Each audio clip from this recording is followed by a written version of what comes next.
Hello everybody, we are going to be playing some Elder Scrolls Online in just a second. We are playing, of course, our character who we've been playing since the beginning. Tamriel Hero means we've completed the main quests of all three of the main alliances.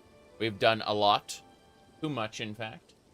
I have not advertised the stream anywhere at all, but I am going to send it over to Discord as soon as I can get the link. Because, people sit in my Discord for a reason. Anyway, hello. What do you call it? So we've completed all the quests, all the zones in the game except for, Necrom and the high altitude. Necrom and Gold Road. That's it. We're almost done. Almost done. Anyway, I'm not advertising this stream anywhere but Discord, so blah, blah, blah, blah. I'm just really quick grabbing the URL. It's not as easy as it may sound. I watch a control panel version of the stream, not the regular stream. Let me see here. Favorite D&D class. My absolute favorite is not mechanically good. It's just thematically my favorite, which is the Cleric Bard dual class. And the idea is that, with the Game Master's permission, of course, I tie my blessings into my spell singing, and basically just, I'm singing the song of my god. And that's my favorite role. If I had to role play in D&D. Now, that said, mechanically speaking, I mean, War Domain clerics are awesome, but sorcerers are also great. You know, if we had to go with prestige classes, obviously, Neverwinter Nights' Pale Master is pretty good, where the wizard just chops off their hand and replaces it with a skeleton hand and can do Touch of Death on people. Also, being partly undead, you're immune to critical hits. And that's kind of nice. Alright, let me see here. I'm actually going to post the stream as opposed to talking about D&D. Here we go. The stream is... they're posted. Good. Now anyone who missed it can see it, assuming they're in Discord. If they're not in Discord, then they don't see it, because lol. Let me see. We should be good. I think that should do it. All right. Last thing we did was, I believe, Doom. No. Looks like we did Morrowind last time, and then Doom afterward. That makes more sense. I was wondering why there was a Doom picture that was saved, and that went a long way to explain it right there. Yeah. You can see right there the, what do you call it? The Morrowind that we were doing, and then the Doom. I'm super happy that I've gotten this far in Doom, Doom 2, I should say, after so long not playing it. But that'll have to wait for a while, because I do really want to push the Oblivion main quest, and I want to push Dothack as far as possible. Also, we're getting close to the end of Baldur's Gate 1 again. It's the hunt for Sarevok. Now, I only told this to the private Twitter, but deep down in my heart of hearts, there's actually a different game I want to play, and I'm not playing it right now because I want to make progress in this.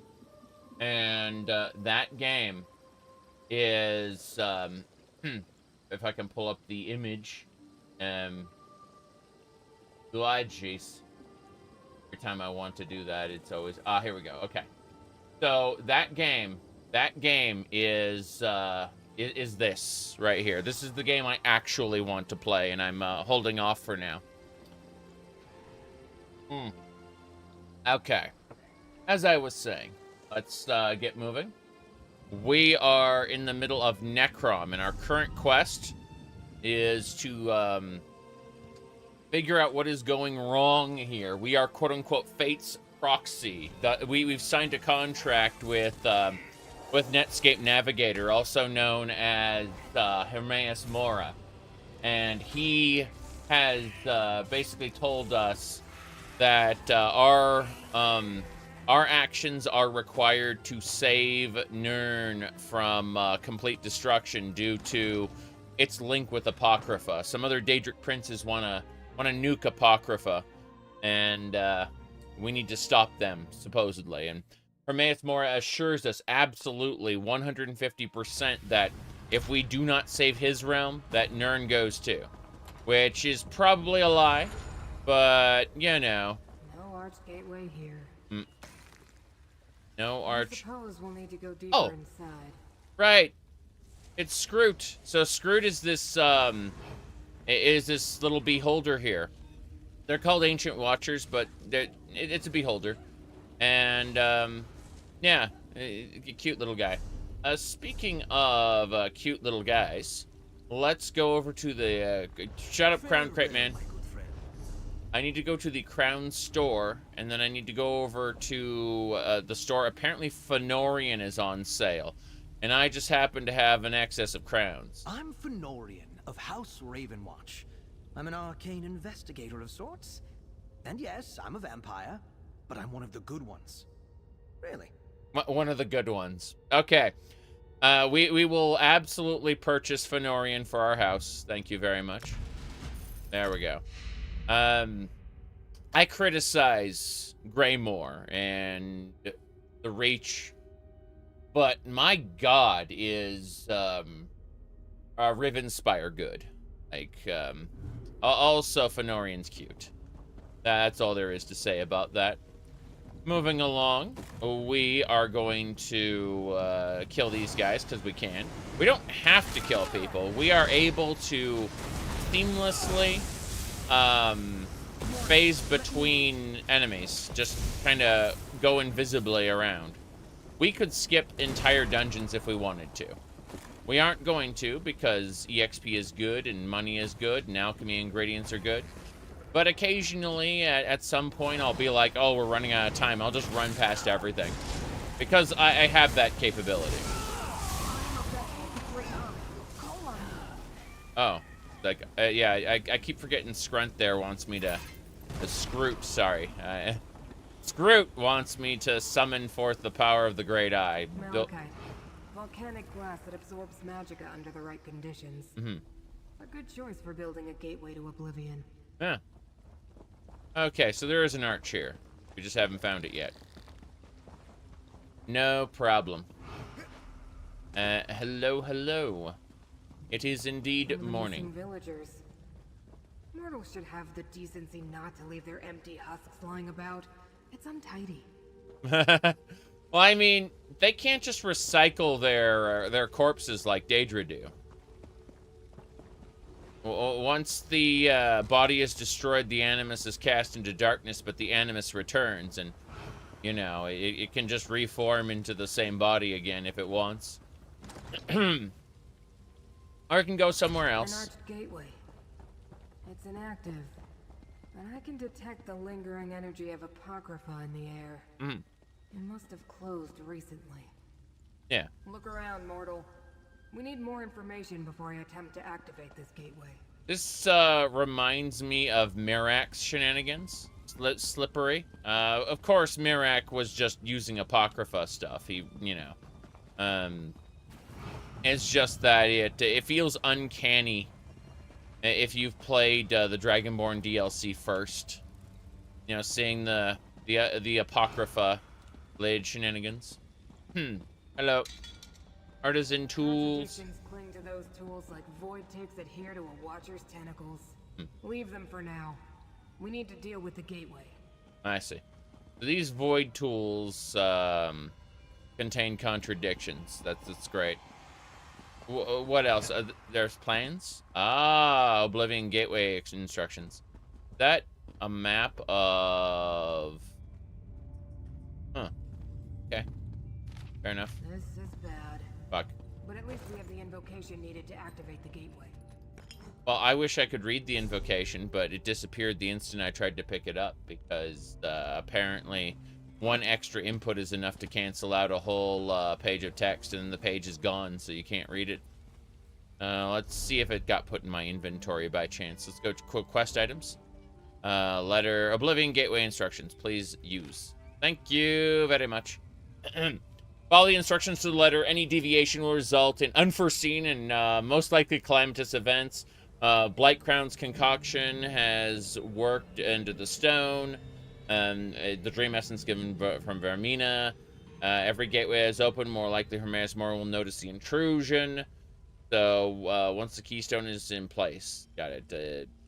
Invocation will reach Apocrypha follows by 7th Umbra and Dismal Name. Telephus Fane. Got it. That's interesting. Go up here. Trying to see if there's anything up here. There's a sword I don't need. Avoid Steel Dagger. Those are almost always worthless. Sometimes they're worth something, but it depends on where you find them. If you loot them off an enemy, then they're usually worth something. If you loot them in a place, it's random whether they have value or not. I suppose we have no choice. We need to activate the gateway and follow Hermaeus Mora's enemies to Apocrypha. Fair enough. Such heroics aren't usually part of my duties, but so it goes. So it goes. I'll open the portal, then in we go. So it goes with that sigh at the end. That is channeling the masculine energy of it is what it is. When you run out of it, most people end up killing themselves, unfortunately. Anyway, let's drink some drink. There we go. Whoop-de-doo. As I was saying.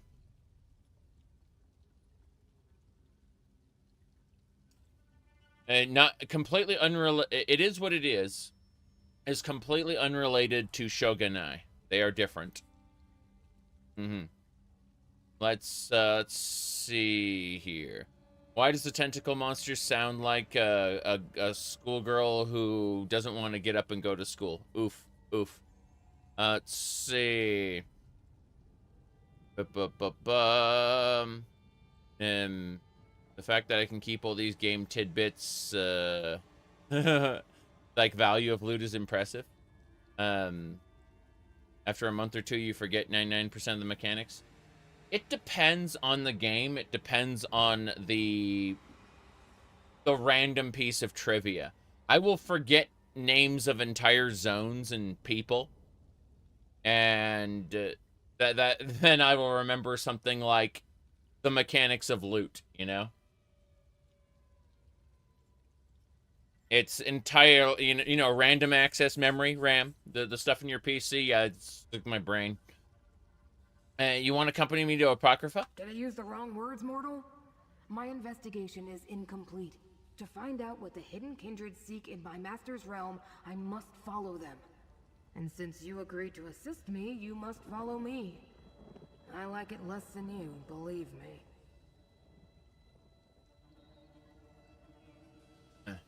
I'd like to point out that somebody here doesn't know about wedge pillows. Wedge pillows are extremely helpful. We have a couple. Yes. Now then, as I was saying, what should I expect in Apocrypha? Apocrypha can be overwhelming for mortals. You may find power or despair, knowledge or madness. Still, you bear the mark of Hermaeus Mora. I think you're meant to go there, and damn it all, I think I'm meant to go with you. Very, very well. Let's go do it. Ready yourself, mortal. Now, what was that invocation? By 7th Umbra and the dismal name, I bid thee open Seveliart Spain. Okay, cool. Let's go this way now. I just want to see if I can force him to trigger it again. Ah, yes, of course. So if I were to exit through that door, it would probably trigger the whole sequence again, which I don't think so. My goodness. Hello.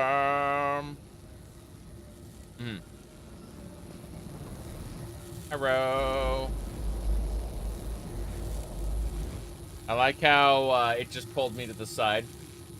Completely wrong, and we end up in hell with Mario and Luigi. It's true. It's true. What a shame. What a shame. Behold, Apocrypha. Don't look up, mortal. I understand your kind find our sky disturbing. It's cool. I like it. Heads It's a good skybox. They went that way. I mean, Half-Life 2 has better skyboxes in my opinion, personally. But that's a whole nother matter. I remember when someone popped in a few streams ago and was like, "Your character is ugly," and I'm like, "Did you not miss the memo where I specifically designed my character to be that way?" Yes. Oh, Apocrypha has its own... Oh no, it's the Infinite Archive. For those who don't know, it's like a poor man's Palace of the Dead. If you ever played Final Fantasy XIV, seen me done those Palace of the Dead runs. I've done those on stream. Alright. It kind of like the way Fallout 76 stole Fates. ESO took the roguelike dungeon. Let's see how we match up to this Ogrim here. Probably going to instantly kill him before we even finish our rotation. Such is the way of things. Oh no, he gets his... we get our full rotation in, so... The Palace of Dead is the best way to level up. It is one of the best... It's an alternate route to leveling as opposed to doing quests. It's really cool. But what really you should do, Palace of the Dead to Heaven on High, and then Heaven on High to Baja. Baja to the whatever new zone's gonna come out in Dawn Trail. I'm off of Final Fantasy XIV for the next couple months until the big update. There are other games I want to play. Specifically, I showed this off from my my private tweeters, but what I actually... Oh God.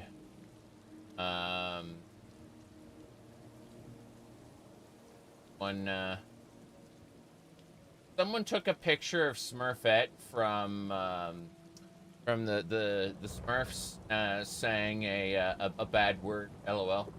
Anyway, I was that's why I went, oh God. Now, what I actually want, what I'm itching to play right now is this, and yeah, I'm holding off on it for right now. Okay. The original. Yes. Let's go. We got a quest over here. We're gonna talk to that guy in a second after we finish this up. First things first. My goodness. Watcher. The invaders can't be too far ahead. Husk hasn't dissipated yet. The trail continues to the west, mortal. Oh, you're talking about Necrom. Okay, so we will be back to Necrom very soon. This questline has us going into Apocrypha, then back over to Necrom, then back over to Apocrypha. It's quite silly, but all you really need to know is that Necrom looks a hell of a lot like its TR counterpart. Like it's obviously inspired by the TR counterpart, and that does not bother me at all. Anyway. Heavy sec. Thanks you. Quite a bounty. I'm glad I don't have to carry it. Yes, I have the infinite crafting bag for another like 2 days or something. Right. Let's go talk to that other guy over here. Get his quest. And now you're here. That mortal I chased after in Fargrave. Yep. Do you enjoy seeing Hezek in the dirt? Robbed of the one thing Madam Wim asked me to keep safe. My debt to her will never end after this. For those who don't know, Fargrave is ESO's attempt at doing Planescape. It's a Daedric realm that is not owned by any prince, but rather like a council of lesser Daedra that all kind of act as its rulers in concert. And so Madam Wim is a a shop owner who's basically what was the lady from Tsubasa Chronicle? Connected to Tsubasa Chronicle, but like its own different series. Fuck, I can't remember the name of it. Okay.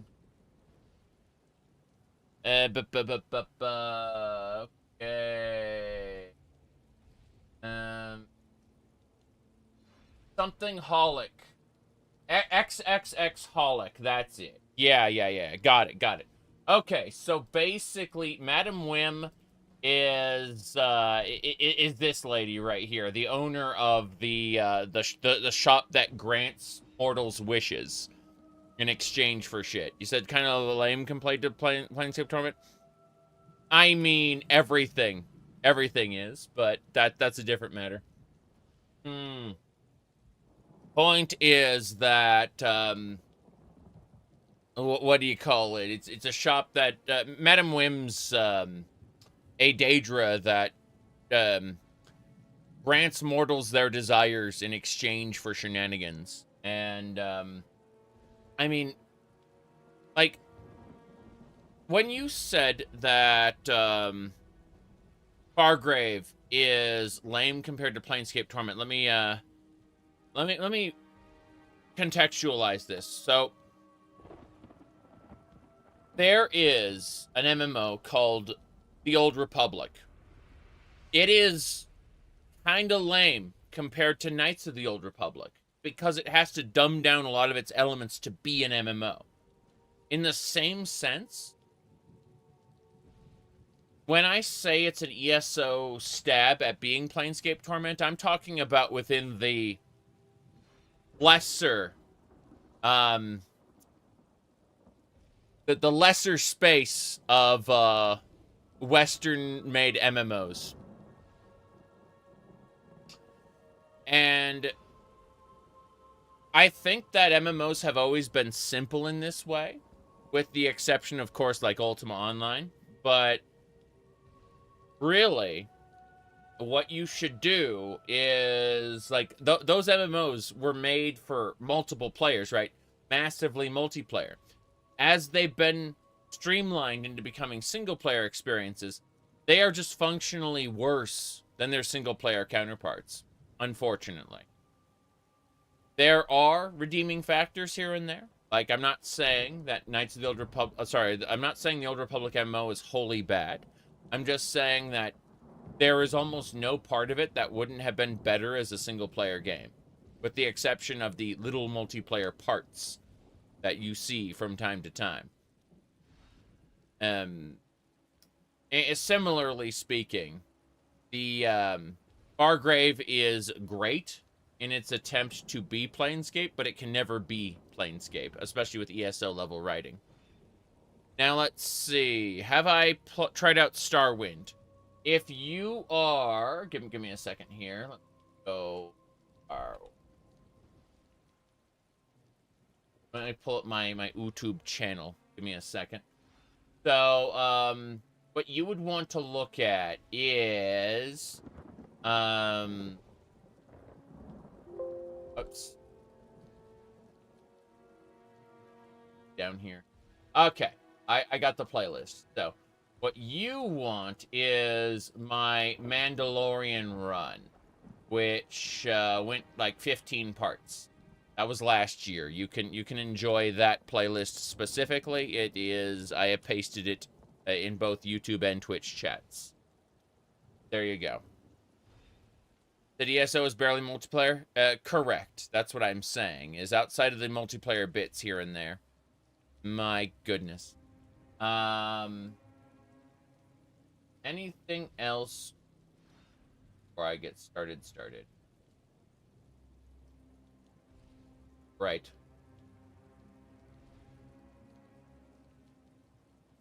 Anyway.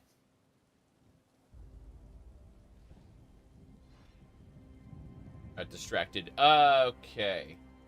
One sent me terrible AI art. Anyway. Point is that Hazak is from Fargrave.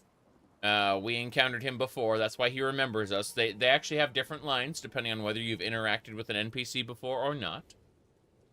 So, because we've done all the content in order, in theory, we should be getting the "I've met you before" line from every returning character. So, someone robbed you. What did they steal? They stole a secret. I carried it through this awful, ravening morass to trade at the obscured forum. Madam Wynn wants a boon from her Maes Mora. But the Voidprowler clan found me, kicked me, then stole the secret. I'll never get it back. Okay. Why can't you steal it back from the Voidprowlers? They would just kick me again. I need help. You could help. Mortals lack gold, right? I have some. We'll find the Voidprowlers, and then you'll take the secrets. Maybe kick them back. Then you can keep Hezek safe while we finish my job. Alright, fine. I can track the Voidprowlers with my mirror, but I lost it when they chased me. Look around some stairs by the shore, and grab anything that might belong to the thieves. That'll be helpful. That's it. Get walking. I hear mortals require exercise. Let's see, what do I think of Patrician TV? He is a classical shit poster in the 2006 to 2010 4chan era. I think that he says things that may offend people from time to time, but generally he is more insightful about video game themes and mechanics than I am. But at the same time, he very he really does need to branch out from the Elder Scrolls. I understand the Elder Scrolls and Fallout are where he gets his bread and butter, but he should not be trapped in the Bethesda space. Some of his best content was covering other franchises that were not Bethesda. Is he generally offensive? Yeah. But, I mean, I think I covered that when I said he's like a 2006 to 2010 era 4chan shit poster. That's just kind of what to expect. Being offended comes with the territory. Anyway, let's see here. You carry secrets?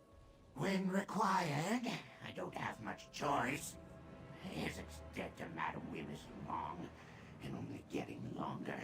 Yeah. So yes, I carry secrets. Fetch people. Do her shopping. Whatever she asks. Okay, fair enough. How does someone carry a secret? That's an odd question. How do you carry anything? You put it in your pocket. Or maybe your back if it's a big secret. Several hundred years ago, I hired an in-trunk cart to convey a particularly large secret from Madam Wynn. Secret isn't a physical item, though. Physical item? What's physical? Am I physical?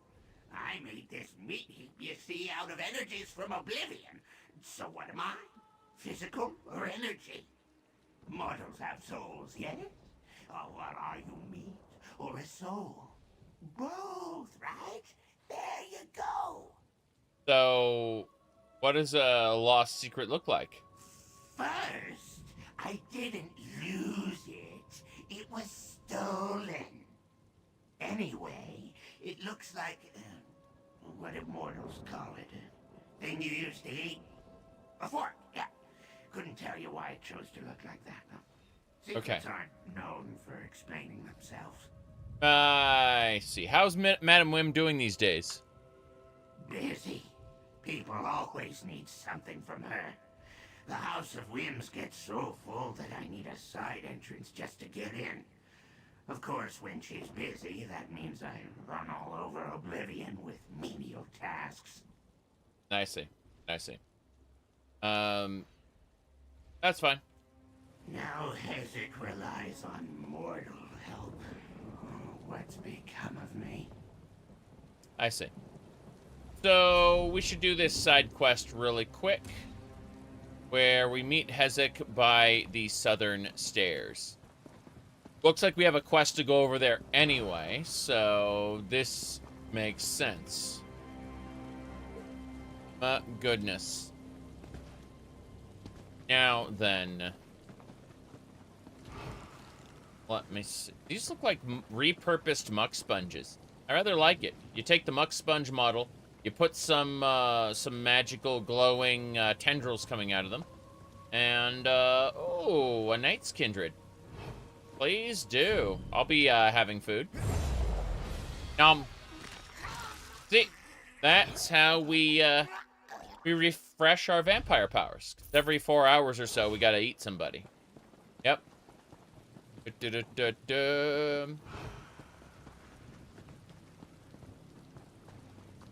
Yep, this is good. But let's see here. So yeah, I played a lot of Starwind. I still plan to do a Jawa run, but the number of games I want to play ever increases, so you know that gets pushed back. Let me see here. And yeah, I rather appreciate Patrician TV's content, although most of it is, as we put it, third monitor content, something that you have in the background while you're working on other stuff. As far as like personal interactions go, no, he's a 4chan shit poster. Let's see what else we got here. Someone was talking about Tamriel Rebuilt. So Tamriel Rebuilt is basically the mainland of in Elder Scrolls 3. It's the mainland of Morrowind. So we're talking about like the Telvanni Peninsula. We're talking about like the area around Mournhold and stuff like that. You know, old Ebonheart as opposed to current Ebonheart. Looking at this right now, like yeah, Ebonheart Chateau. So it'd be like this is a teeny tiny little thing. Whereas old Ebonheart in the Elder Scrolls Online is gigantic. Sorry, in Tamriel Rebuilt is gigantic. I keep thinking I'm in Morrowind for some reason. Well, but no, it's interesting because like it's very obvious that when they made Necrom here, they were inspired by the Tamriel Rebuilt version in terms of its architecture and things like that. Like. There are details that were not explicitly written in the lore books that, you know, the developers of TR had to basically decide how would this look. And so they went ahead and made their choice. Oh, got a nerd, how nice. And yeah, that choice is reflected in... hello there. Can't talk to him. This citizen refuses to interact with monstrous vampires. It's a Daedra! Come on! Come on! Don't be like that. Anyway. That is pretty dumb. Jeez. Prejudiced Dremora. Yeah. That is extremely stupid. What the fuck is this? Oh. It didn't look like, let's go talk to him real quick. It's almost imperceptible. If I didn't know what to look for, I would have missed it completely. Yeah. It's sort of like an absence carving a path through the realm. No wonder the Great Eye hasn't noticed the intrusion yet. We must hurry, mortal. Yep. I mean, it's a Dremora. Come on. Knows what the current political climate amongst the Daedra is? That entirely depends. Those books with their tentacles that are flying around are rather cute. I like those. I'm pretty sure we can get one of those as a pet eventually. You notice that that way is where the main quest is, and over here is where the side quest is. So we're going to the side quest, obviously. No problem here. Okay. What do we got next?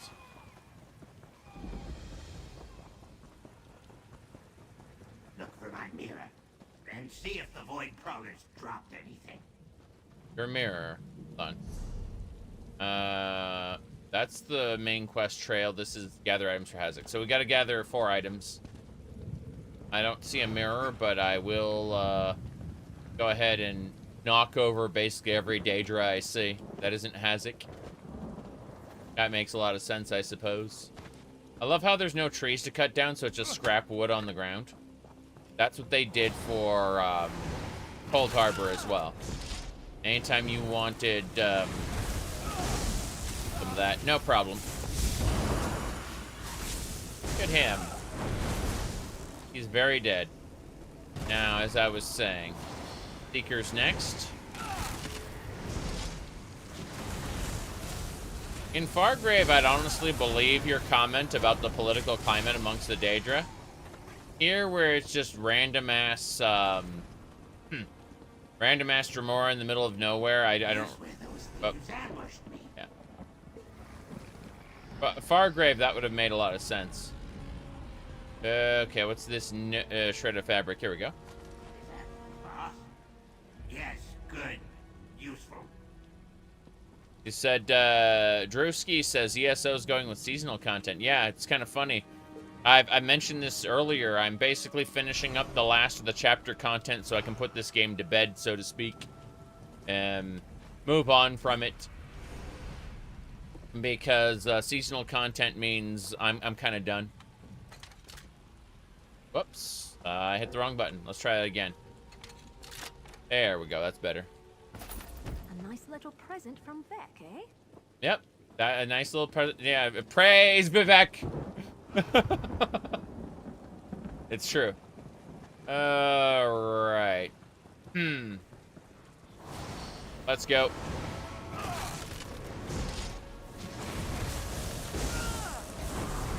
Moving along, moving along. That Seeker split itself and then immediately died. That was a kind of interesting mechanic. Oh well. Let's keep it up. Where are we going next? Do you have mixed feelings? Maybe it'll breathe life into the game? Well, I mean, they're basically using it in order to, like, tell new stories in old zones, right? That means that they can use a lot less people to make new content, basically, to keep people on the buy things treadmill. I should know about the buy things treadmill. I just picked up Fenorian today. I'm Fenorian of House Ravenwatch. I'm an arcane investigator of sorts.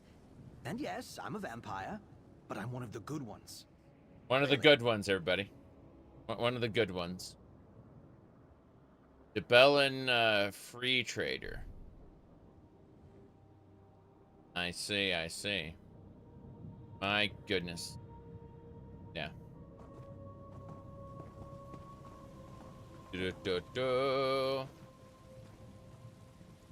People leave trash everywhere, don't they? They do. People leave trash everywhere. They do. Especially in a fantasy world. Alright, let's see. But no, I'm basically done with ESO. I just want to wrap up the last couple stories. I took a like a sizable break. I said a year, but it was closer to 2 or 3 years off from the game because I was just like I don't like High Isle. I finished High Isle, like I completed it, along with all the other content in the game, and I'm planning on wrapping this up. I can't talk about something if I don't know about it, so you know. You said the 80-hour ESO video is never happening? No, I was actually planning on doing a series of videos where I rewrite the story. And I realized about a zone and a half in that I was not having fun at all. Like, this was, you know, like, if I'm going to spend time rewriting something, I'm going to have fun doing it or I'm going to get paid. And neither was the case for this, so I was just like, no, thank you. And so I stopped. All right.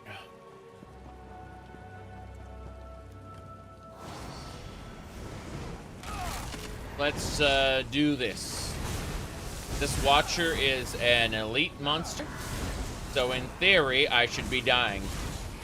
In reality, it dies. See, there's the journal. Buy 5 swords and shields in Fargrave. Find that wern't Hazek. Steal Madame Wim's secret. Sharpen new swords. Capture a lurker. Find out how lurkers eat. Do raid on the obscured forum. Got it. Why would Voidprowler brutes keep notes? Why?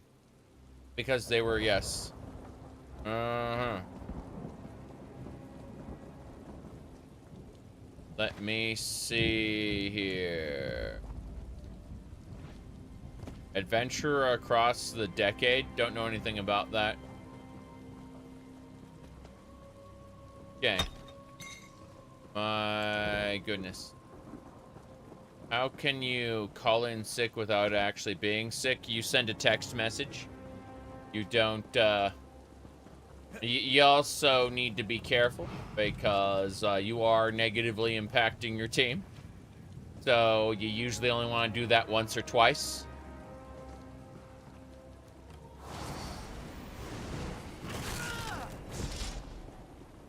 It's definitely a tool to keep in your back pocket, of course, but send a text message. Just say your voice is out.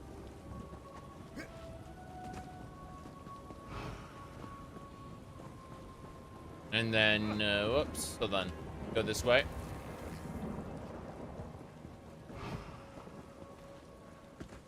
Okie dokie.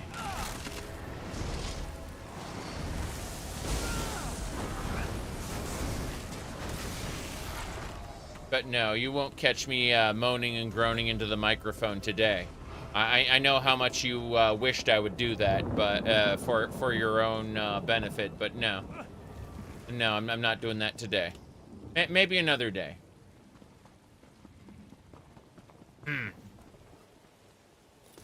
Okie dokie.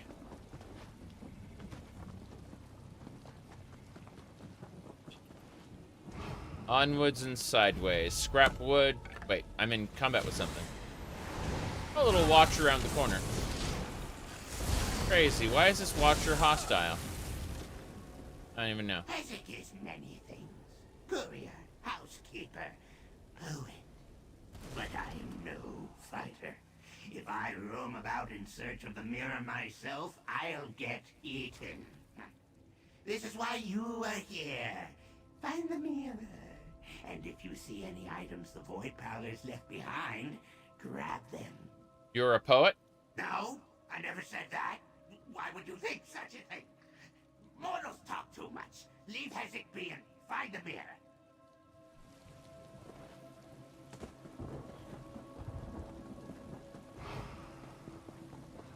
Oh, look at that lurker. Now that's a big monster. That's one of the people who serve Dagon of the Deeps, not to be confused with Mehrunes Dagon, who is a much more boring entity. Iya Dagon, Iya Cthulhu. Let's go this way. Last item. See my mirror? Could be a trap. You get it. I mean, there's a skeleton right here in front of your mirror, so obviously it's safe. My mirror. Is it broken? The mortal keeps Hazek waiting with anticipation. I can stand here forever. You're the one who grows old. But you found my mirror, and that's what matters. I'll use it to track the Voidprowlers. Assuming you found something of theirs as an anchor. I don't get old, actually. I'm a vampire. I'm actually thinking about this. Like, I'm the vestige, and I'm a vampire. I'm like doubly blessed. If I die, technically I reform in Oblivion, and it's very difficult for me to die because I have ghosts and other creatures that rejuvenate me, being a necromancer and all. I'm like, technically I draw the souls of my enemies to me and absorb them as magicka, then use that magicka to manifest ghosts that keep me alive and rejuvenated. Like, ooh, wow. About that, sir. I am not as mortal as you'd like. Anyway, here's a scrap of fabric, empty satchel, and soggy notebook. Mortals are quite skilled at picking up garbage, aren't they? Yes. Anyway, this fabric tore off a Voidprowler's tunic. I grabbed for it as I fell. We'll use this to track the thieves. This notebook. I knew it! They did follow me from Fargrave. Oh, okay. And the satchel? It's nothing. Not every piece of detritus you see on the ground is about you. I like how Daedra do actually have a little bit of meta commentary in this. I do not like when they, when a Daedra in the Deadlands flat out says he respawns if he's killed. I didn't like that. But, a little bit of meta commentary is good. So, let's see. Has any chapter been good since Somerset? Yeah. Elsewhere is boring in the beginning, but it gets good later, and it stays good all the way through Southern Elsewhere DLC. Like, it's one long story. And I've frequently said, while doing Greymoor, I said that we're never going to get a chapter as good as Elsewhere again. And I was right, by the way. Anyway, let's go find the Voidprowlers. You don't give Hezek orders. But yes, I'll use this cloth and notebook to locate them. Should have guessed. They went to the obscured forum, right where I was headed. I bet they plan to trade the secret for their own boon. That's my job. We should go recover your secret. Head south and you'll find the obscured forum. Hard to miss. Look for the books. We'll catch the Voidprowlers there and take back my secret. That'll do it, I suppose. Let's get going. How's the mirror track people? The mortal knows very little about Scarfin, yes. My mirror shows me other places in Oblivion. Usually places I've already been to. This time, I used that junk you found as an anchor to the Voidprowlers. That lets the mirror show me where they went. I see. I see.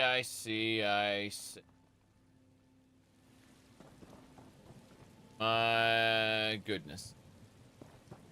They're already going into maintenance mode when they reduced the DLCs from 4 a year to 2 a year. It's been a steady progression, you know. They've been pumping up their microtransactions, and I think somebody pointed out that they gated their spellcrafting. They gated their spellcrafting behind a particular particular chapter, and by doing that, they also nerfed several skills that you could get the unnerfed versions of by using spellcrafting. So that was the trick, was that they've been tightening they've been tightening the screws on ESO for a while. It's just been a slow process, you know, boiling the frog, so to speak. One of the thieves! You great. Now you're here. Hey, Voidprowler, how's it going? I told him it was a bad idea. Zaval said he underestimated them. But damn, this stings. Who's Zaval, and what do you underestimate? Our leader pushed us to raid the forum. Quite the bounty, he thought. I told him the Dark Reeves live in there. They'll tear us up. Now look. Dark Reeves? Vicious guards. Crazed. Attack on sight. Unless you're a book. You're with the runt. Zaval's still in there. If you go after him, you'll die too. No, I won't. There is very little in this game that is capable of killing me. Specifically, I would have to go to a place known as a trial. And, that is the content capable of killing me.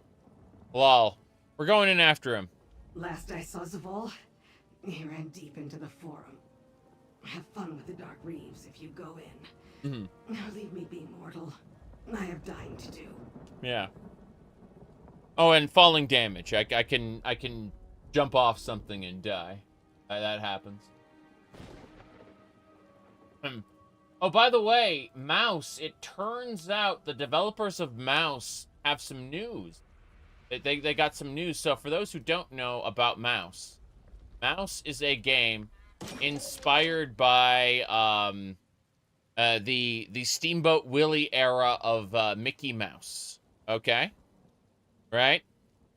And so what's super interesting about this is it has licensed music in it, right?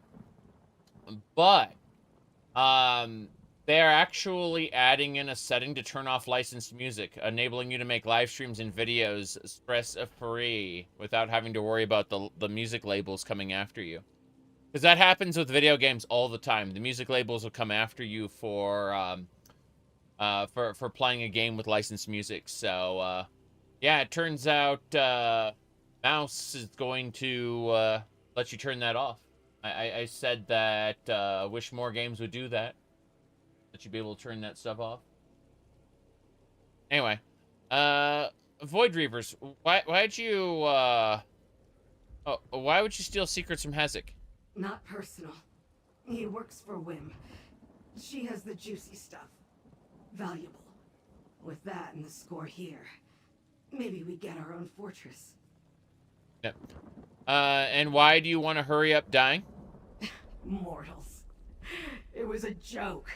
We don't die. This just hurts. I'm ready for a new body. That's it, yeah.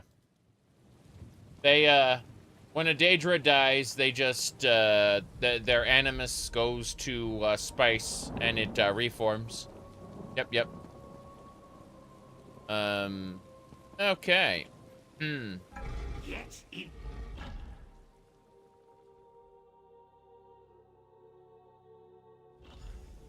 Now we find that secret. Hezek will let you lead. Yep. We're in Apocrypha right now, which is connected to Necrom.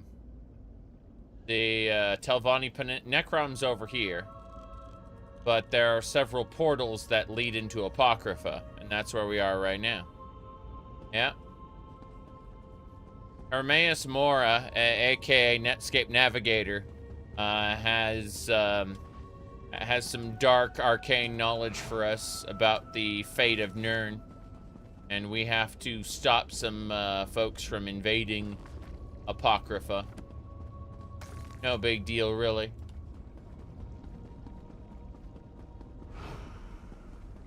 See here? The intake chamber. Deposit a secret, get a boon. Yeah. It's literal. It's literal. Okay. So they want me to go that way. I want to go this way. Whenever the game says, hey, go in a specific direction, I'm like, how about I go in a different one? And then the game always gives me like a couple lootable containers over at the wrong direction. Says, go head on back now. It's a formula I've gotten used to. No. It's too big. We need a plan. Talk with me. What's too big? What are you talking about? The obscured forum is too big.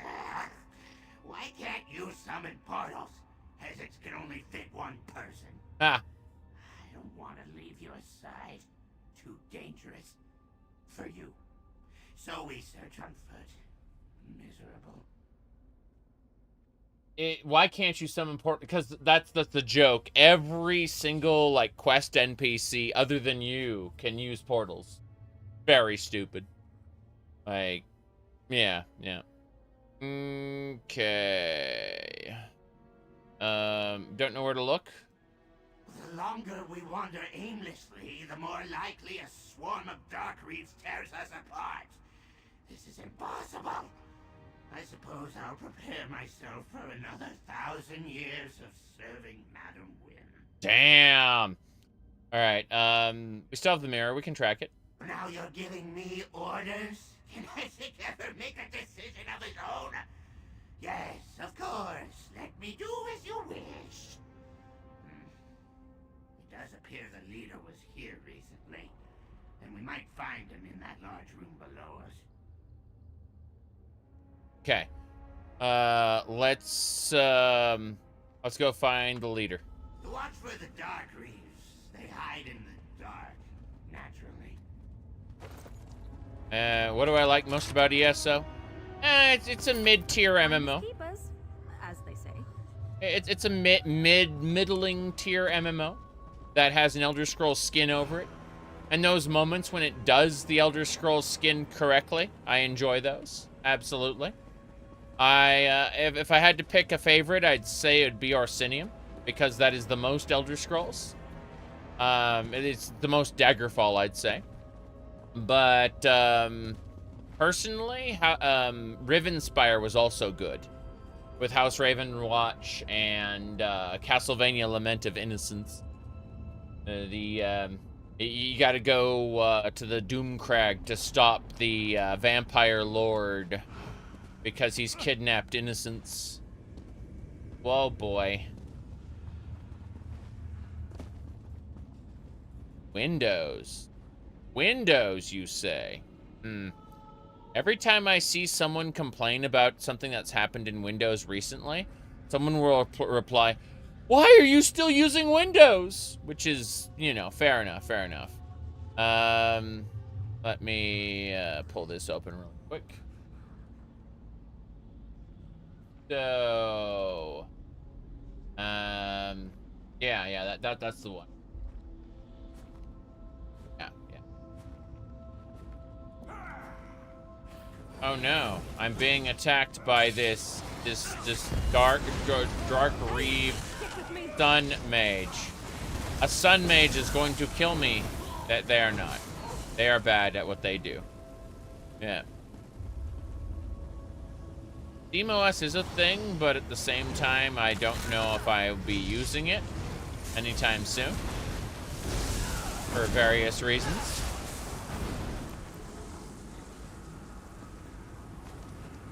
But yeah, I was talking about that one.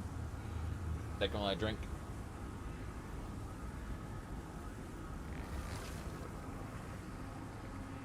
Anyway.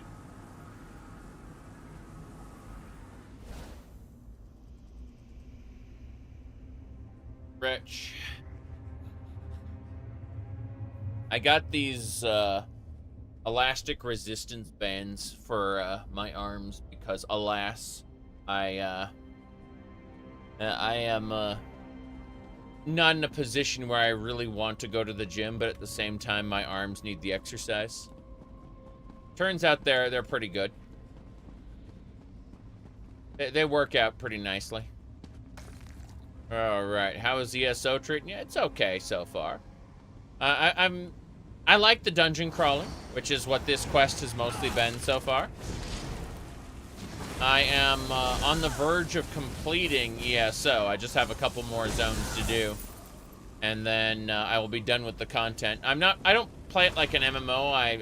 I'm playing through the story, and once they move over to maintenance mode, I will be done with the game. You know, once they move over to quote-unquote seasonal content. So for now, I'm just enjoying the main quest story, and I'm doing a side quest technically. I'm doing Hezek's side quest, but man, it's awesome seeing those Ogrim carrying around books. They didn't have to do that detail. They could have just left the Ogrims like sitting around like the rest of them, but that was a small little detail they did not have to do. Same thing with these Dark Reeves. I appreciate this quite a bit. Yeah.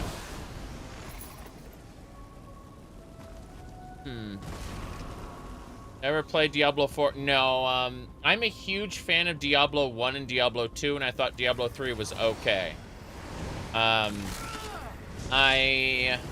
looked at Diablo 4 and I said, I'm done with Blizzard. I had already uninstalled the Battle.net launcher, and I'm not really inspired to reinstall the Battle.net launcher anytime soon. don't get me wrong. Like, if they make something that gets my attention, that real-life friends of mine say, this is awesome, you really should play it, I will, I have an open mind. I may indeed reinstall their launcher someday, but that day is not today. There's a lot of Diablo 1 I plan to continue playing, and Warcraft 3 and StarCraft, and none of that requires the Battle.net launcher. They're if I want to play the legacy games, I'll play the legacy games. But Blizzard is, I'm not gonna say Blizzard is dead to me per se, but I'm uninterested in modern Blizzard. You said that Diablo 3 was meh. Diablo 3 was an arcadey sort of game that I enjoyed decently enough. You said Diablo 4 is on Steam. Doesn't matter. You still have to connect your Battle.net account, and I'm also uninterested in the setting of Sanctuary now, after Diablo 3's storytelling. Kind of like how after Cataclysm I was uninterested in Warcraft's storytelling. See what I'm saying? And after StarCraft 2 I was uninterested in StarCraft's storytelling. They've managed to, through poor storytelling, make me not give a shit about their settings one by one. And I can still say I'm a fan of the older works because I am, you know? I will play those older games from time to time. But create a new game, say it's Diablo, say it's Warcraft, say it's StarCraft, you're not going to get my attention. Sorry. Oh, the run's here. That's it! He kicked me! Does he have the secret? No. No, he doesn't have the secret.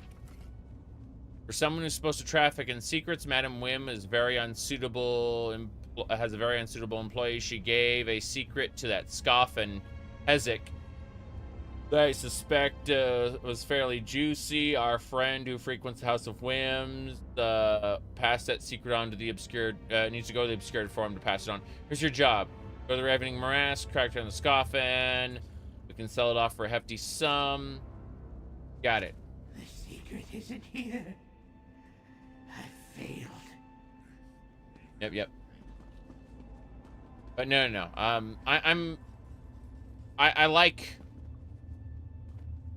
like Diablo 1 and 2.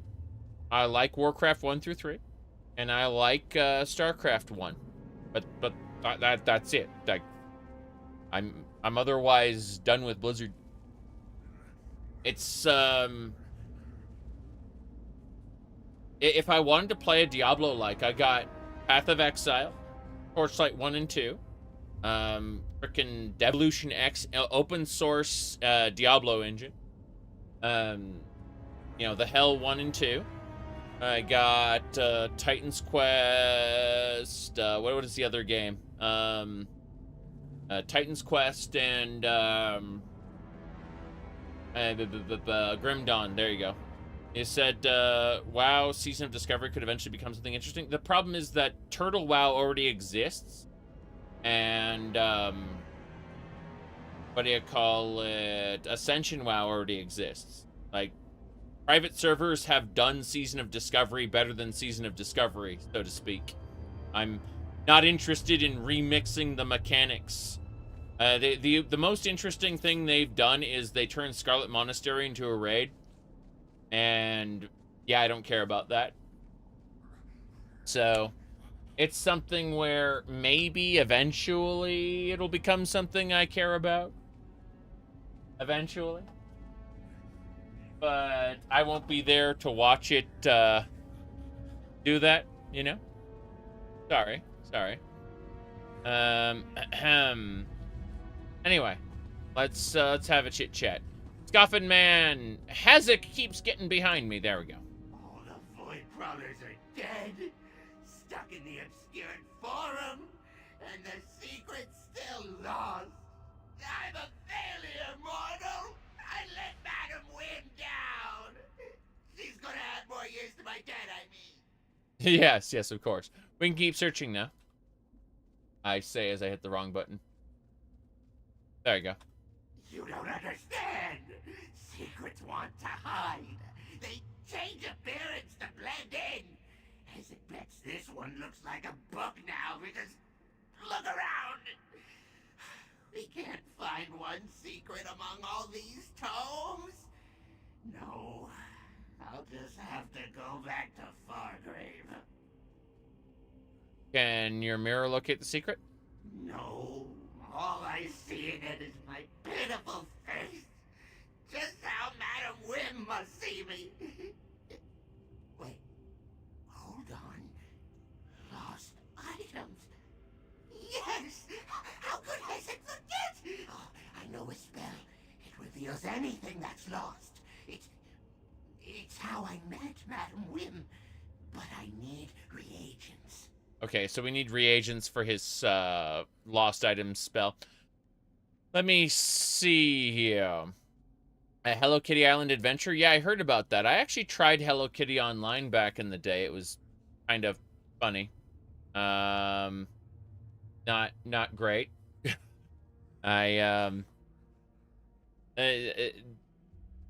Yeah, there's not much else to say about that. I also have a Hello Kitty Pez dispenser here. No idea. Okay.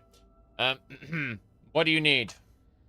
Let's see what's useful in a bookstore. Get me a tome shell feather, a glob of mold, red, not green, and, oh right, a quill. Hezek has never had a great memory, but that should do it. Everything I listed should be plentiful here. Tome shells are everywhere, so finding a feather is easy. For red mold, it grows in dark corners. And a quill? Look on the desk. Yeah. I'll stay with you to make sure you get the right things. Right. How's it going? It's going well. I'm trying to spend today catching up. Hoping to, again, put ESO down after we finish the last 2 zones. We've done the rest of the content in the game. We're just at 2 more zones before they stop doing chapters. So, in the meantime, I am itching to play Wario Land, actually. This is the game I actually want to play is Super Mario Land 3. I'm thinking about playing the other 2 Super Mario Lands as well, although that might be problematic depending on the platformer. That's something I'll get to soon.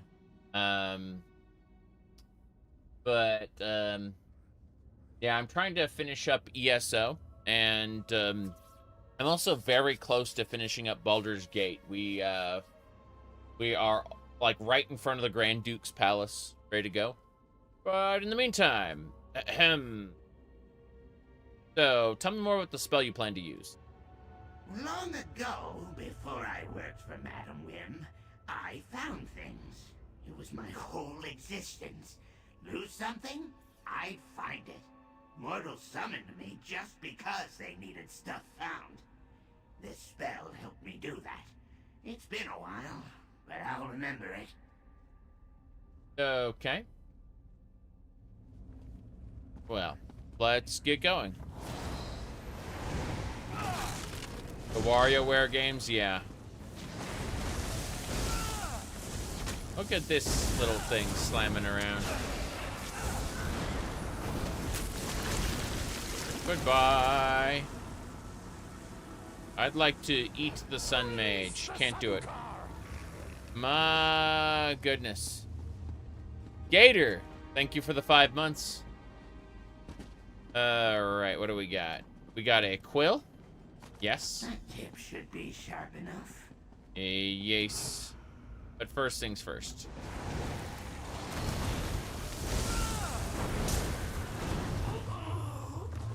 They're all dead. Daedra Heart. Dang it. Red mold. That's the red kind, right? Perfect. Red, not green. Not tomorrow, today. Comb shell feather. Comb shell feather, good. I hate those pests. Okay. Too cramped. Hezek needs space for the spell. Deeper into the form we go. Deeper we go. Nothing really stopping. Oh, hello. Heretical literature? I want to see about that heretical literature. Num nums. Whoop. Okay, fair enough. That's irritating. It's really it just existed to slap me around. That's it. I was hoping the heretical literature would, you know, teach me something, not cause me physical damage. It's supposed to cause you mental damage. Yes. I get that. I'm just unimpressed. There we go. That was a really cool sunbeam he used that didn't do anything. It was cool looking. I hear the echo of a hall. Should be plenty of space for the spell. Meet Hezek inside. Meet Hezek inside. Oh yeah, this place is pretty cool. Perfect. My spell will cover a wide area here. Dothack, bring those reagents here. Okay. After so many years, Hezek feels uncertain about this. Do I still have the skill? What if it turns me inside out? Or I fall through a portal into the lap of a Haverkrell? I see. My goodness. Yeah, definitely, definitely not playing Avowed for now. We'll wait until it's nice and cheap. Okay. Madam Wim needs you to do this. Here are the reagents. Yes, that's right. And I need to do this. To reduce my debt, of course. Yes. I'll need perfect concentration, so don't bother me. Head down into the hall. When I've located the secret, you should collect it. Okay. While Hezek knows what he's doing, I might not get this right the first time, so you'll need to be patient. I'll call out the location of where I think it is, and you go there and look for it. When you see it, collect it for me. I see. I see. Fair enough. Anything else we need to do?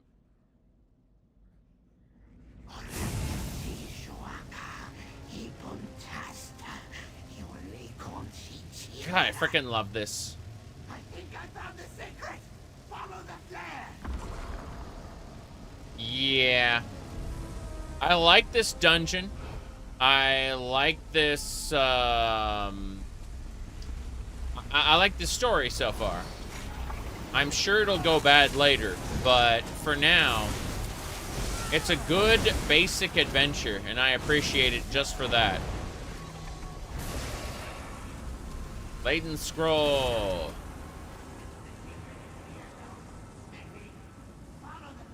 Follow the flare. He just needs to keep generating flares. In other words. I'm not... it's over this way. Fair enough. Yep. Follow the flare.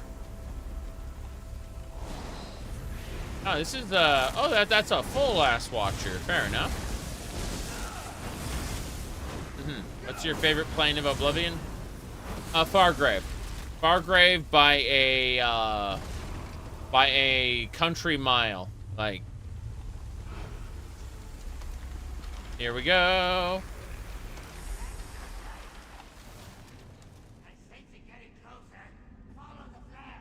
Follow the flare. Gotta go downstairs now. In the middle. No problem. We have beholders. I like different types of beholders. I think more fantasy games should do more variations on beholders. Kind of like when I said earlier when people asked me, what do I think about the new Daedric Prince? I said they should make more Daedric Princes that weren't in the Elder Scrolls before. There should be infinite Daedric Princes, but they need to be well written.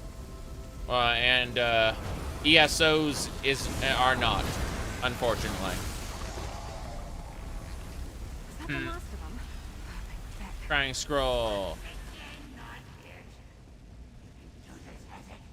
It has to be around here somewhere. Go to the next flare. Go to the next flare. That's it. Minimum secret. We got it. Cool. Let's have a look at the secret. It's not going to let me see the secret, but let's see. Better be it. I ran out of mold. Despite appearing as a scroll, its form shifts and works before returning to rolled parchment. Fair enough. What the hell's Hazek? There he is.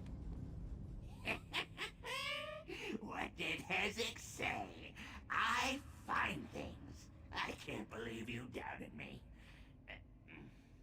Thanks for running around. It wouldn't have worked without you here. Except I would have found a way. Somehow.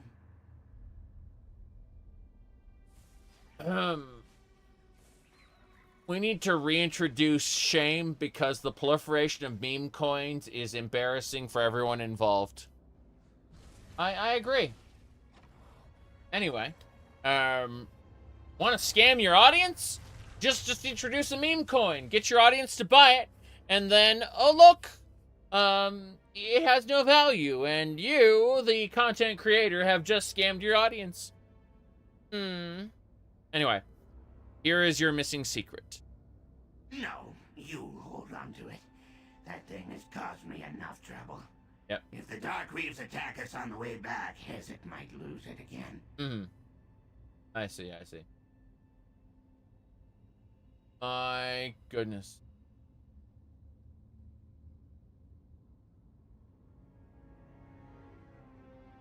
Oh, what should I do with it?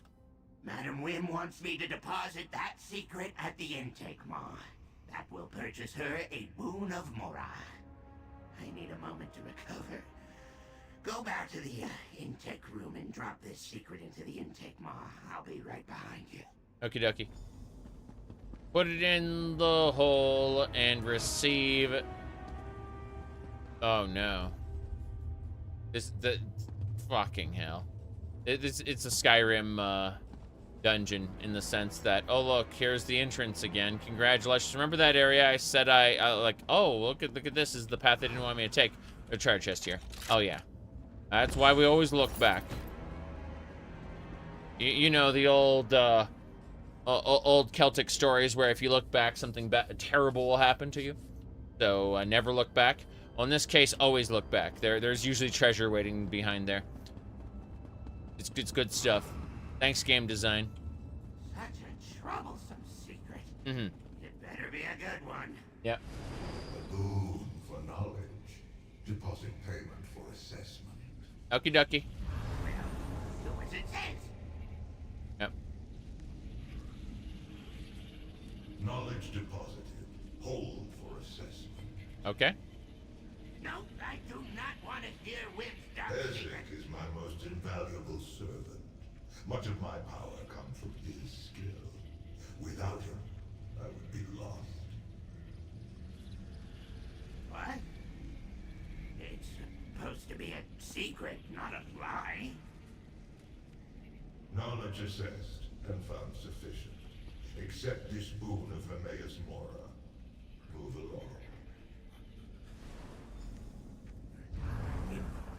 It's true. You get the boon. Hezek needs to think.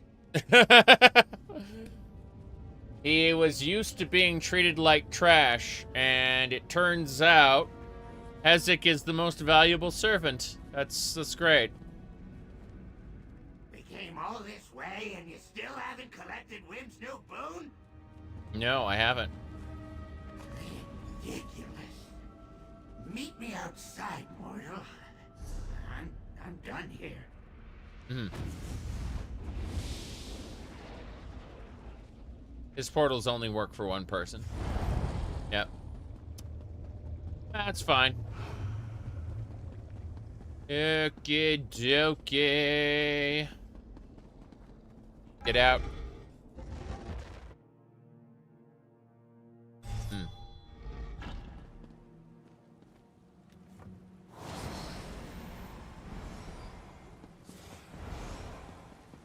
Okay. Let's get going. I love how they have Ogrims and Watchers reading books here. That's cute. I like that. This was a side quest. We got deviated from the main quest by doing Hazek's quest, but I appreciate that because it was a little dungeon crawl. And yeah, like nothing in the dungeon can threaten me, but that doesn't matter because we're doing this for the quests more than anything else. Hello there, laser beams. Oh boy, look at that. Laser beams. Look at you. Hey, you know what? Let's try this. Let's try standing in the bad. Come on, come on. I'm gonna stand in the bad. Come on, come on. Do your best. Do it. I really don't like your odds. Do it. You're better than Apparently this. You have to know how to scrap. Come on. Do more damage, better damage, faster damage, stronger damage. Come on, come on. Do it. Man, you suck. I'm getting out of here. I never want to see another book ever again. Okay. So, you have the boon, which means the secret had value. Madam Wim believes what she said. You helped lowly Hezek, and reminded me of my purpose. Even though relying on a mortal embarrasses me, but I'll give you something of mine with great value. Okay. What's that? Hezek's secret. When my debt to Madam Wim gets too low, I'll mess up a job on purpose. The Voidprowlers have a clan, yes? I have her. That's it. That's the most valuable thing I can give you. Oh, fine. Here's some shiny whatever this is. Yeah, money and an item. Got it. Thanks. What she said changes nothing, by the way. Hezek still resents scurrying around when told to. Yeah. Still. Alright then, back to Fargrave for me. Hope I never see you again, mortal. And keep what I said to yourself. It loses value otherwise. Yeah. No, it makes sense, though. Like, Daedra are ancient and immortal, so staying true to themselves is staying themselves, right? If they change, then they would no longer be themselves.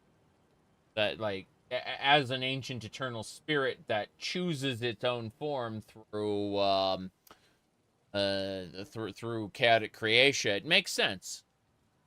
In order to remain himself, he has to stay in debt to Madam Wim.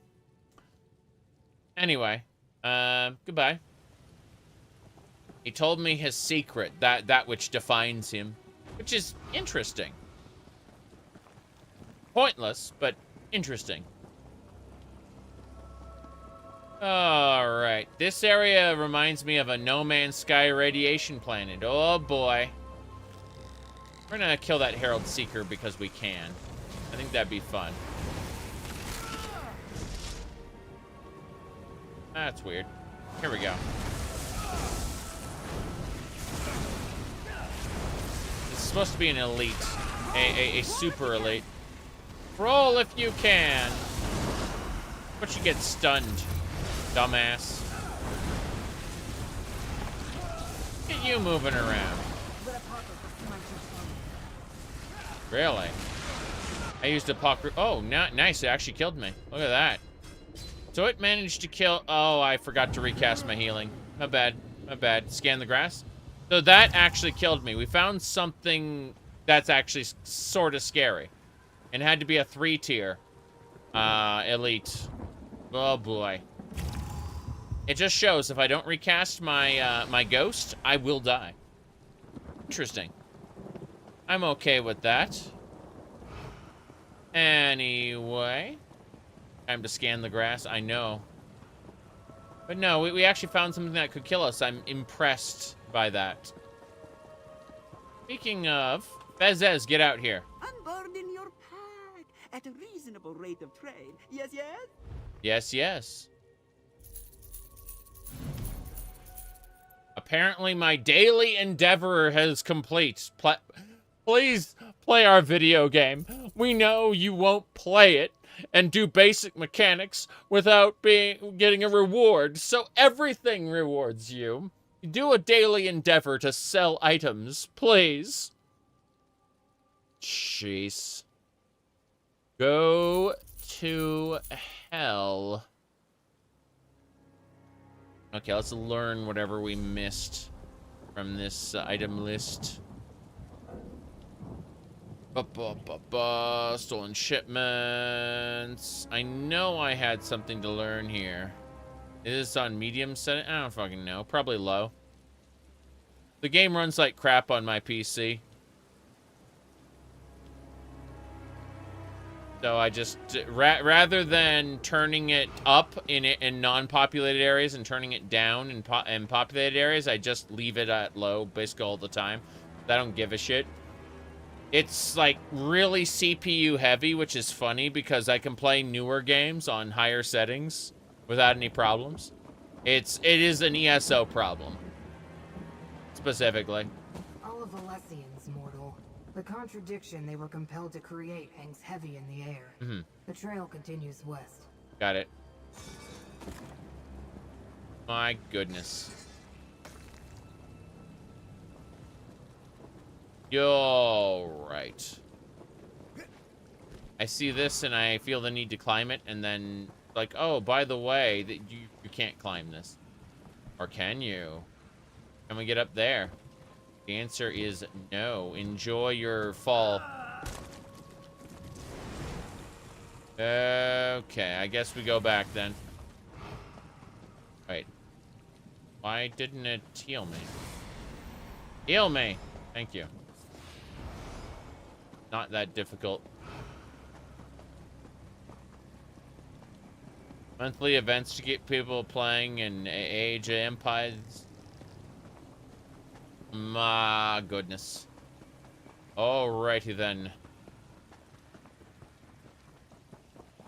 Well, let's keep going. This little area back here and think, are there treasure chests? The answer is no, but you won't know until you find. Tranquil catalog. Interesting. Interesting. Pick that up. Huzzah! I am a master heartwood harvester. Very good at harvesting that heartwood, I guess. Trail leads directly to the Tranquil catalog. Oh no. Pick up the Ready pace, when you mortal. are. Yep, pick up the pace, mortal. What that means is go check out some other locations. It means rotate around this area a bit. See what else is around. I'm going to the waypoint, by the way. It's crazy you have a month for patch 7.2 and 14. I mean, they basically said they were having trouble delivering content on time that was to their standards, so they specifically went to a 4-month rotation. In Final Fantasy 14, yeah, true, but I've given up on this idea of playing any game forever. I just, if a game isn't updated to my standards, I can just drop off of it and go play other things, of which I have many, many things to play. When I finish up ESO, that'll just make room for something else.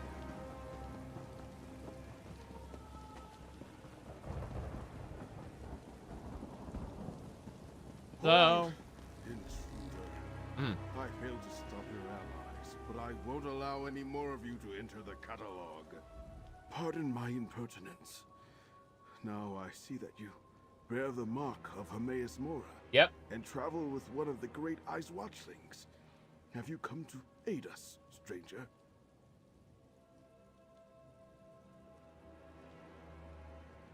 I agreed to help protect Apocrypha. What happened? Invaders forced their way into the Tranquil Catalog. I think they were devotees of Periite and Vermina. But how could that be? and Dreamcarver Dremora accompanied them. They killed or drove off my fellow ciphers.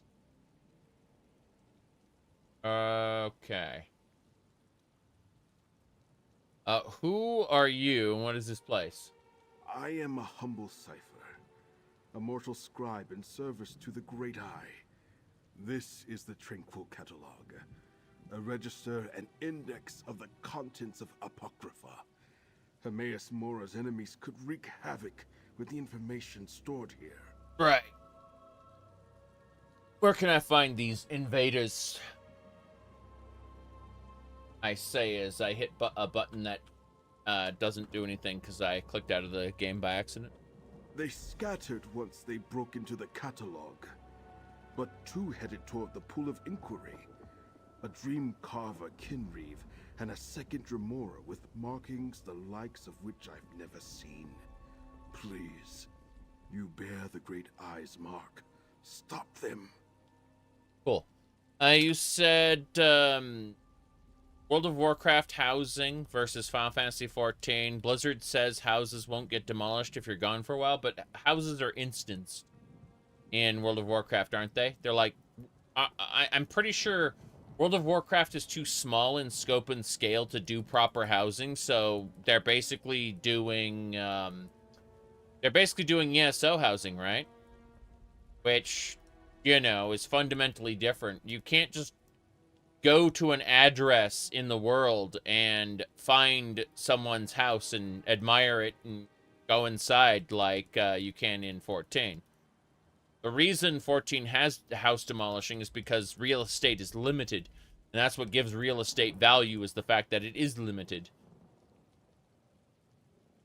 So if you make real estate in an MMO instanced, then it stops having value in the same way. And I think that's why that's why ESO has made steps toward opening houses to other people, where they added that visit system. And I know Warframe has been doing that for a while with the dojos for like the past 3 or 4 years. They like do their featured dojos where they want you to go visit them. Same thing with No Man's Sky. No Man's Sky has that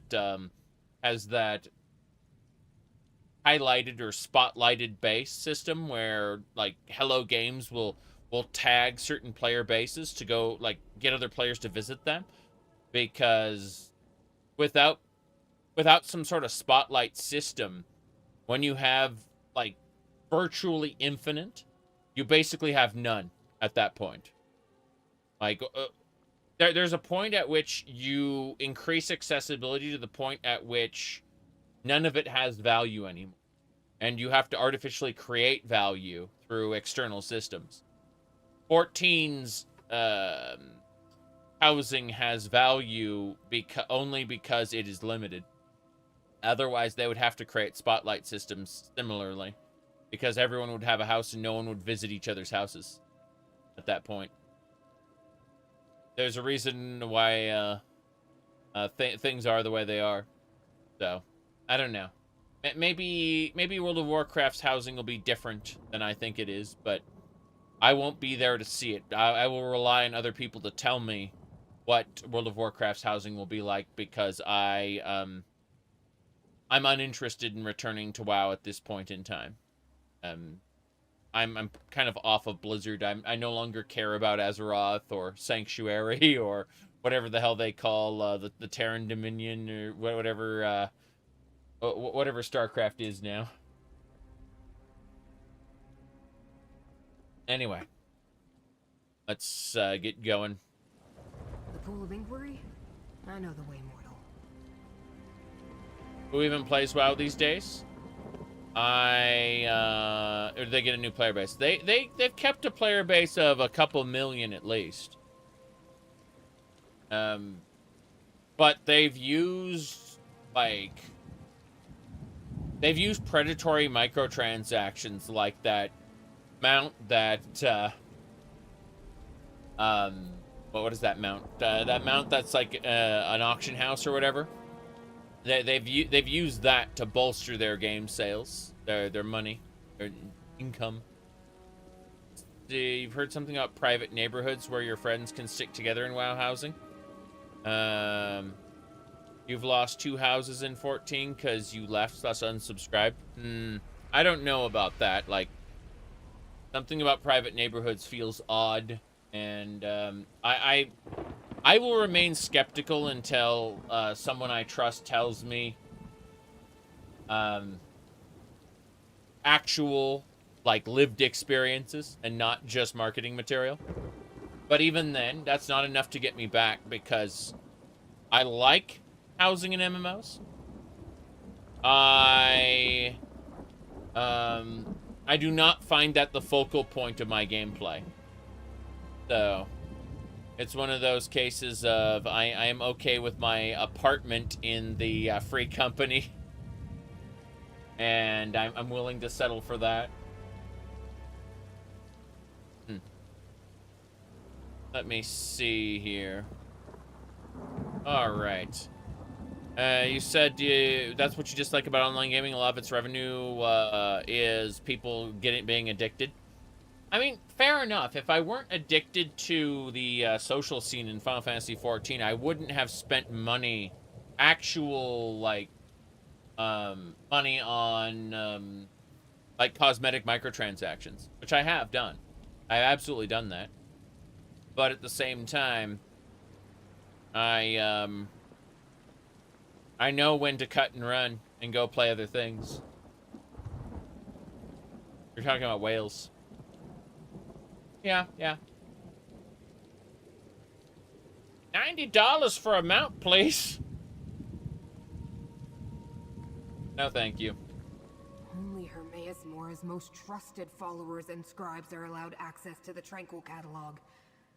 But if the hidden kindred and their Dremora allies know about the pool of inquiry, we must hurry, mortal. You said you don't strike me as a person who spends thousands of dollars. I think I've spent about $400-ish on Warframe across its lifetime. Maybe 300-ish along the lifetime of Path of Exile. But I played thousands of hours of Warframe, and I've played hundreds of hours of Path of Exile, and the Path of Exile has always been a social experience. Like, online friends will always hop in with me at one point or another during a season. So, like, I've never played Path of Exile alone, and Warframe I played for tons and tons of times. My goodness. Yep.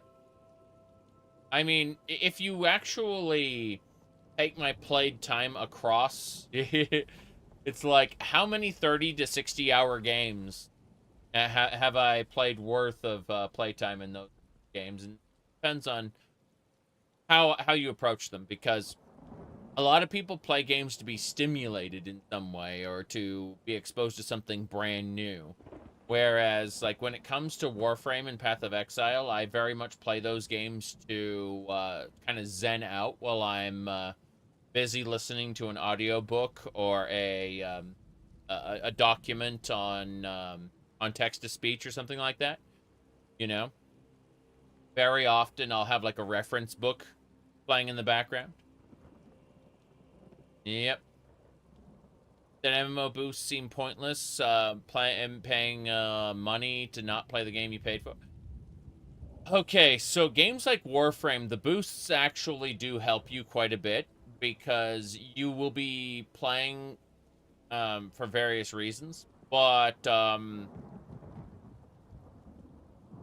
boosts in Warframe are not the same thing as boosts in other games. Boosts are a percentage-based thing. No, I'm trying to think about, like in World of Warcraft, for example, they ruined the actual base game content. They replaced it with something called, like, Chromie Time or some shit. And you can't organically play through the game as it was intended originally. They condensed down the leveling experience and retroactively destroyed that original, that original progression that you would have during each expansion pack. And so, World of Warcraft, if you don't boost to the latest content, you are getting a horribly truncated version of the old content in a way that doesn't allow you to properly enjoy it. It's basically a super speed treadmill, not treadmill, a moving platform that gets you caught up after an arbitrary amount of time. And they do not want you caring about or being invested in previous content. They want you on the current content so that they can design the experience for the current player. Like, World of Warcraft is fucking terrible now, and people defend it because they like it, and that's fine. You are allowed to like bad things. But just like I'm allowed to like bad things as well. There are a lot of Final Fantasy XIV that I can replay and not feel bad about. A Realm Reborn is definitely one of those things where I have enjoyed it a couple times. Yep. You said you love having 20 years of history and throwing it away. Exactly. That's what I'm saying is, like, when people tell me that I should play, like, WoW Classic or whatever, I'm like, I can go to private servers for that, you know, and actually get, you know, real Vanilla Plus content, as opposed to what the slop that Blizzard is offering up now. Anyway, as far as the...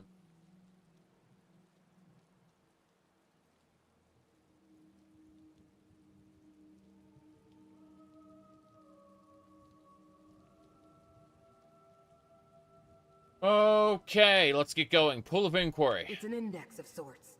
Whatever the hidden kindred seek in Apocrypha, they must not know where to find it. So they've come to the catalog to get an exact location. The Pool of Inquiry contains such information, if they know how to retrieve it. Yep. How do we stop them? If they escape before we catch up to them, then we do what they did. Use the Pool of Inquiry to find them. Right. The waters contain a record of everything in Apocrypha, which now includes these enemies of the Great Eye. Right. You can't wait for Beatrix? Yeah, me too.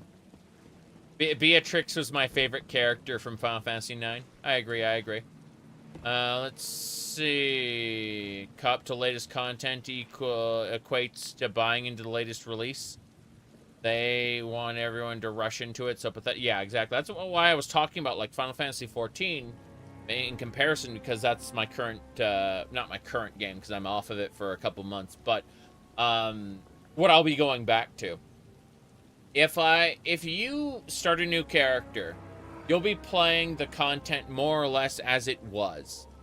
You will be stronger than was originally intended, but you can click the Brilliant Conviction buff off and actually play that content as it was originally, more or less originally intended, if you so desired.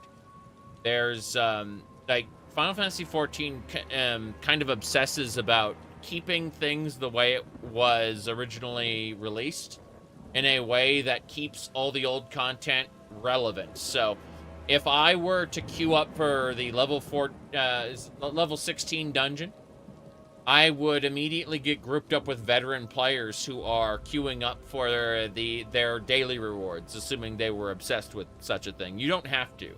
Like, you can get your tomestones and other content in other ways. You know, like they offer you multiple ways to deal with stuff. But the point is that you can do old content, and there are veteran players there ready to play it. It's that simple.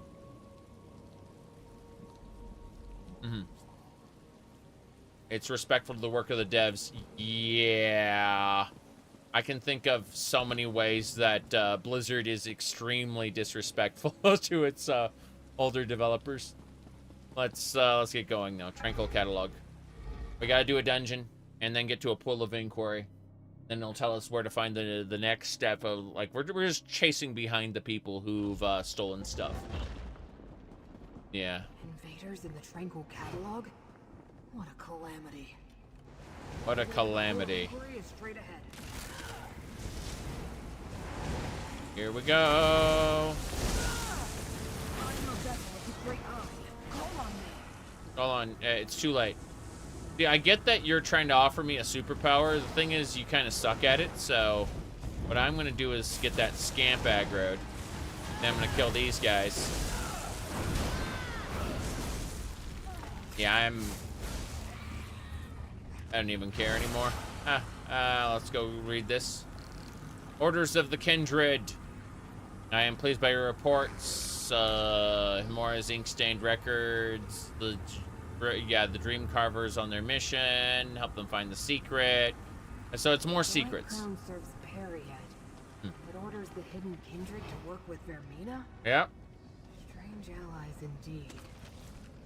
I'm annoyed because we got over the Court of Bedlam, and now we just have a different Daedric alliance. It's like that's all they know how to do anymore is just Daedric alliances. The invaders shattered the portal seal. We need to follow them to the pool of inquiry. Yep. Right. I was afraid of this. The invaders use the sacred tears. Look around. Without them, we can't use the pool. I see. Reminder, if you use the sacred tears, be considerate and replace them. Replenish the tears at the shrines of Hermaeus Mora. These Got it. portals lead to the shrines where we can find more of the sacred tears. I see. Fair enough. Why? There we go. Cool. I just want to loot the urns. There's always loot to be had. Nod bone is especially valuable. It's not valuable at all. Let's go. Oh, this is the... Use the portals. Like, okay. Not that portal, mortal. Fuck. Fair enough. Okay. So... let's go looking...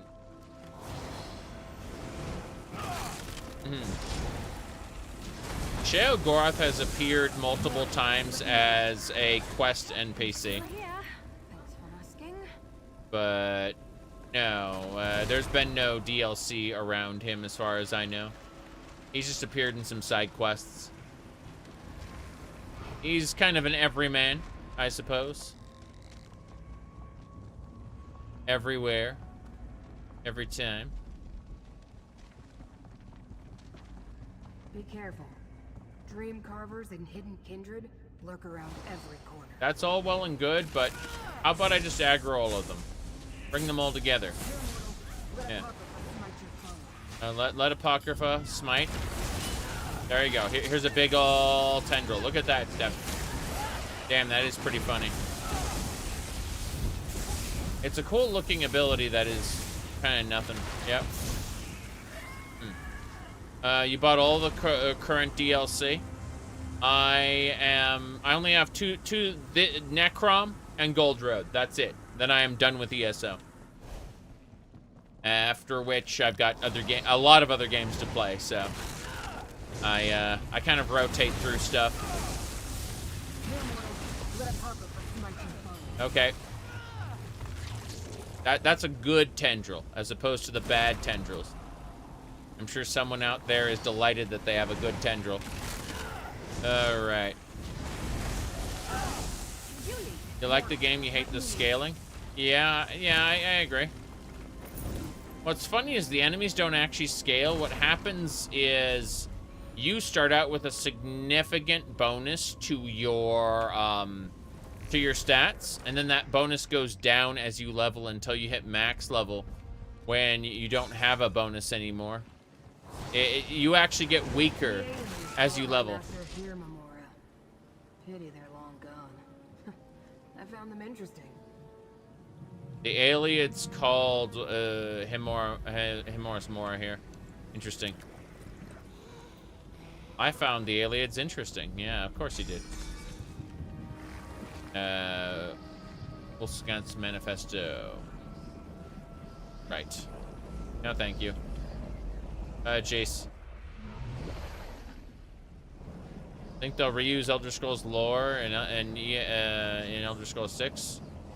I mean, how much of Oblivion lore did they use in Elder Scrolls 5?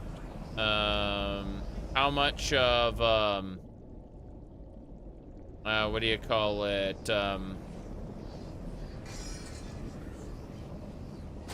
How much of Elder Scrolls 3 lore did they use in Elder Scrolls 4? See what I'm saying?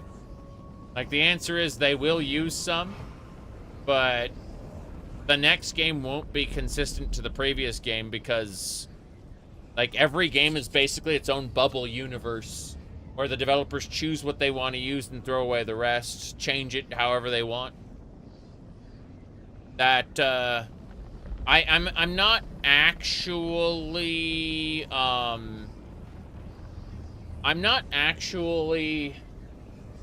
too off-put by them changing stuff. What bothers me is that, like, with each progressive game,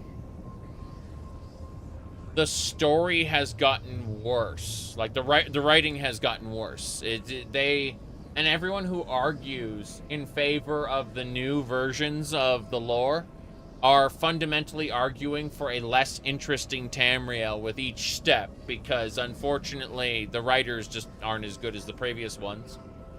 I'm not saying that there isn't value in each game. I enjoy Skyrim a lot as a video game. It's just the writing is kind of bad. Doesn't, like, the writing isn't the only reason you come to a sandbox RPG, though. Do you think that the writing in ESO is better? About 30% of the writing is good in ESO.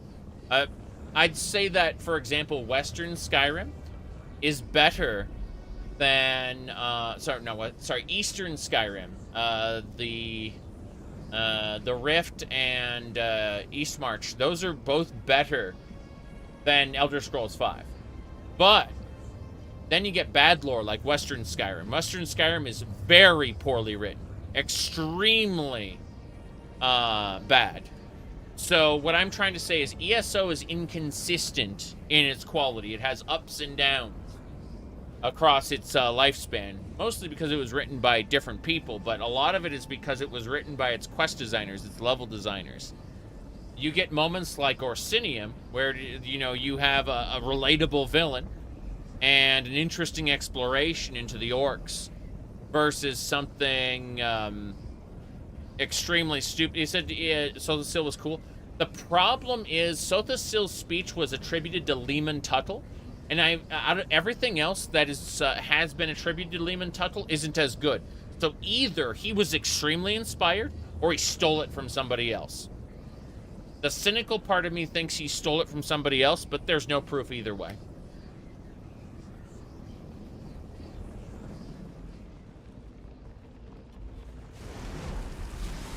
If he was just extremely inspired, I really wish he would have been inspired in his other writing. Because if that proves he can write well when inspired, it means that he was operating on quarter power or less most of the time. And that's unfortunate, because we could have had a much better video game if he were inspired all the time.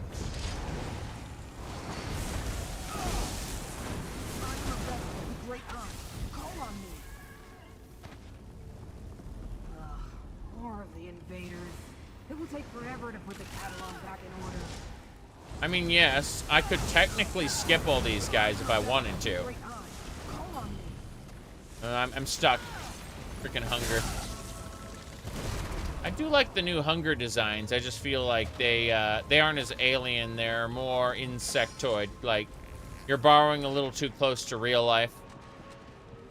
The mortals of Skyrim know the Great Eye is her memorial. Gather the sacred tears. Yes. So you basically Aliens, Nords, and who's the third people who worshipped Hermaeus Mora then? Interesting. Yep. You said you heard that Andrew Young risked his job there to keep Sotha still stuff in. Maybe Andrew wrote it. That is very possible. It's also possible that Andrew tweaked it. Took existing writing and reapplied it somewhere else. I'm not saying he quote-unquote stole it. I'm just saying that it's possible he fixed things that didn't necessarily fit, because Sotha Sil is written much better than most of the game. Like, I can see the Star Wars references, for example, in Veya. Veya to Naryu, Anakin to Obi-Wan, and it kind of like it tweaks. Like I'm my eyebrow is twitching. I'm like, stop it. Like I can see pop culture written into the Scarlet Judge. You know, it's Batman. I'm just like, I really don't like it. I don't like what I see when I see this lady who goes, well, my father is an Imperial and my mother was a Red Guard. It's like, well, which are you? And it's like, I've never really fit into a mold, you know. And it's just like, yeah. It's infuriating to read that. To read that text in ESO, because I know where it comes from. I know how the quest designers are not good writers at all. It's it said if your mother was a Red Guard, you're a Red Guard. Yes, but they're talking about culturally speaking, right? Because she was in the service of her father, who was the leader of a particular Imperial fortification, right? And so they made the problem is she wasn't a one-off character. She was partly the focus of the campaign, and so it really felt like an author insert. Yeah.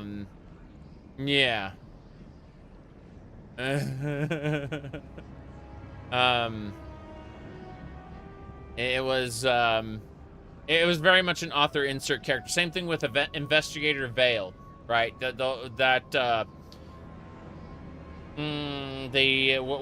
What is her name? I forgot her name already, but she was in High Isle, and all the Alliance leaders immediately knew and loved her, right?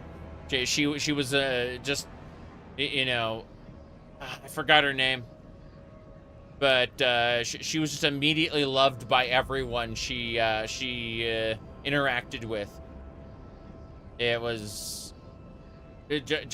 She wasn't in the base game content. She was added for DLC, and then she just got more and more loved by NPCs the longer she was in there. Trying to find her name now. In the UASP, they will have her, no doubt. Lady Arabelle, yeah.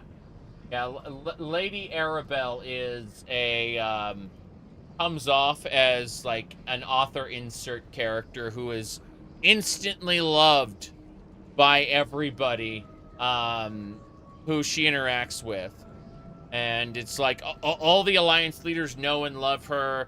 The Red Guard, not Red Guard, sorry, the Bretons in High Isle know and love her. The problem is other people in the social media space have used and abused the words Mary Sue. And so I feel dirty using that phrase. But in this case, it really does feel like it applies.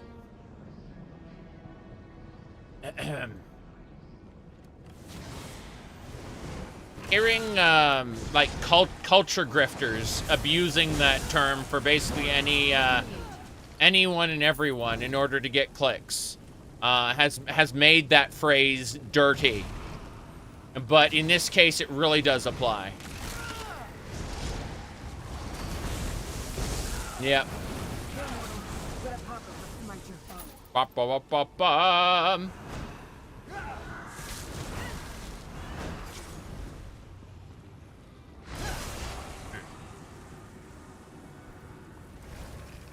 Unfortunately, we're at the point now where we've kind of come full circle. We had the culture warriors, the social justice culture warriors. Now we have the anti-woke justice warriors, and they're basically just grifters, I should say. And it's all just a space of social media outrage that just continually pisses me off. It pissed me off back when it was one side doing it. Now it's pissing me off when the other side's doing it. And I absolutely despise this whole social media griftosphere that's going on. Yeah, exactly. Anyway, let's see here.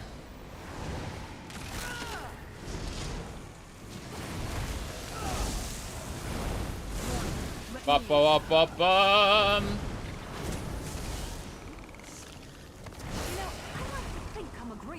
You had the similar feeling you played Jade Shadows in Warframe? I don't know how the Stalker... Gather the tears, mortal. Oh, yeah, I remember the Khajiit knew about Hamura. That was right. That's the 3 tiers. Yeah. Now take the tears and place them in the pool. Yep. Okay. Yep. Up. Okay.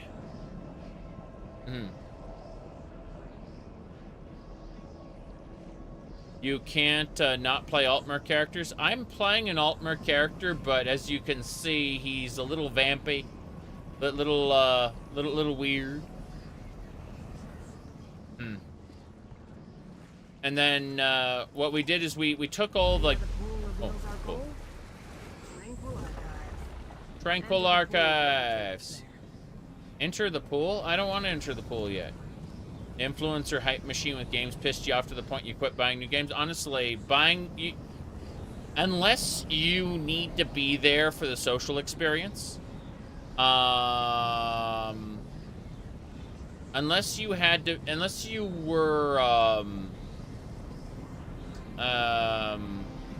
need to be there for the social experience, there's no reason to buy brand new games. You should always wait at the very least, 2 days. Okay? At the very least, wait 2 days to see if there aren't any bugs or glitches or any major problems being reported with the games. However, if you want to be really safe, wait 2 months. And the reason to wait 2 months is because there is a honeymoon phase with video games where a whole ton of people absolutely love a game, and then they will drop off of it. Those are the people who are invested due to money or emotional, whatever. There's some reason that they have an artificially high level of investment, right? When you get rid, when those emotionally invested people move on, which they usually do, you are left with actual players, people really playing the video game. Give me a sec, I need to turn my mic down slightly. It peaked there. Turn it down just 1 decibel. There we go. Turn down the game 2 decibels. Anyway. Influencers carry so much clout, no one thinks for themselves. Yes. And what I'm trying to say is that... oh, geez. I heard something and it pissed me off. Like, here, hold on. There's this guy, G-Man, I think. He was hyping up Starfield one time, and I was like, what's wrong with you? Why are you doing that? And keep in mind the context that this dude was hyping up Starfield, okay? That's the context for this next flip. Give me a second. Here we go. Here we go. Keep in mind the context of this that I want you to remember is he hyped up Starfield. Supposed to be a role-playing game. I was also surprised at just how little role-playing there actually is. Walking around the various towns, for instance, they may as well be empty because outside of the few merchants or NPCs you can interact with, everything else is just window dressing, with people all standing around idly to give the illusion of the place actually being bustling. Wait. You can't even attack the guards or the other NPCs with your weapons having no effect. Wait. You can't break into people's homes, you can't pickpocket anyone, and you can outright steal someone's belongings from right under their nose and they're not even gonna react. Wait for it. Wait for it.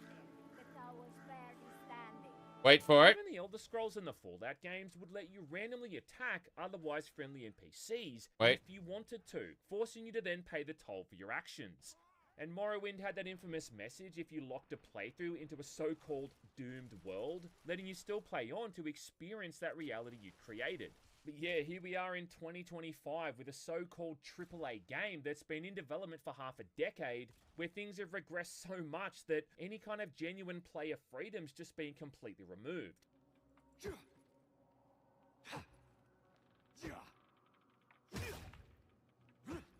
Meanwhile... Okay. Right? That's fine. That's fine. He said, the people who play VOW don't know what the Pillars universe is. I hate that too. However, it's important to understand that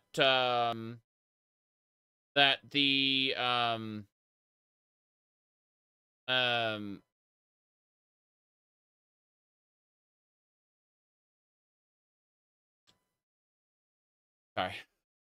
It's important to understand that people bought into this ridiculous marketing hype in the beginning and created their own version of reality. What do I mean by that? Let me go over here. Hold on. He's making a fair comparison, yes. But it should be compared to the Outer Worlds, really. And their marketing started with this. And everyone was like, it's Skyrim! It's Skyrim! And I looked at this and I frowned when I saw this. Everyone else was hyped, right? But I frowned when I saw this original trailer. And then the social media space took on expectations of it being Skyrim. They never really reversed course or corrected. They said once or twice that they were pulling back, but yeah, I looked at that and I said I frowned at that and said this doesn't look interesting to me. And every time they released more content, which was basically backpedaling on their initial, pitch of this is our Skyrim, right? Every time they said that, they backpedaled on it. People didn't listen, or people didn't hear it. And it reminds me very much of No Man's Sky, right? No Man's Sky, toward the end of it, Sean Murray was trying to rein in expectations because he agreed with a whole ton of people by accident. And it's his fault, of course. I'm not saying he isn't to blame. I'm saying that he tried to, at the 11th hour, correct public perception, right? And what I've learned over these years is that any attempts to correct public perception cannot stop the hype train and do not reach any number of people. My goodness. Yeah, but remember, Squid, you were talking about how you were racist and shit earlier, so I'm just like, you know what? Just get out. The moment you throw out a reasonable but extremely contrary opinion, and then I realized, hold on, let's put two and two together. Oh shit, he's trolling. Fuck off. I'll see you tomorrow, Squid. Anyway, let's see. As I was saying, yeah. So, that basically, yeah, once the hype train starts going, that's it. It's really funny. It's really funny. Now then, let me see. What else? Yeah. So, yeah, it's kind of neat because you can see what people have previously said on their on like live stream chat. So if somebody says something, and then you look at their history of posting, and you realize, oh shit, that guy's just a troll. It's kind of funny because you get this little concise window that summarizes everything that they've ever said. And it allows you to sift out the nonsense. Anyway, let's see. What else we got going on here? Oh, yeah. No, what I'm trying to say is Avowed has never looked interesting to me. Not even a bit. And this was the initial pitch that got everyone hyped. And they've been hyped ever since. And they are finally coming to reality. The reality that I've been in for, since the beginning. It's, your history's marked you for termination. Jeez. It is pretty funny, though, how absolutely bonkers this situation has been with Avowed. Yeah. Developers are way more comfortable with release it now, fix it later. Yes. Can you be hyped as a Pillars fan? Well, that's just it. Most people don't know it's Pillars. Most people, like, it isn't listed as Avowed, a Pillars of Eternity story, right? The marketing seems to be afraid to use Pillars of Eternity. I think that's because Pillars of Eternity didn't make a whole lot of money. You know what I mean? Like, they were hoping to get a breakaway success, hoping to, like, peel it off as its own thing. Fuck. Anyway, check this guy out. Check this guy out. It isn't really G-Man that I wanted to talk about. I want to talk about this other guy. I want to talk about, you can't steal, pickpocket. Look at this. We were expecting the next Skyrim, but we got less than Daggerfall. This dude right here. Look at this dude. He's a blue check. Don't interact with blue checks, man. Don't do it. Don't do it. But this blue check guy needs his rent paid. Okay. Like he gets paid for interactions, right? Has anyone ever played Daggerfall by chance? Ever committed bank fraud in Daggerfall? Ever been in front of the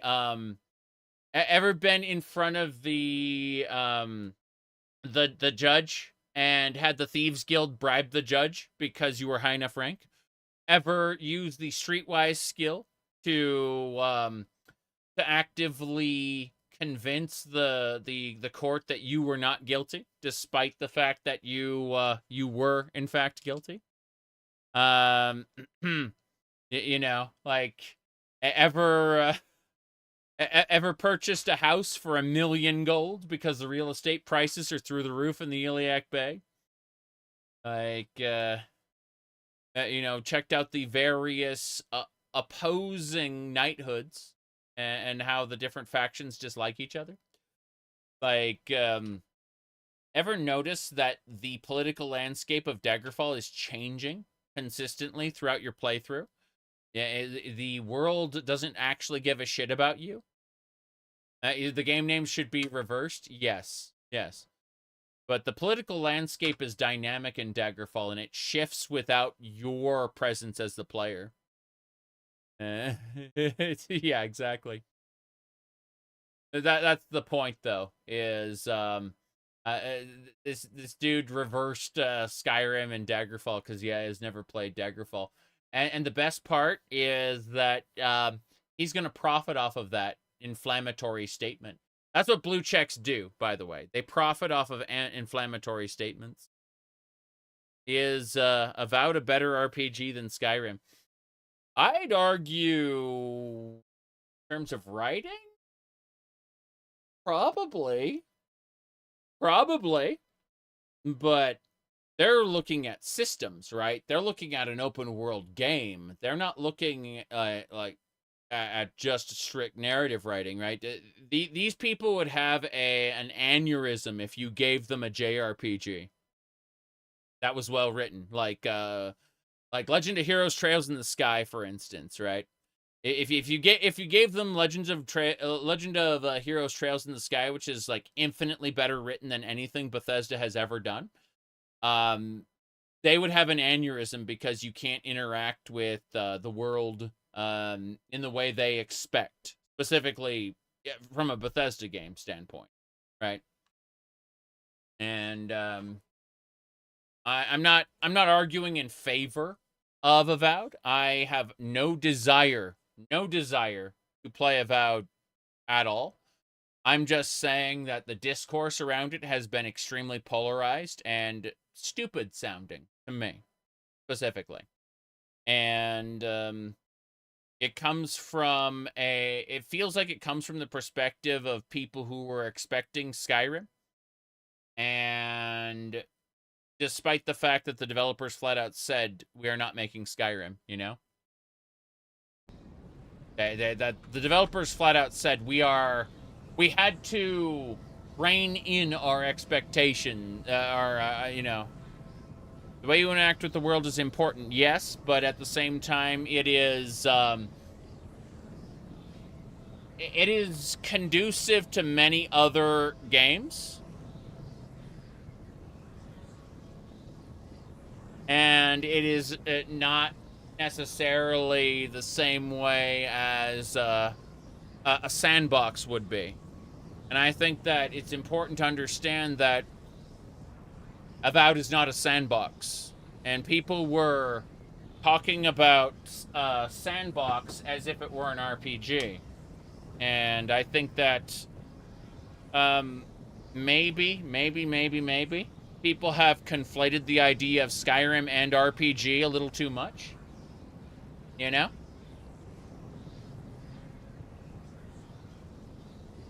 I think that Skyrim is maybe less of an RPG and more of a sandbox. I'm not arguing that people should give Avowed a better score or give it another chance, because I will probably never play Avowed. I'm uninterested in the game, but I see the discourse online, and I feel like it's way too polarized, one way or the other, and I think people should take a moment and try to analyze why they feel a certain way about a certain thing. Introspection, look into oneself and try to break down why they feel the way they do, you know? Okie dokie. Let's go into the portal to the Tranquil Archives. I've liked the dungeon crawling in this Apocrypha thing so far. It's been fun. It hasn't been hard because ESO's an easy game. Tranquil Archives. Mm-hmm. One of the main repositories for Hermaeus Mora's glyphics. Yep. We need to find the invaders, mortal. Mm. Ah, this is the glyphic. Now I know where to find them. Oh. The dream your prince helped me remember, despite your predilections, Rim. Oh. Prince Vermina commands me to punish Mora's servants, Mm. so I do. Excessive and pointless, but I have what I came for. I'm leaving. Whoa! Okay, check this shit out. You see, the quest requires that I kill this guy to progress, but I'm a crazy person. I can just run past him while invisible. Unfortunately, this bridge will not advance until we kill him, because the quest is scripted this way, right?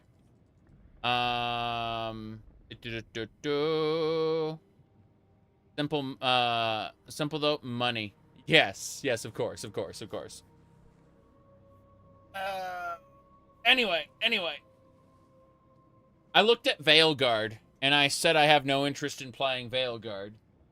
But I did remark on a couple viral clips that, I said they didn't feel like they fit within the universe of Dragon Age. And that is all I will say. Because I will not give them money. But, like, I loved Dragon Age Origins. I did not like Dragon Age 2. I liked Dragon Age Inquisition more than Dragon Age 2, but I still didn't like Inquisition, really. So it was a case of fool me once, shame on you. Fool me twice, shame on me. And after that, I'm not buying your third game. Like, I'm not giving you a third chance to screw me over. You know what I mean? And that was my entire rationale for you liked 2 and Inquisition? Ah, okay. I did not really care.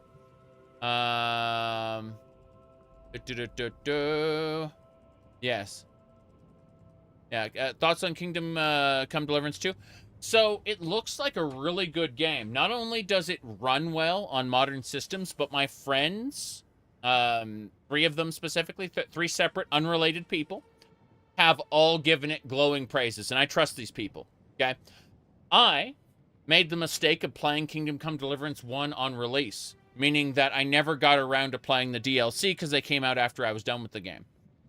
So, what I will do is I will wait until all the DLC are out, and then I will get around to playing 2 in the fullness of time.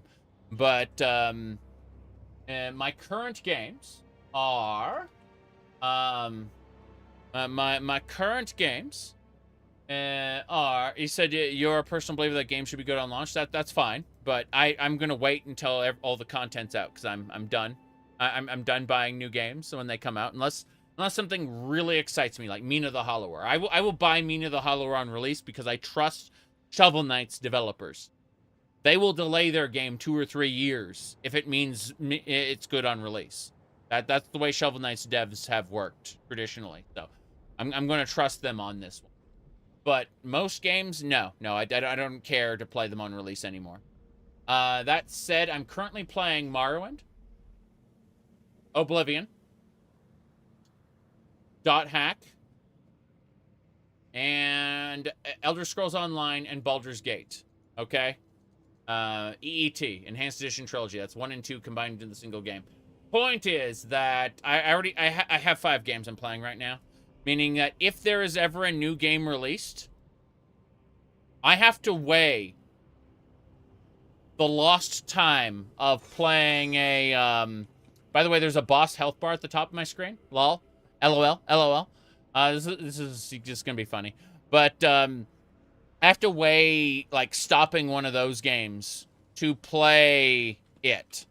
And I'm not going to I'm not going to stop any of my current games for that. Sorry.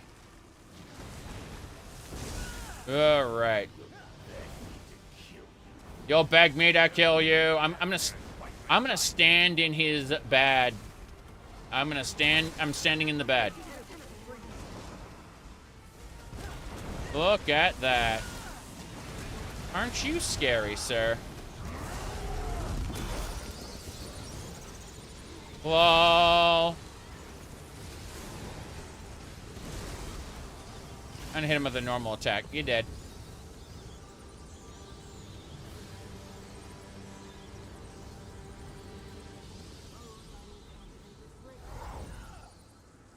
Mm-hmm. There you go.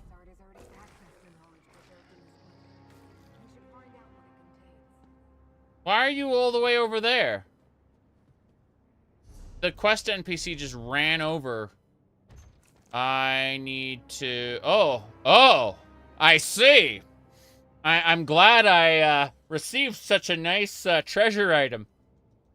A collection of erotic fiction featuring pairings of prominent Aldmeri dominions, including Queen Irene and Orselmo.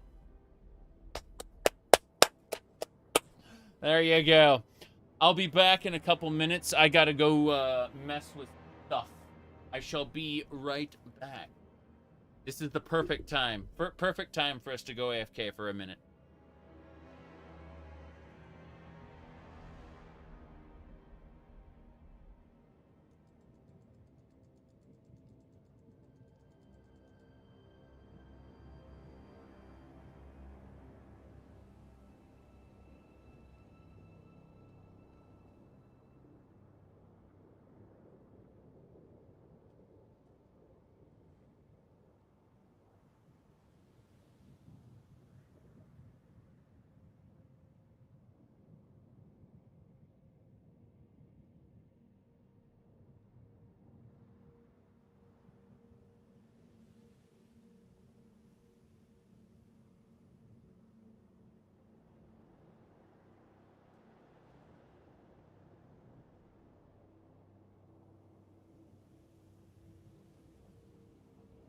Okay.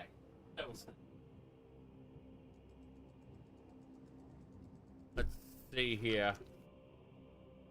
Right. Oh, jeez. I can't has any of that. I need to get Fezes out here. Trade with Khajiit? Okay.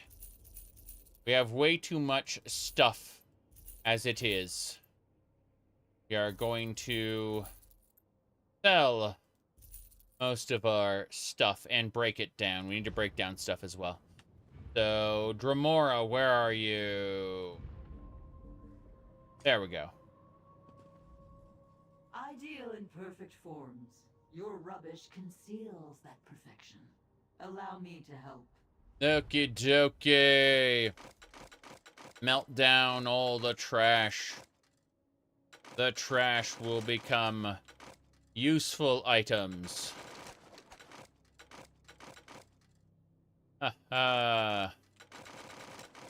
What do you mean I'm completely over encumbered with garbage? It's fine, really. Yeah, fuck it. I don't see myself keeping any of this stuff. It's nice that, Razumdar's best bow and all that, but no. No, we're getting rid of everything. I'll have to farm for, appropriate equipment if I really want it. What a shame. There we go.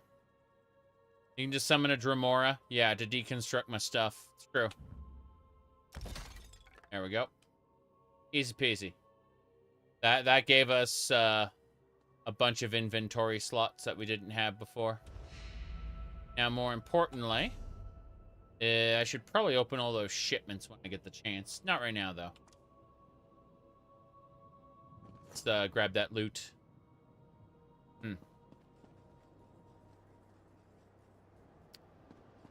Okay. Full of inquiry. But yes. Generally, whoops, I did not activate the glyphic, my bad. What was I gonna say? Oh yeah, tons of people want to know my opinion on latest thing, but usually, these days, I am not interfacing with newest thing. I am specifically, avoiding newest thing. Let's see. Okay, there's the glyphic.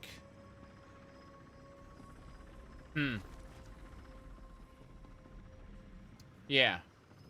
Torvasard went to great lengths to reach this glyphic, but it refuses to reveal its contents to me. Examine the glyphic, mortal. Perhaps you'll have more success. See.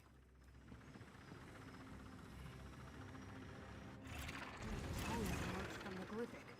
Read them, mortal. Okay, our Pact Primordial. To Daedra, to thine realm, we may not come, within the domain, Prince Sovereign. The Pact princes from entering another's realm. But that's hardly a secret. I mean, we can fix that though, right? Dreams of the Forgotten. Only a few lines of text. Forgot nothing. Noble keeper of knowledge. In his endless realm, where secrets preserve the memory of every forgotten thing. Dothack said he was trying to remember a lost dream. He believes he can find it in my master's realm. Okay. Black book for a dire purpose. Most dangerous and best left forgotten. That's one of my master's black books. Yes. These tomes were reluctant to dispense their information. I wonder if Torvasard learned more. Torvasard. Let's discuss this, mortal. Honestly, I can see that being as like an insult. Someone calls you a Torvasard. Somehow, I could see that happening. Calling someone a Torvasard is a slur.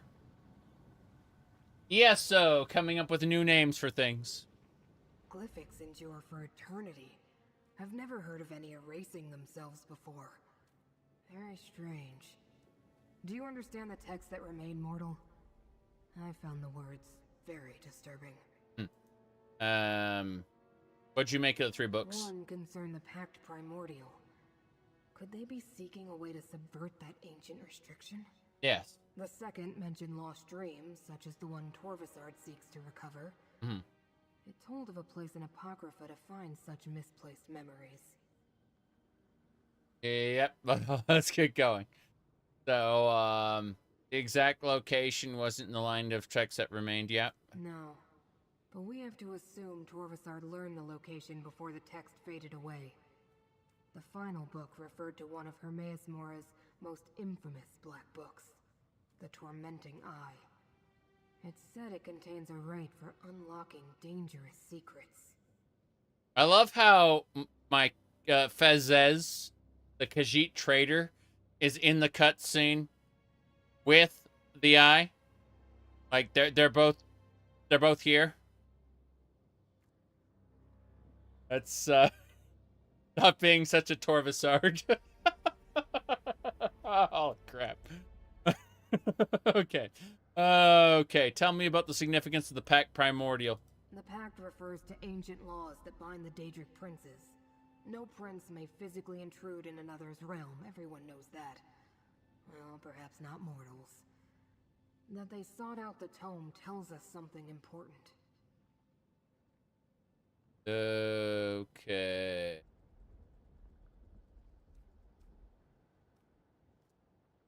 Yep. What does that tell us? The invaders found a way to enter Apocrypha undetected. Perhaps they hope to open a path for one or more of the rival princes? That would be disastrous. There's nothing more we can do here. It's time to exit the Tranquil Catalog. Good. One moment and I'll conjure up a portal. Radio. Hey, guess who didn't sign the Pact Primordial? A Daedric prince from another reality. One who didn't exist in ours until moments ago. We'll get to that next DLC. LOL. It appears we're in no immediate danger. We can speak here, mortal. Okay, fine. But yeah, it's great. We can start calling people Torvasards apparently, because that is a word now. I've never faced such a convoluted contradiction of fate before. While we learned the cause of the incongruity, I wasn't able to make the necessary corrections, unfortunately. At least we chased off Torvasard and defeated the Kinreeve. Yes. You said that Bethesda was heavily inspired by The Witcher 3 when they worked on their hit game Starfield.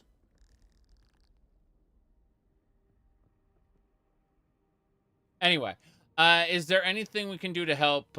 Anything else we can do to help? Yeah. You want to help me? Yes. What a strange mortal you are. But resourceful. I'm not sure I would have learned anything at all without your assistance. Here's the gold I promised. You earned it. This problem bears contemplation. I'll find you again soon. That was the first thing you heard? Yeah. I mean, that's what Roderick is implying. Roderick is implying that in their hit game Starfield, they used The Witcher 3 as heavy inspiration, right? Yeah. Torvasard is the protagonist of Elder Scrolls 6. Yeah. Well, Wait. My master, Hermaeus Mora, wants to speak with you, mortal. He will use me as his vessel. Know that the Prince of Secrets addresses you, chosen of fate. I can observe through my watchling's eyes, speak through them, even act through them when necessary. You and Scroot uncovered a threat before even I became aware of it. That concerns me. It just told me. The game just told me. Check back tomorrow for more daily endeavors.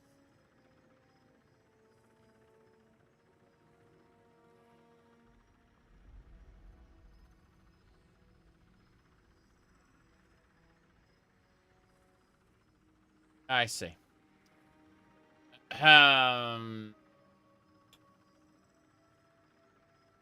Corvusard and the Hidden Kindred found a way to enter Apocrypha undetected. But you and Scroot were not fooled. For that, I give you a gift, so that I may better aid you against this ongoing threat to my realm and yours. I will make this watchling available to you for the duration of our agreement. Now, Laramil comes. Laramil comes! All over the place. It was quite messy.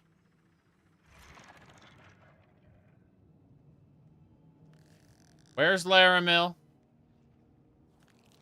Laramil's not here. You're full of shit. You told me Laramil was on the way. Really? I came as soon as I heard Proxy. I knew what Hermaeus Mora predicted, but I never truly imagined invaders in Apocrypha. One more thread of fate to investigate, Proxy. Take this portal and see where it leads.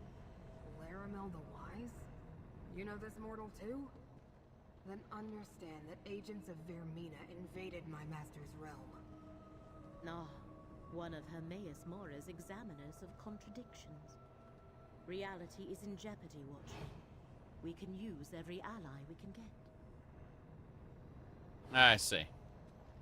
Well, Scroot's gonna be with us for the duration, apparently. That's delightful. Vermina's servants built a secret gate to Apocrypha beneath Olivalis. Yes.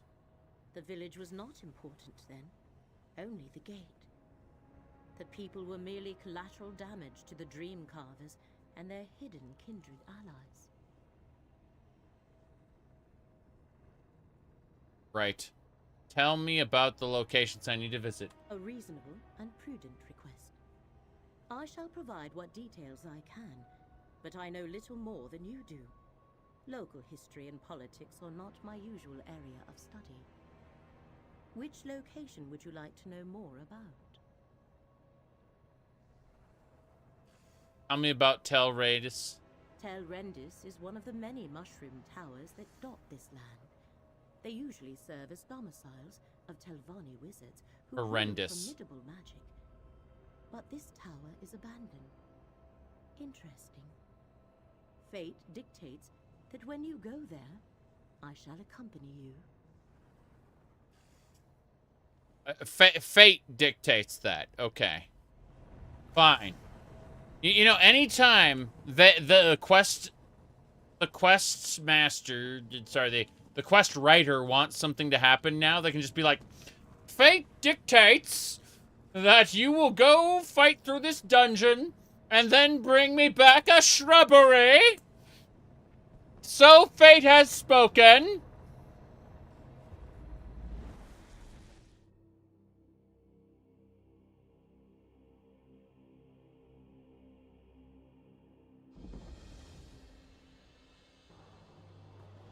Proxy.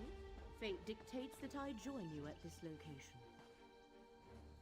Fate has foretold that you bring to me 7 bare asses, but they cannot be damaged in any way. So if it is up to RNG whether or not you receive one when you complete an objective. All right, everyone. Burger.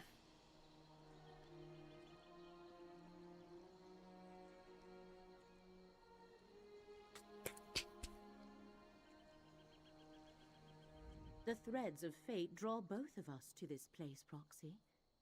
Telrendis, once the home of a powerful Telvanni magister named Meln the Mouthless, but now abandoned. From what I could ascertain, no one knows what happened to the wizard of this tower. Wife delivered burger, yes. It was from Charles Jr.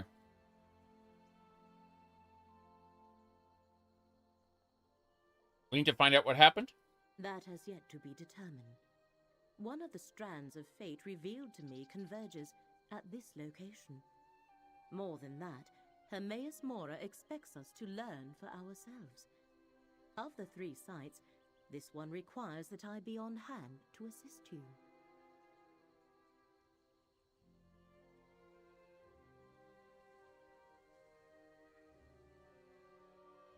Hold on a second.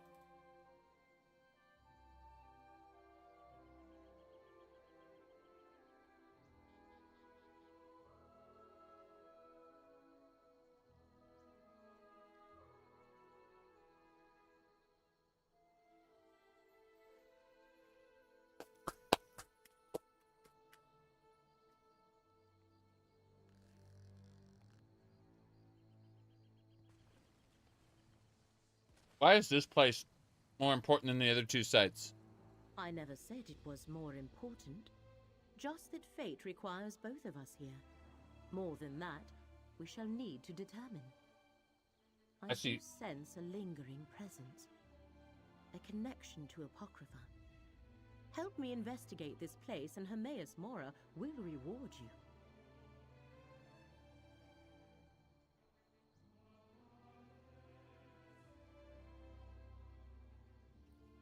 My goodness. I'll help you investigate Telrendis. Where do we start? I wish to survey the tower and its grounds. The threads of fate hang over this place like cobwebs of possibility and consequence. Let us explore the center of the compound and see where those threads take us. Right.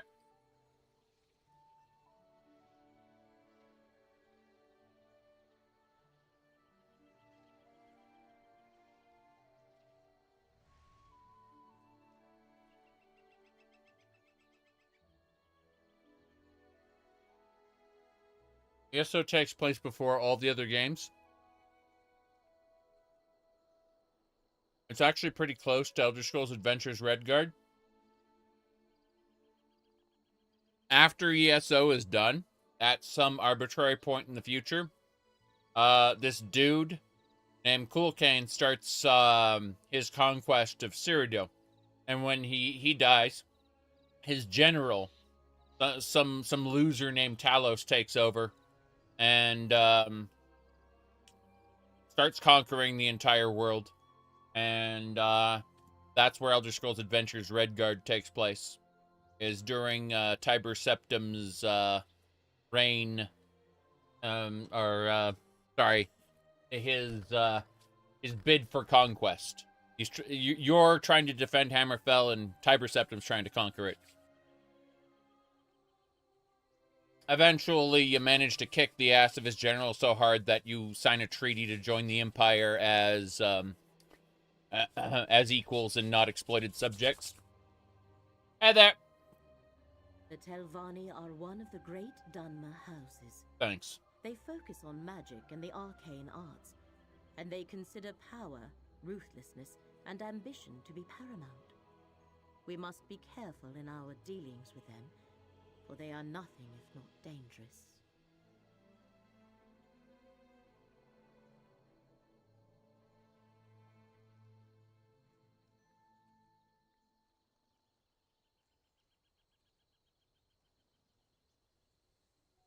You mentioned a name? Melm the Mouthless?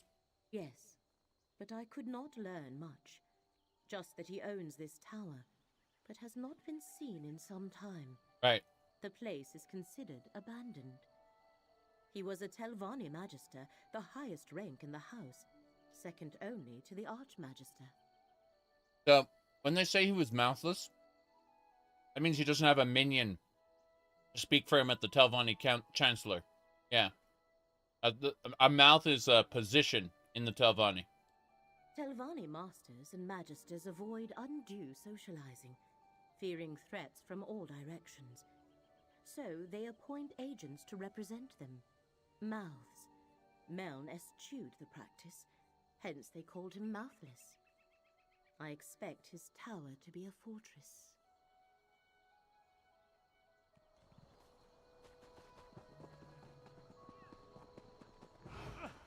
On. So, what we want to do, we're gonna pull open the Red Guard shenanigans. Could be 2 clips. First is try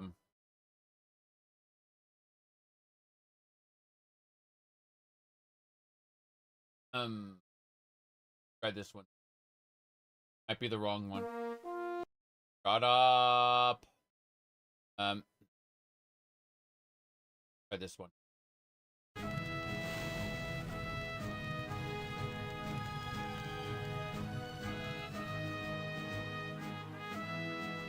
It is late in the Second Era, a time of war, as the Empire of Tiber Septim sweeps through the kingdoms of Tamriel in a glorious bid for conquest. Septim is opposed on all sides, but never more fiercely than by Hammerfell, the ancestral home of the Red Guards. The High King of Hammerfell, Thasard II, resists the Imperial invasions even as he sees other kingdoms crumble, until at last, without warning and surprisingly devoid of court treachery, death takes its full measure.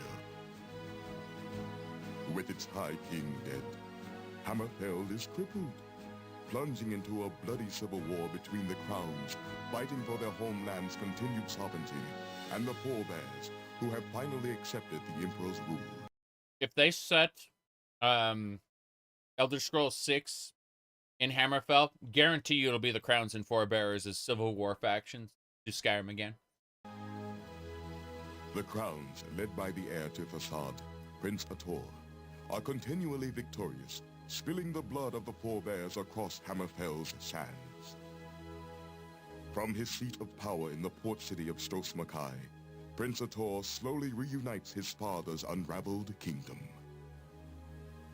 Feeling their impending defeat, the forebears sign a pact with the Emperor, allowing him to bring his armies in, crush the Crowns, and rule Hammerfell as his own. Tiber Septim's armies prove too much for the proud Red Guard Crowns. Tiber Septim sends his best commander, Lord Richten, to Stros Makai to close the grip on Prince Ator and the Crowns. The prince rallies his forces for one last stand. Knowing that Hammerfell's sovereignty is at stake, the Crown forces match the might of the Empire, meeting them in the harbor of Stros Makai for the final battle. The fighting is fierce. Lord Richten, having seen the prince's victories at sea before, decides to bring his last resource to the fore. The dragon, Nathalilagus, proud jewel of the Imperial Crown. Ator commands his archers to ready their weapons, but is struck down himself by Richten's assassin, felled by an arrow whose poison spreads too fast. Ator's wizard attempts to save the prince, but the dragon ends his magic and the Crown's hope for victory in a single fiery breath. Having conquered the Crowns, the Emperor's forces claim rule over all of Hammerfell. Okay. Let me pull it up. Oh. Brought up.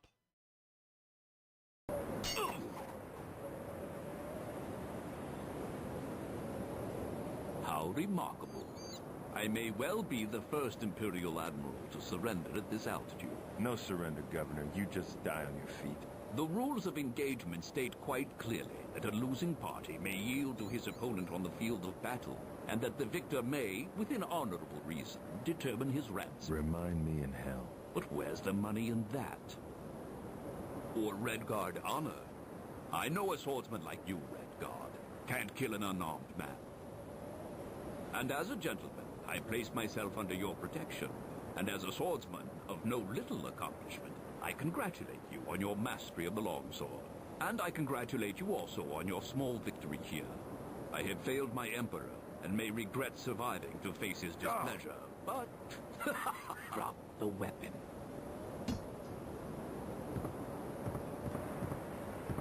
What were those rules of engagement again? I'm sorry, Redguard.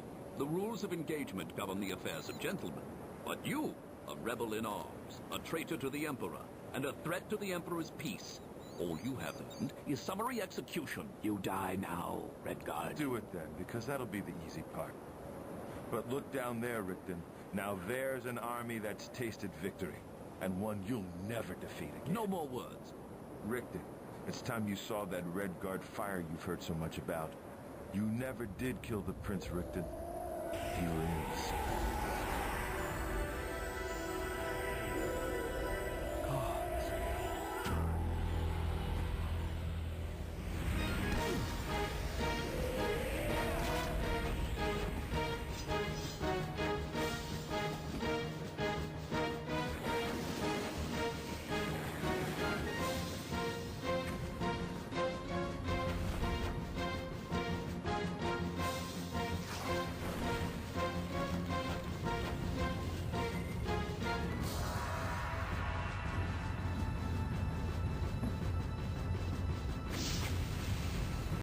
There you go.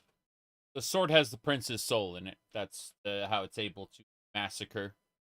Yep. Tom Cruise and Hammerfell. I mean, sure. It honestly, it plays like a Tomb Raider game, but with worse controls, if that's even possible. Yep.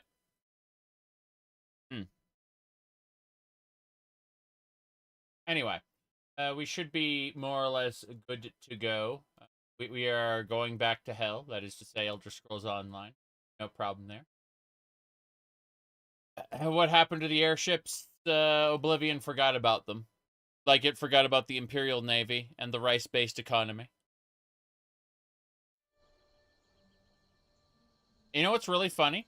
There are people out there who will argue, well, actually, it's the unreliable narrator. You see, there's no evidence that Cyrodiil was a jungle, except, you know, for the fact that people who lived there will flat out tell you that my home was this way. In Morrowind, like, actual NPC dialogue from people who freaking live there. It has nothing to, like, there are people out there who will, like, regurgitate that it's just lore books that are inaccurate.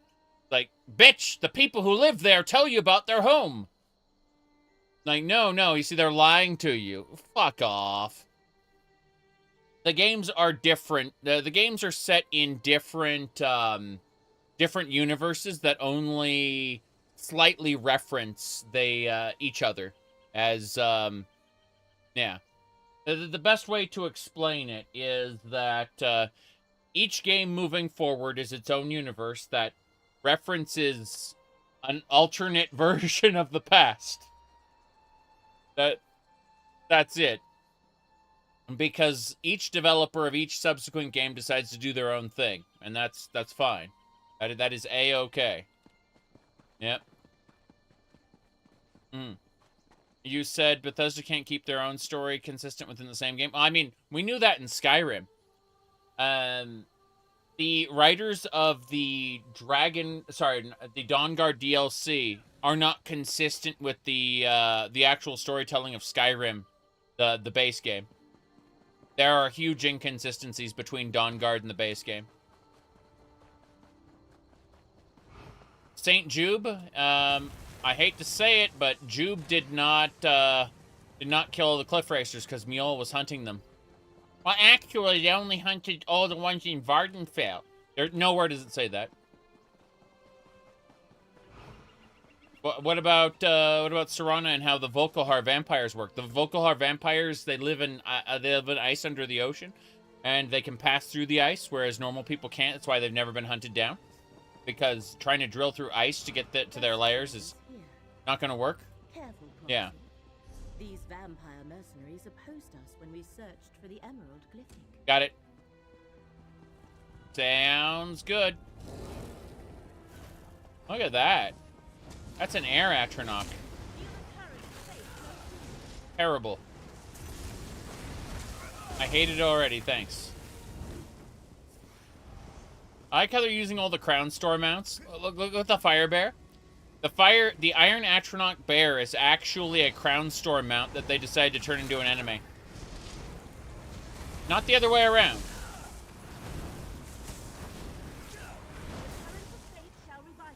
Yep.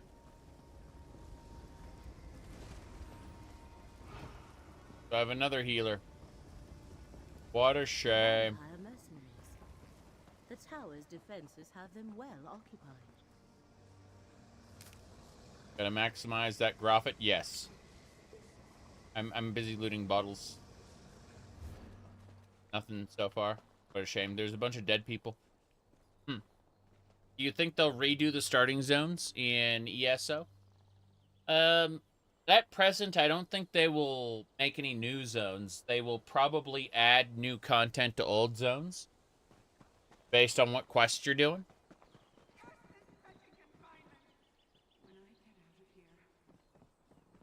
When you get out of here? Hold on, there's another quest over here we need to do. Hello there. Wait, hold on. Headed to Old Isra. Mm-hmm. I am. I'm waiting for the textures to pop in. Oh good, you stopped. No time for details. People eager to see me dead will come over that hill at any moment. So, want to earn some easy gold? Sure, easy gold sounds good. Helhulen.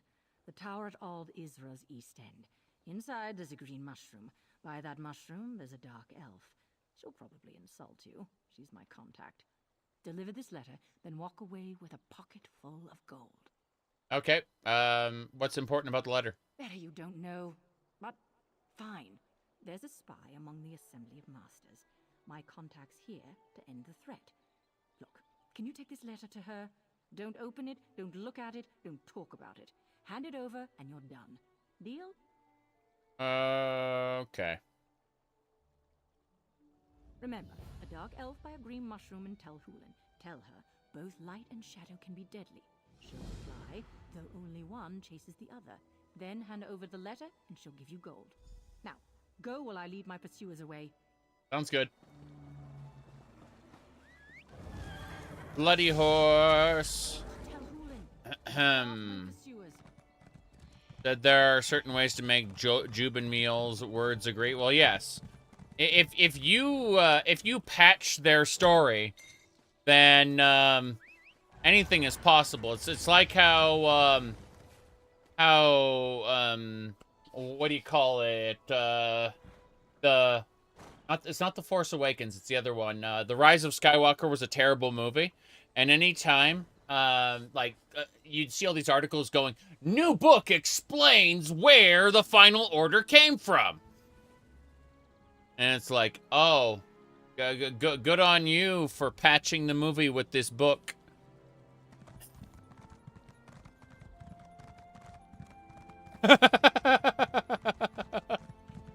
Gotta update the movie. Let's go to the other tower. Let's go do the side quest first. You gotta buy the book. Exactly. She said she'd help, but this isn't helping me. I want out. Oh. Okay, I suppose I'll save you. Why are Morris Seekers? But this isn't helping me. Right. Do you have any idea how long know? I'll gladly show you. Damn. She'll turn non-hostile, I'm sure. Power attack.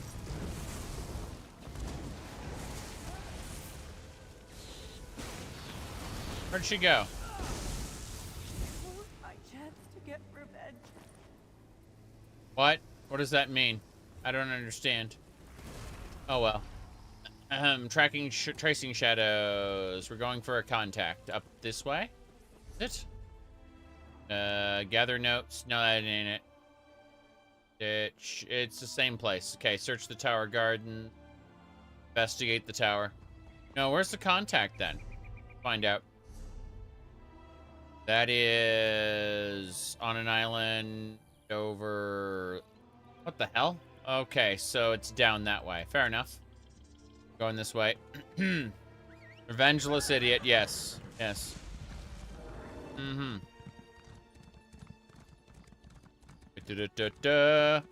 You said ESO keeps trimming down content? Well, yeah. Like, I'm basic... I make it no secret I'm kind of done with the game. I'm just trying to finish up the last 2 zones so I can uninstall the game and be done with it for a while. Yep. They hired people for another game. Correct. So, no doubt that they transferred the existing staff over to that new game to get it done. Whatever it is. We don't know. Some people say it's an MMO. All we know is that the job listing was for a freemium, a freemium microtransaction manager or something like that.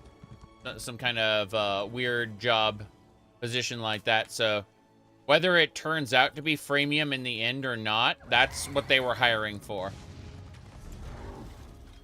Good, jeez. Need to move. We need to go down south. I got distracted by a whole ton of things. Treasure chests are nice. I like treasure chests. Gotta go south, though.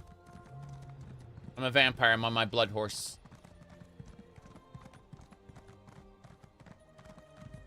This way. They're fishing. I like fishing a lot. I also noticed the curves of the character model, but, you know, that was secondary. Okay. Onwards and sideways. Full Fallout 76 on Elder Scrolls 6. Oh no, maybe. All I know is I have no idea what to expect. You would have picked this up if it had crossplay? Yeah. When a bunch of games were getting crossplay, Bethesda refused to introduce it to any of their games. It would have been more work. Warframe added full crossplay to like all their platforms, including mobile devices. It's amazing. No Man's Sky has crossplay now too.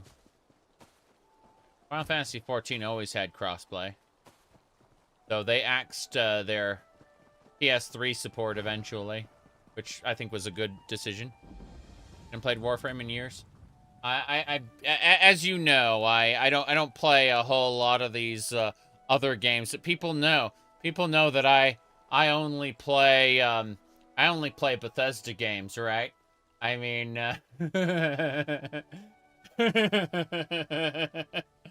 let's see. Let's look at the top list. 7.6 thousand hours Final Fantasy XIV, 5.3 thousand hours Warframe. Uh-oh, SpaghettiOs. Of course, after that, there's 5,000 hours of Skyrim. You know, some Elder Scrolls Online, No Man's Sky, Path of Exile, Fallout 4, Oblivion, Fallout New Vegas, and of course, Warudo. People are like, what the fuck is Warudo? And the answer is VTuber software. Yes. Roll. Alrighty then. Yeah, jeez. So much. Looking at something. hell was any of that? No. I played a lot of Warframe. True. Hello? Can you speak to you? You refuse to talk to monstrous vampires. Is that true? Nope, she has no function. If she were an NPC with a function, that hypnosis would have let her talk to me. But she's just flavor NPC. Gotta go in here. Gotta deliver our letter. Any delay is unacceptable. We hired the Morag Tong to deal with this problem. No! It won't change my process. Outrageous! How dare you... Master Phobes, a word, if I may. It's Naryu. If you have the opportunity to play Warframe 1999, definitely should. Definitely should. Warframe 1999 is very, very good. It is a quest inside of Warframe, but it's basically their crack at Dark Sector, where you're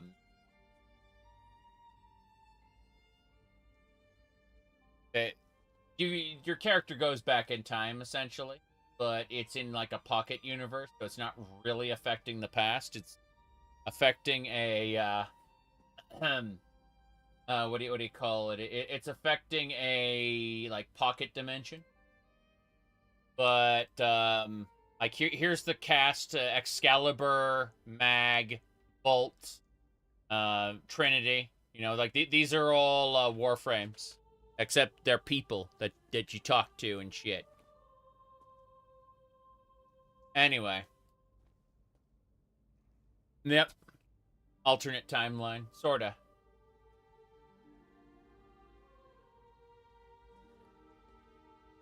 Anyway. Yeah, instead of like the infestation, you have its original like primordial form, the technocyte virus. Yep. Okie dokie. You said it makes sense for time travel to avoid paradoxes. Well, that's just it. Outside of the Duviri paradox, which exists because you fucked up, you the player, they explained in the New War cutscene that what do you call it? Like our view of linear time is actually wrong, and all possibilities do actually happen across an infinite number of universes within the void, right? The void is the true space, and our what we consider to be reality is fucked. It's actually like it's anchored in a way that prevents us from seeing the true reality. Because if you took a person, you dropped them into the void without any protection, like of a tower ship or whatever, they would go insane. And they would lose all sense of reality because there's an infinite number of thems doing an infinite number of things all at once. And it's, the void is true space, but it's also something we want to keep out at all costs. And that's where the indifference comes in, that being the man in the wall, because the man in the wall wants to break down those walls, and basically bring the void into our world, and that would cause issues. Let me see here. Anyway, let me mess with the thing. My goodness. No, the Duviri paradox exists because your character made it exist, and it's a confined bubble. It's not a real paradox. It is an infinitely looping. It's like Groundhog Day. It's a time loop. You know, like the Star Trek episode where the Enterprise would blow up and then they'd start over again. That's the Duviri paradox. And it's something that it's a construct that your character created to keep from going insane during thousands of years trapped aboard a colony ship alone with just the ghosts of the past. So your character read a book and basically took that book and made it real. And since the book is limited, there isn't a whole lot of space in that book. When you reach the end of the story, it just starts over again. And that's the Duviri paradox. Here, but it's the alternate version of your character. It's not the character that you play as in the beginning. It's the character you play. It's the adult version of your character who was not, who was never rescued, because your character was rescued and put in a cryopod, right? And that's how you wake up, and that's the second dream. Whereas the adult version of your character. Okay, so there is a child version of your character from the future, and there's an adult version of your character from the past, and you can switch between them whenever you want in Warframe. Like when you've unlocked all the content, you're able to switch between your adult and child self depending on what you want to do. Mostly cosmetic. But you get a cool gun as the adult. Anyway, now are you? Let me actually double check my thing here. Okay, I see. I need to move things over a bit. Issues with my setup. Kind of squeeze in here. We're about to play. I'm about to go back to the game in just a second, but I need to go into settings. Every time I restart my computer, the webcam settings reset themselves, and I'm like, hey, can I please, not reset the settings? And suffer. Okay, so as I was saying, 2 Elder Scrolls characters. We have, Vivek suffered the ultimate punishment. As you know, Ulfric Stormquack is creative and unique, right? The Dova Duck is less creative, but also, an interesting setup, right? Ulfric Stormquack is tis what it is. But aside from all of those, we have Vivek suffered the ultimate punishment and became a Funko Pop. He was commodified, you see. Additionally, we do have a Funko Pop, Naryu, right? She is a whatchamacallit, she's one of those Morag Tong assassins, so that's I call her Narwhal, actually. It's true. Let me mess with it there. Whoops, that's not right. Hee hee ho ho, be this one. There we go. Cool. Anyway, point is that both Final Fantasy XIV Warframe are my most played games. Yes. Anyway, Naryu. Well, look what the Nixox dragged in. What are you doing here, hero? Are you following me again? Seriously, what brings you to this house of arrogance and whining? Both light and shadow can be deadly. Though only one chases the other. Alright, it's obvious Folsey sent you and she gave you the code of a courier. That tells me you have something for me. Go on then. Hand it over. Folsey gave me this letter. Said you'd pay well to get it. Folsey can fend for herself. Right now, I need to see if she learned anything to point me to the true identity of my target. Tudesum, the name on the writ, is an alias. Interesting. According to Folsey, House Drez established a camp to the south. Folsey seems to think so. Since you want to get paid, how about you help me out? I need to assassinate a spy and tell Hulan. But to do that, I need to figure out who actually deserves my blade. It's quite legal. I have a Morag Tong writ of execution. Okay, then.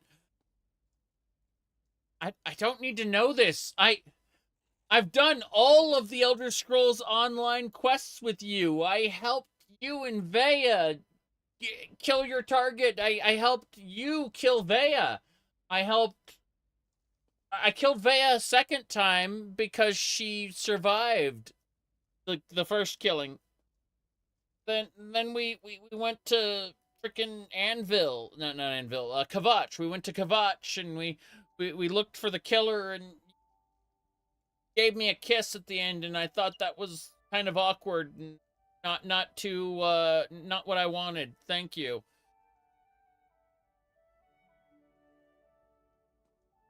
All right, what's a writ of execution? A binding document that gives me the authority to eliminate the name on the writ. We figure out who Tridecim actually is, I finish the job, you get paid, and we go home. Not together, necessarily. Depends on my mood. So, what do you say? See what I mean? Unfortunately, they they have her they have her with the what do you call it? The Smolder Scrolls online dating simulator, because as you see, they made one of these in the website, and so you have your dialogue choices in order to advance, and it's actually a you think that some random person made it, but I linked to you the actual website, which is the official Elder Scrolls Online website, where you too can enjoy a dating simulator Elder Scrolls Online character thing. Yes. They were really trying to push merch sales. Okay. So there you go. I'll help you. Congratulations, you're my new foci. First, go to the servants' quarters to the west and ask Akigo about the spy. Then visit the Dres camp to the south and see if they have any connection to this Tridecim. I need to keep watch here, just in case. All right, how have you been, Nario? Ah, hero. If we had a bottle of wine and all the time in the world, the stories I could tell you. But I really want to complete this writ and then wash the stink of the Telvanni out of my hair. Can we catch up later, please? Do you want to talk about Vea? No. No, you really don't. Vea, she is the Obi-Wan to the Anakin Vea. Vea was killed and left for dead, and then came back as a Daedra Lord, one of the 3 lords of the House of Bedlam. She was then killed in a big climactic battle. It was not very well done at all. But no, I don't care about that. Any of that. Yeah. No, Sulis. I'm out of patience. We need this finished now. Damn. Master Foves, calm yourself. This solves nothing. Come, Gito. Leave the hireling to her work. Yes, Master Foves. Well, unlike Foves, I am at your service should you require anything. I love the Telvanni. I really do. I am currently playing Halalu in my ongoing Morrowind run. I did Redoran in the previous run, but I usually play Telvanni. It's why I have to force myself to play other houses, or I will just do Telvanni until the end of time. Kind of like my characters. If I don't force myself to play something different, I will play a Spellblade. Guarantee you the next time I play Skyrim, I'll be a Spellblade again. I freaking love the Magic Swordsman archetype in video games. Love it to death. Yeah. Ruby. What else? A lemon. Look at this little baby Strider here. This is a little baby Silt Strider that's pecking at the leaves. That's pretty funny. Anyway.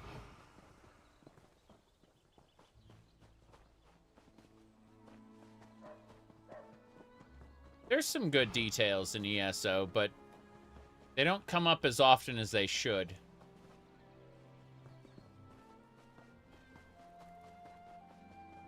I have nothing to say to you, friend of the Dark Lady. Word travels fast in old Isra, outsider. I heard you work with the Dark Lady. Last time she came through, I had to clean up 3 bodies. If she sent you to ask for my help again, the answer is, politely, no. I do not want her to be angry with me. She wants to know what you may have heard. Just information? No risk to scale or tail? Very well. I don't know about a spy, but a servant leaves the quarters late every Sundas and Midas night, then returns early the next morning. No idea who, but there's always a strange smell the next day. I see. Can I look around? What? No. It's locked for a reason. We servants don't have that much. I won't let a stranger in to go through our meager belongings. Nope, this key stays right here with me. Do you really want me to tell the Dark Lady you refuse to help? You wouldn't. You would? Fine.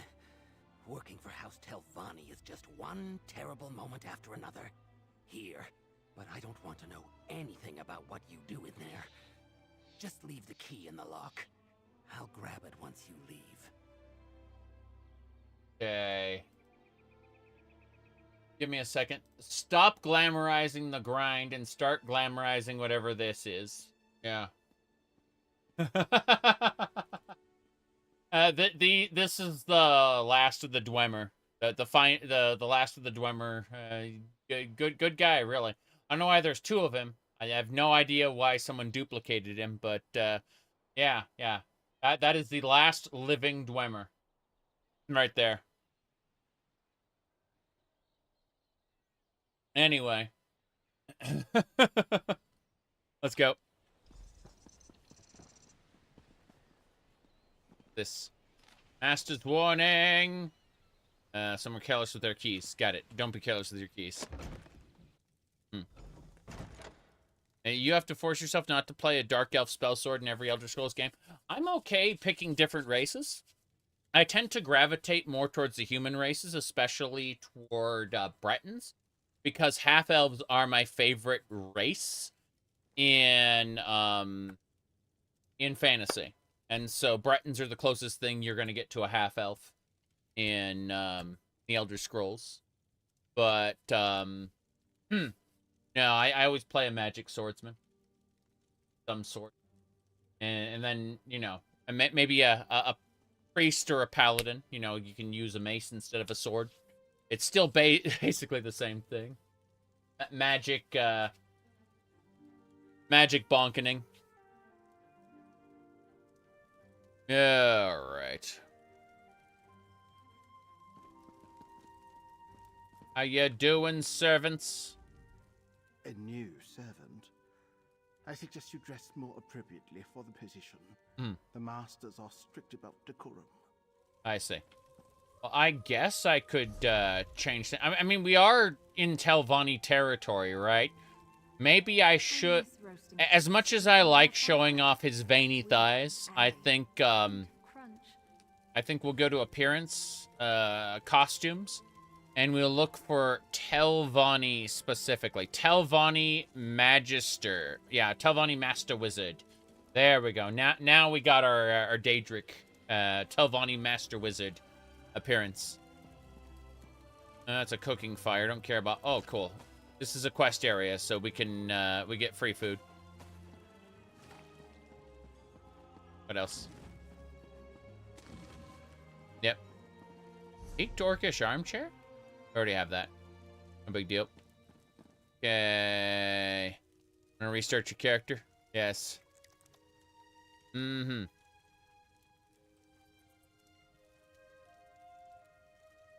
Okay.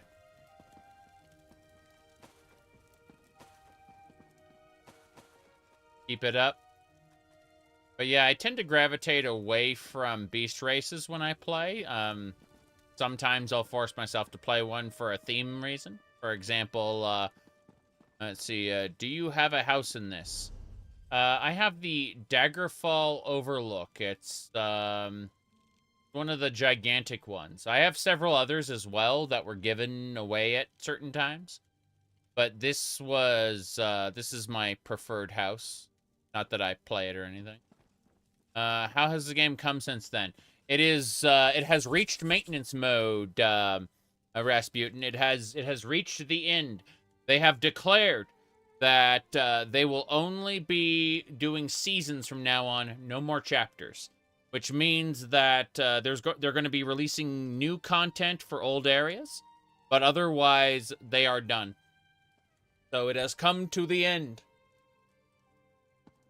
So there'll be new content for old areas moving forward. And that means I'm done. Yeah. I'm getting ready. I'm basically finishing up the chapters so that I can uninstall the game. I'm not joking about that. I've been enjoying the game up until now, but I'm not gonna do seasonal content. I'm gonna move on to other video games.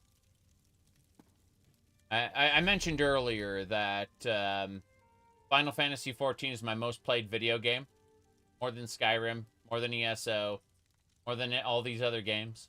So when I say that, I do mean it. What do you call it? Like, it's okay. It's okay. We can, this is not my MMO of choice. This is my, multiplayer optional single-player game that I've been playing, yes. Spears. Argonians have a competency bonus spears in Morrowind. Elder Scrolls 3 Morrowind races. Pull up the races. For everybody. You were watching Daggerfall. You're thinking of a playthrough of ESO. I mean, they've finished creating content for ESO, so it's. If you're talking about playthrough of Daggerfall, ooh, there's so much fun stuff to do there. The mods have improved by leaps and bounds since my last Daggerfall playthrough. So I'll be looking forward to doing that a little later on. But no. Give me a second to pull out. I'm looking for a very specific thing. And, okay, there it is. Currently on my plate would be... currently on my plate is... Morrowind, Oblivion, Dothack, Elder Scrolls Online, and Baldur's Gate. Those are the 5 games I'm playing right now. I've got a bunch of other games that I'm playing as well, but not much else at the moment. Just gonna finish up ESO as soon as possible. 2 zones left, and then we're done. Okie dokie. You haven't looked at the mods in about 2 years? Yes. You saw Wadodo and you kept thinking it was a game? No. Wadodo is whenever I don't want to be on camera, I have my VTuber avatar that I use. It confuses and scares people, and that's fun. That is a lot of fun. I get a little loopy when I get tired, and so it contributes to the ridiculous cartoon cat character that I'm playing. Yeah. It's mostly fatigue when you see me playing the cat character. Anyway, keep looking. Beat up Footlocker. Jug of Kagudi Musk. That it? That's all I needed was the Kagudi Musk? Apparently. Yep. That's it. Let's get out of here. Yep. Let's go. Did you see that woman outside? If looks could kill, she wouldn't need those knives. Shh. She asked about her assistant. Just keep your head down. You said Final Fantasy player, VTuber, alter ego. Why the fuck not? It scares people, confuses them. I mean, I could always do this, okay? This is what I could always, use these. That works. I've got matching controller as well. Technically, the controller sits in hand. Good hand, yes. There you go. Yep. True. Different headsets for different occasions. I have serious business headphones. Like, these are both gamer headsets, right? Both this and that are both gamer headsets. Currently, all IKEA Shark has the normal serious business headphone. I'm on a Zoom meeting or here. Lol. Of course, however I want to entirely.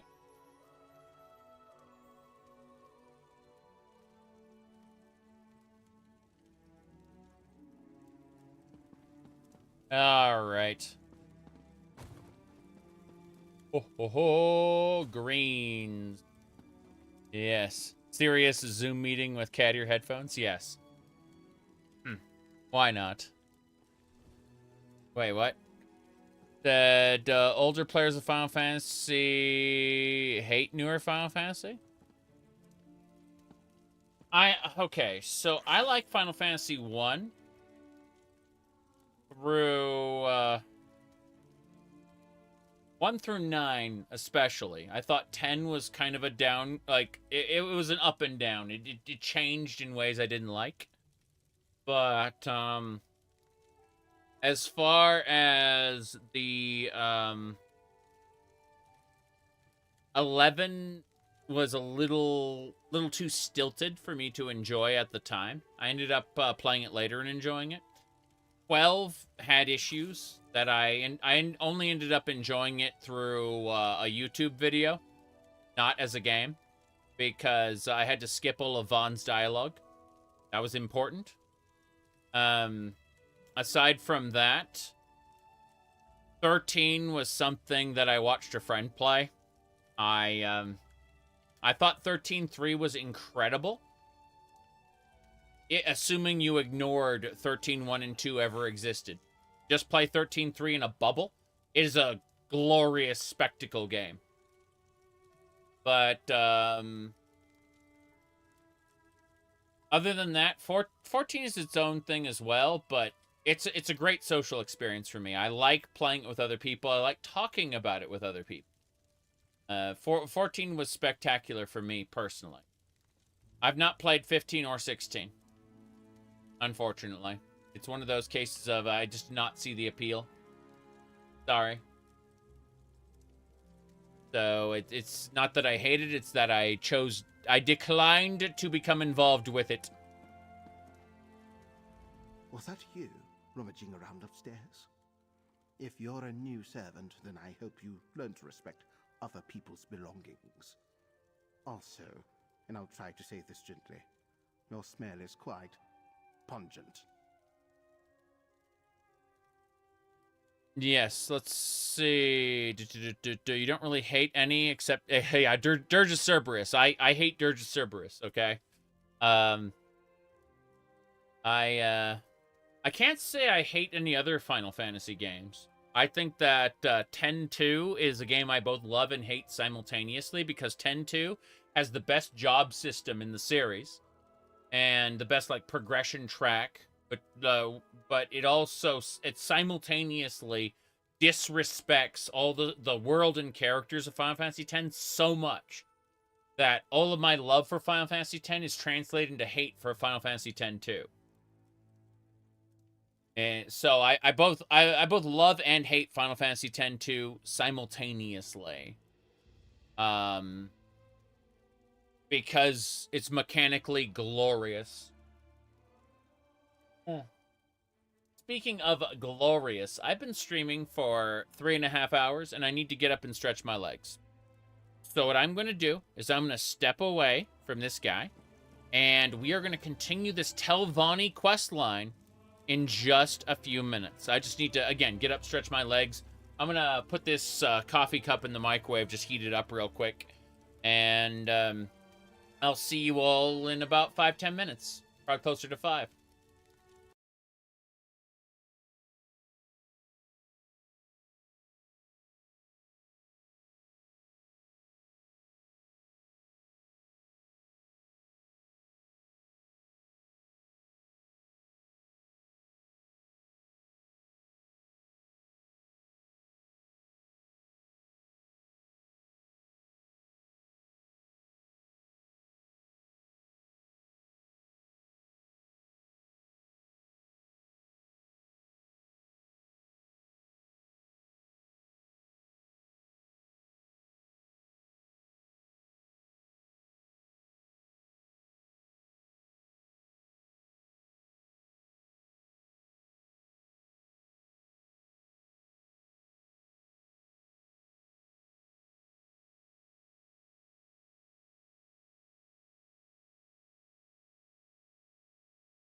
Yeah, typically I'm okay with cold coffee, but it's extremely cold today. Like, it's still snowing outside. So I'm just like, you know what? How about I drink coffee?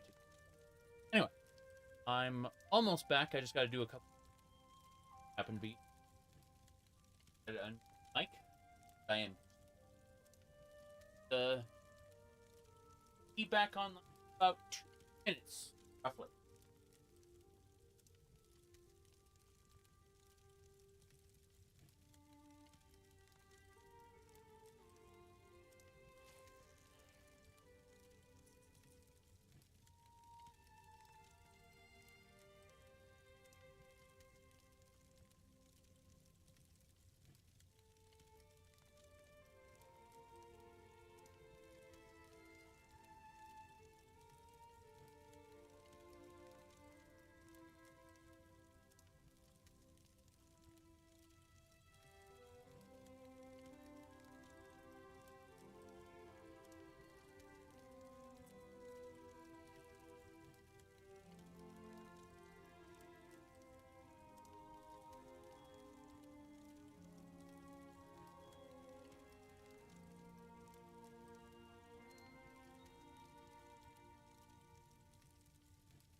Okay, more live than I before. Head up. It. Okay. So yeah, I've got the Game Boy, and Mario. About playing this or something. About the Wario Land on the Game Boy. Thought. All right.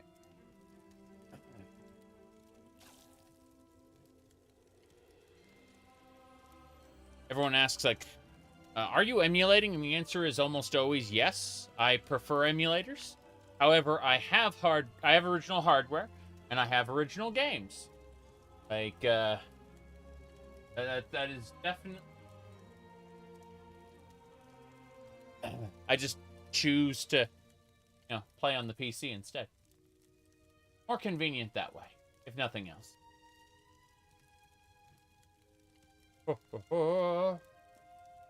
Okay. On a second.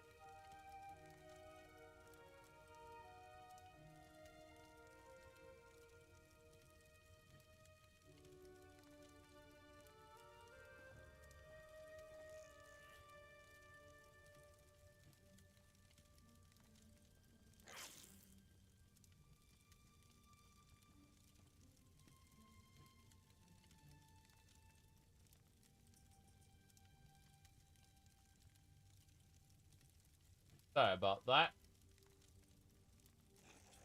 That I realized could not be shared, so I looked at it real quick, then moved on. Oh.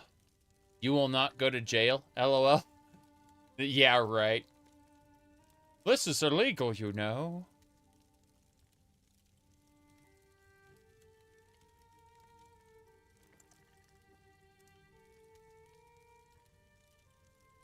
But,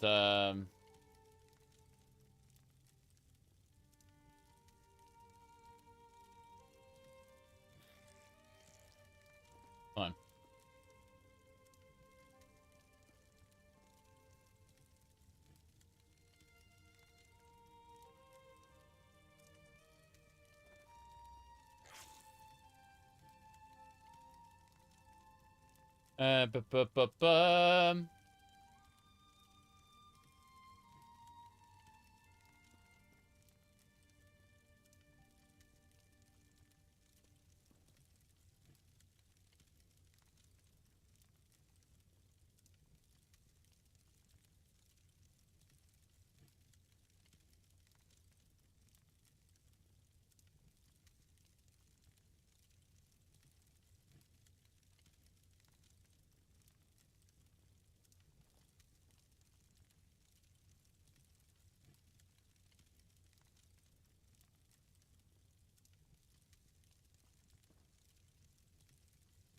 Anyway. Got distracted and typed things in. Here we go. Was that you, rummaging around upstairs? If you're a new servant, then I hope you learn to respect other people's belongings. Have you ever heard servants leave at night? I have, and I wish they'd do it quietly.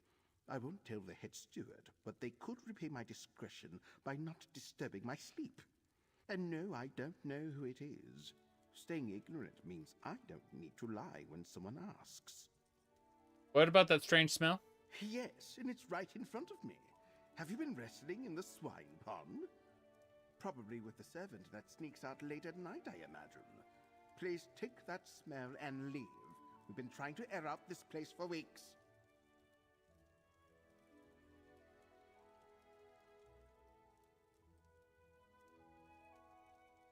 Oh.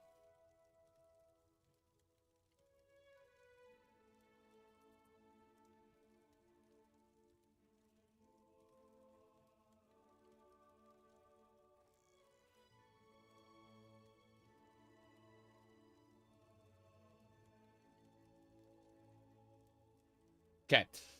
Heard any good gossip lately? Well, last week, the head steward assigned me to Master Sulis's quarters. He's friendly in public, but exceedingly mean behind closed doors. I heard him talking with Masters Foves and Filsey about a secret project, but I didn't get any details. I see, so there's a secret project we don't know about. Any other servant to talk to? Sorry, no time for the likes of you. The masters and mouths are very strict that we talk to no one. You don't even want to know what they did to me when they heard I accidentally told an elf from House Dress where the well was.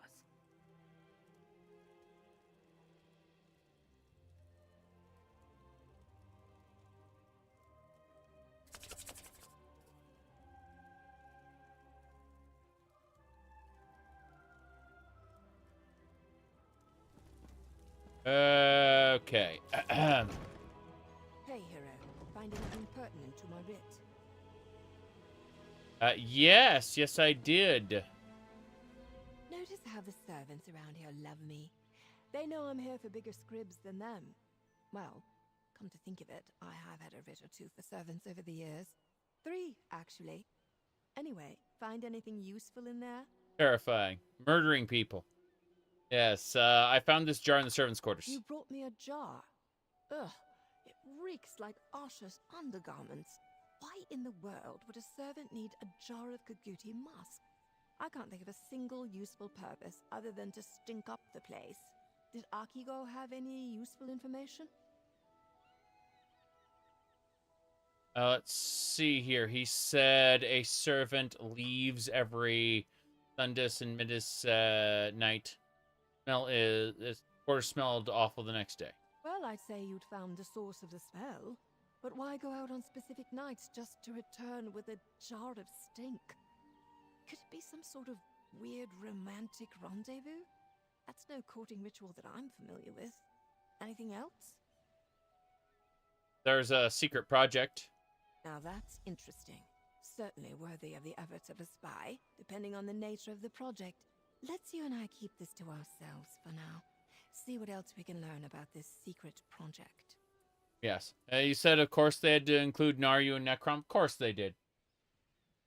Remember, they made a dating simulator with her, and they've been selling copious amounts of Funko Pop. Okay? Like, obviously, it was going to come down to this. Like,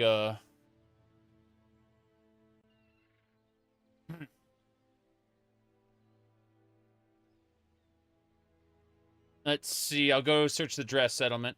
What dating sim?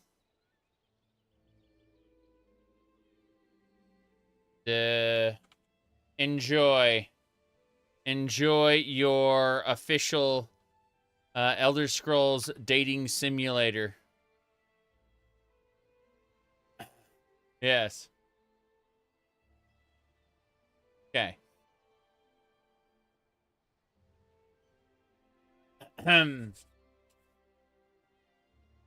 I'll go search the dress settlement. Let's go find the dress settlement.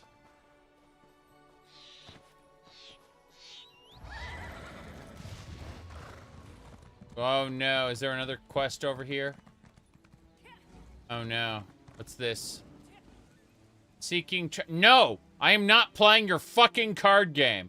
I barely tolerate Triple Triad because it's a matching game.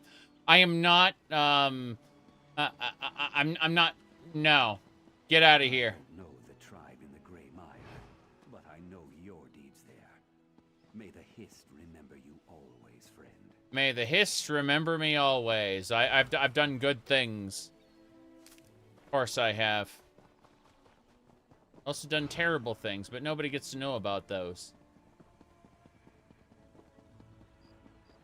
Triple Triad's greater than Blitzball? Yeah, but, I mean, you can abuse the Super Ultra move for Titus to make Blitzball into a hilarious meme. Oh, look at that. Damn! You see, it's moments like this that I can forget that it's lame at times. That's cool. Let's see. I'm using the 4070 Ti, and I will be using that for the foreseeable future. As in, my CPU is the bottleneck, not my graphics card. So, I will be getting a new computer before I get a new graphics card.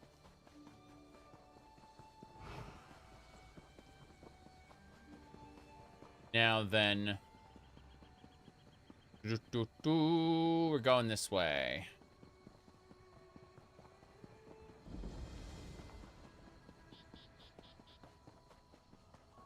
Onwards and sideways. Have to go check out the dress encampment. Gotta go over that mushroom bridge. Mushroom covered bridge. Stone bridge. Yep.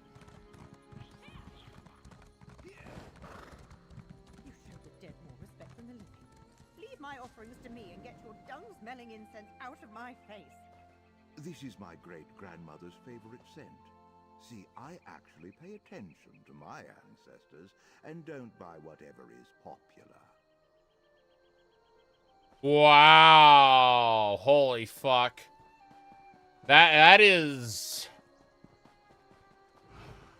That's definitely something you could say to somebody, I suppose. Dress? Hello, Mr. House Dress Archer. How you doing?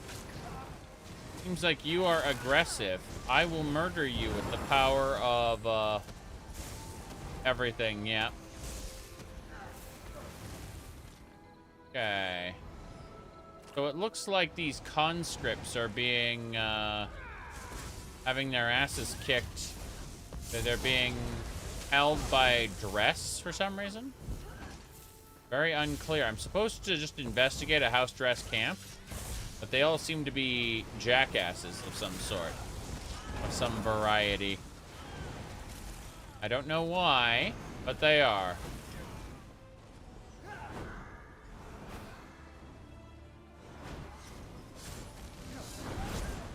Goodbye. How you doing? These are conscripts. So, the house dress at camp update. We have an unusual number of rule breakers and layabouts. Got it. Punishments. Oof.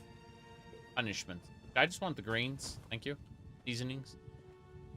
Fine.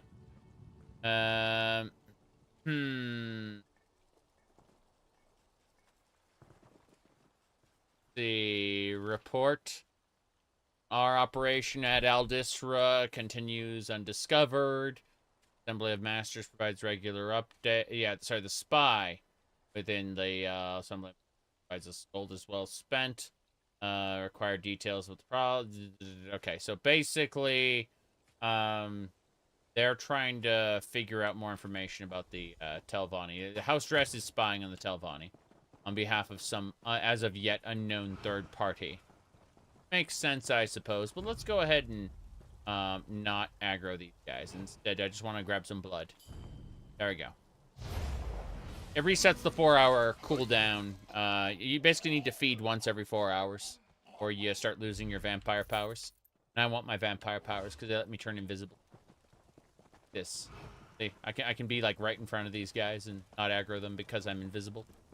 But let's go ahead and just go over to the other side here and grab some of the treasure chest. Yes, that's better. Looks like you're buying at the next pub, Flaw. Sure, Flaw. What do we got? Yeah, it's this. Mushrooms. Toll brothers and sister House Dresser on the verge of great victory over our hated rivals House Telvanni. We have mutual business that keeps the profits flowing, but our current operation in Aldisra will reap benefits for our house for generations. Unfortunately, word has reached us an agent of the Morag Tong has been dispatched. She carries documents that could set back our efforts weeks. Make sure she does not deliver the package. Got it.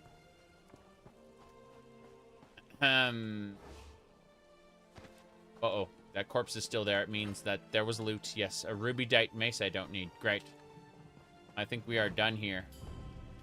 Blood!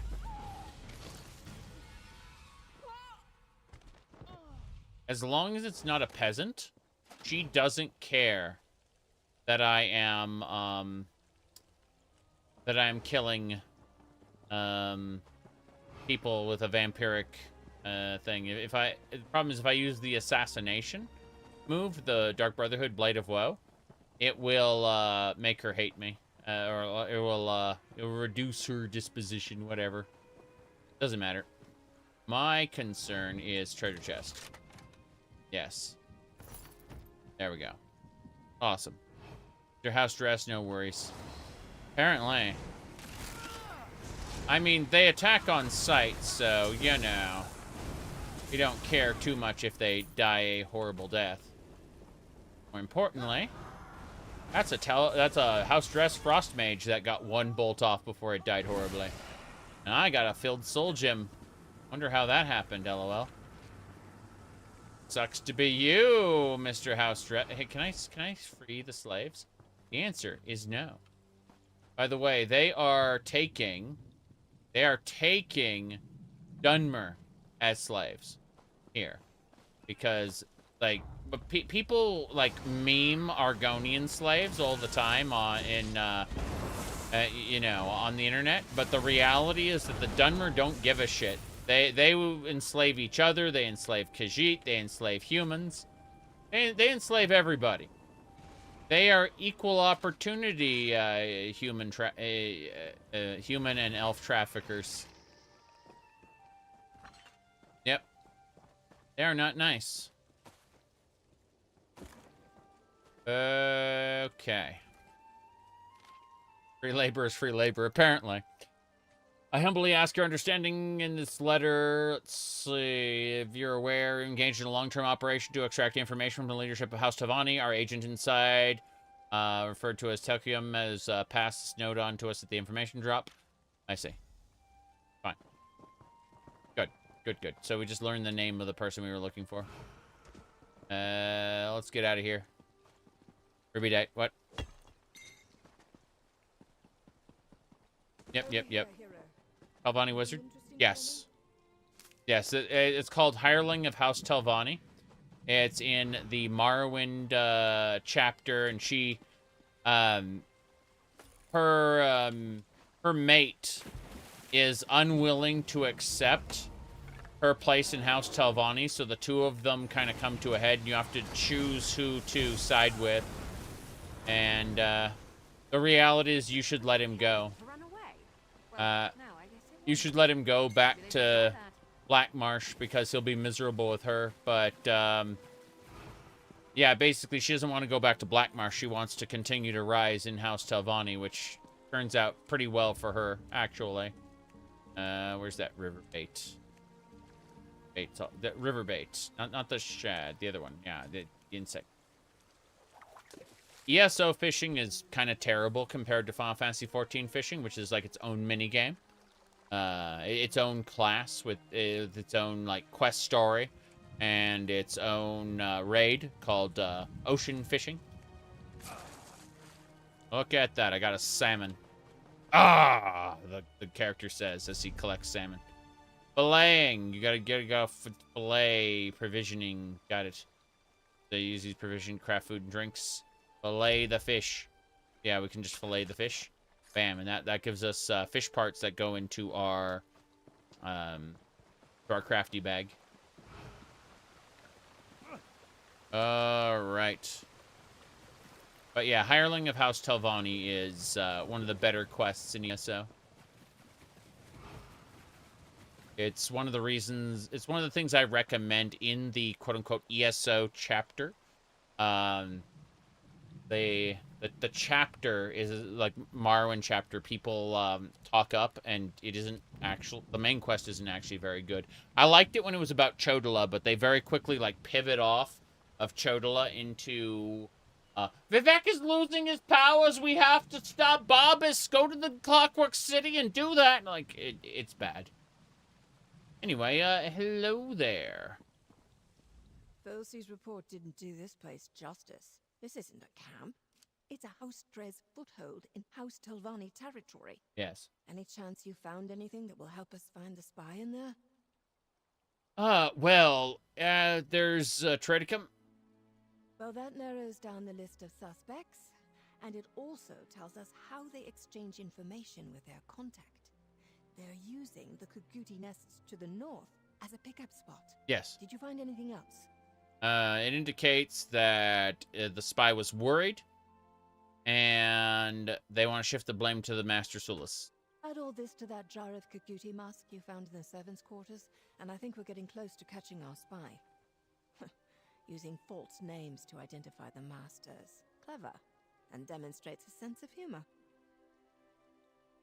We should warn should we warn Master Sulis about the gold in his bank account? Not quite yet. This could just be another diversion. Let's not jump to too many conclusions just yet. Someone says it has been 5 years since the announcement of Elder Scrolls 6, and this article is accurate. All right, everybody. This article, everything we know about Elder Scrolls 6. Here we go, everyone. We're about to scroll down, and you'll see in earnest this article. This article is not clickbait, okay? This is really everything they know about Elder Scrolls 6. It's nothing. That's it. Yeah. Nothing.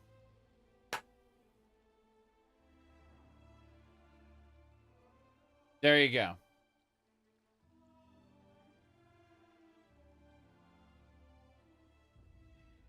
Okay.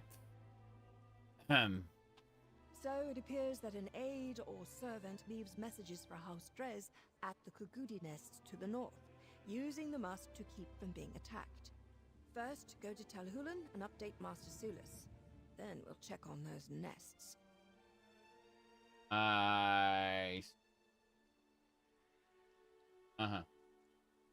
Let me see.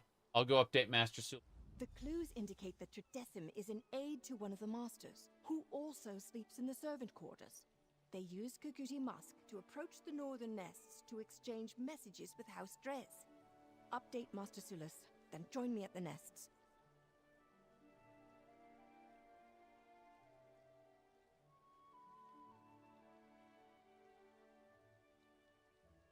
Anyway.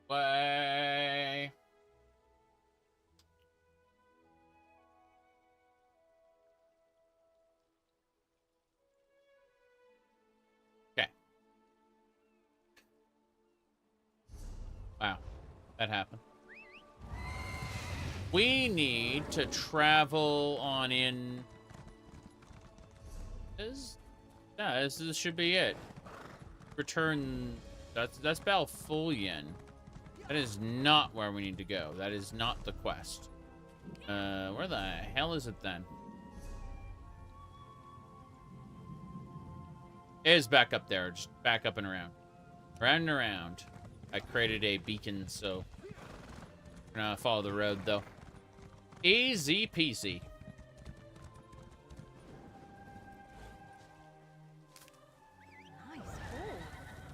All in all, I rather like the open worlds that ESO has. And I do think that there is potential. I'm going to go uncover a small spot really quick on the map. I think there is potential in, as they put it, reusing existing zones for quote-unquote seasons.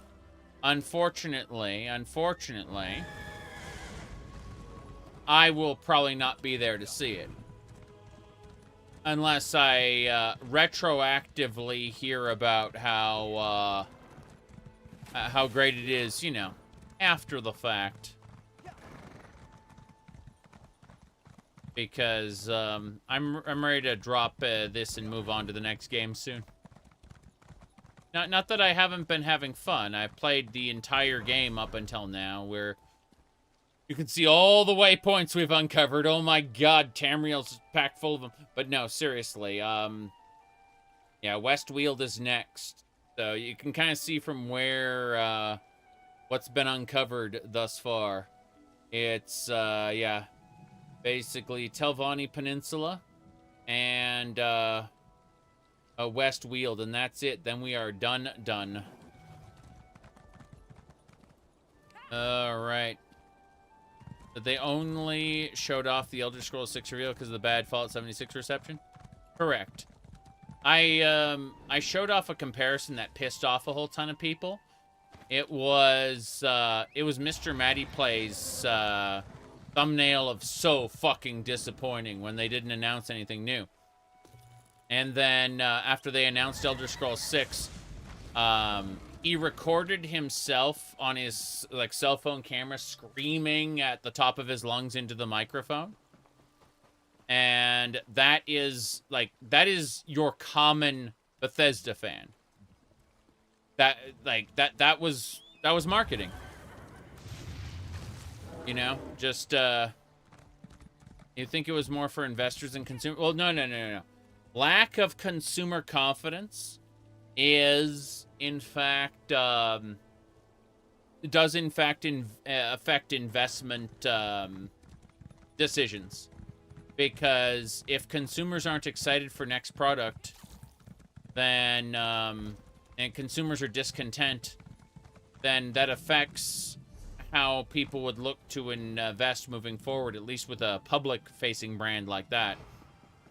You know, you'll notice that even games like what was the Genshin Impact video game, that they went over to they are affected by public consensus as well. They changed their character designs.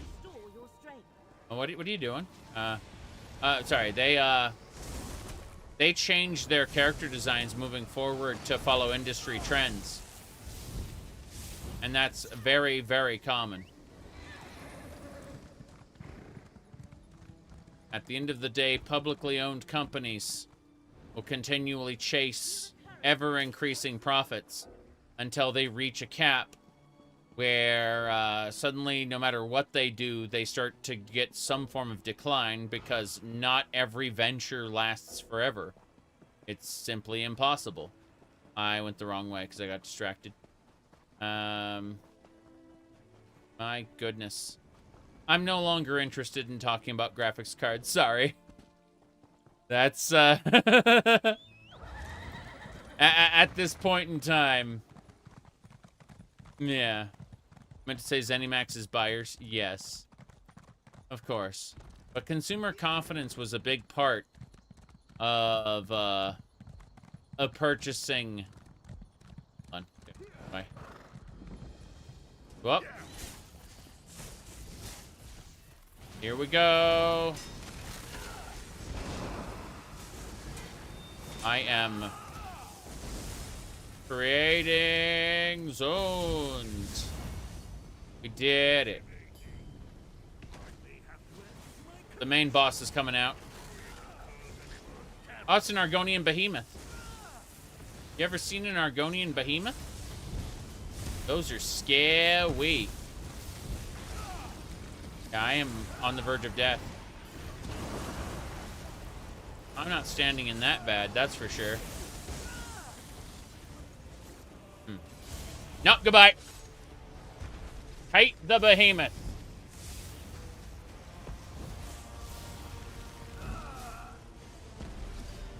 If I don't... Nope. I didn't get it up in time. Nope. Dead. Molten Earth. Look at that. A world boss that killed me because I did not refresh my ghosty. My ghosted thing. Argonian behemoths? Yes.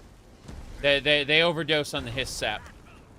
And become extra special.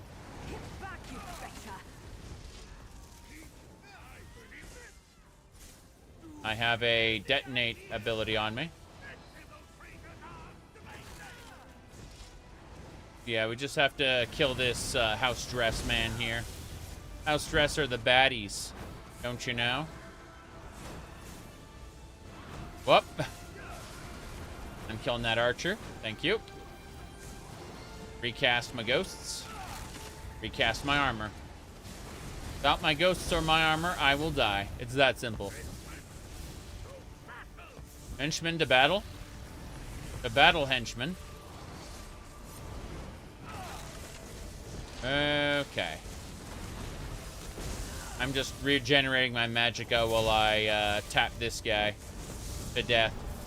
As you can see, his corpse is going to detonate. No big deal there. I'm dealing with these archers. The archer does not like me, but there's not much you can do about it, and I'm regenerating my magicka by way of killing him. There we go. You can see how angry this guy is. He doesn't have any minions out right now. Not much you can do about it. He's almost dead. Victory is mine. He's just a world boss. Yep. Kimono Tong. Never mind. Sorry, he wasn't house dress. He was Kimono Tong. Not bad. It's fine. Go look in here. Oh. There's sorry. You cannot look in there. There's a small rope preventing you from getting in. I hope you enjoyed this this ride on the Elder Scrolls Online amusement park, but you are not allowed behind the curtain. Like that's where the staff works. You must move on to the next ride, please. Can I grab the soul gem at least? Can I has soul gem? It's right there, and I can't has it. Irritating. Hoping to get that soul gem, but it seems to be a prop. Yeah. What a shame. My goodness. By the way, those are cliff striders. They are cliff racers that don't fly. They just dive down and attack you when you go underneath. Yeah. Because they couldn't do flying enemies. And yet World of Warcraft was doing flying enemies with Skedis. So, yeah, no. Skedis is a thinly veiled Skeksis. Over here, hero. Got anything interesting for me? No, I don't. Goodbye. I got distracted by a world boss.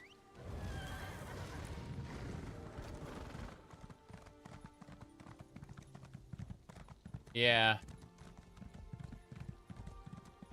Let's get going. The Dark Crystal was a good movie. And they oh, look at these guys with their blood horses. There we go. Now then. This is the way I'm supposed to go. I got distracted by like half a dozen other things. And went in other directions. Of course I did. This is the way. Nice. You look like a capable forager. I need some help. Can me talk? What's going on? Thank the ancestors you stopped. Right. Well, I'm in a bit of a predicament here. I need to collect ingredients for a medicinal tincture, and I simply don't have time. I need someone to help. How so? Ah, yes. I am Balver Bemis, retainer to Oathman Lero Rawless of House Telvanni. Lero suffers from beastly headaches, and I'm making a tincture to address his malady. I need some hard-to-attain ingredients. If you aid me, I'll pay you well. I need the musk gland of a bull netch. I spotted some netch remains around Kemmel Z. Also a plant called the volcanic stinkhorn from near Salem Mora. And lastly, fungal blooms from a dead shroom beetle. The best ones skitter around Tel Dreloth. Okay. Once you collect the ingredients, I'll make the necessary preparations at my workstation in Ald Isra. You know, getting the viscosity right and all that. Just come back here when you're done. I'll be here, tinkering on the tincture. Okay, dokie. You keep tinkering. I keep looting. That's right.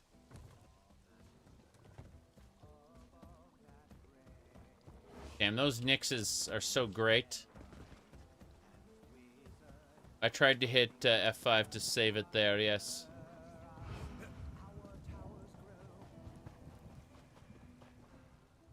None of the previous games are canon. They are all referenced differently from how they were in the base game. Okay. Let's get going. We are going to travel. I guess we should head on and grab those ingredients since they'll take me back here anyway. Definitely a thing to go do. Yeah.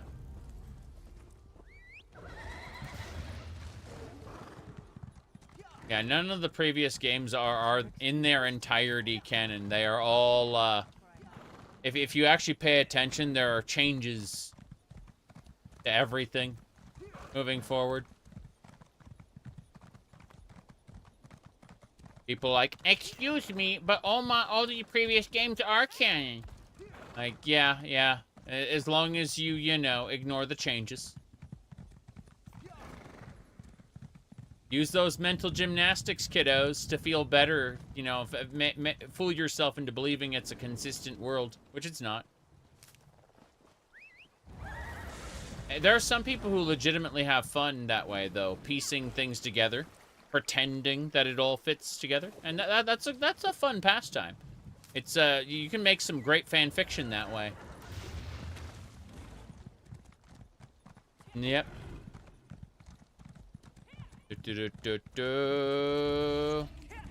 I've said I'm not interested in Avowed. That's what I said. Yeah.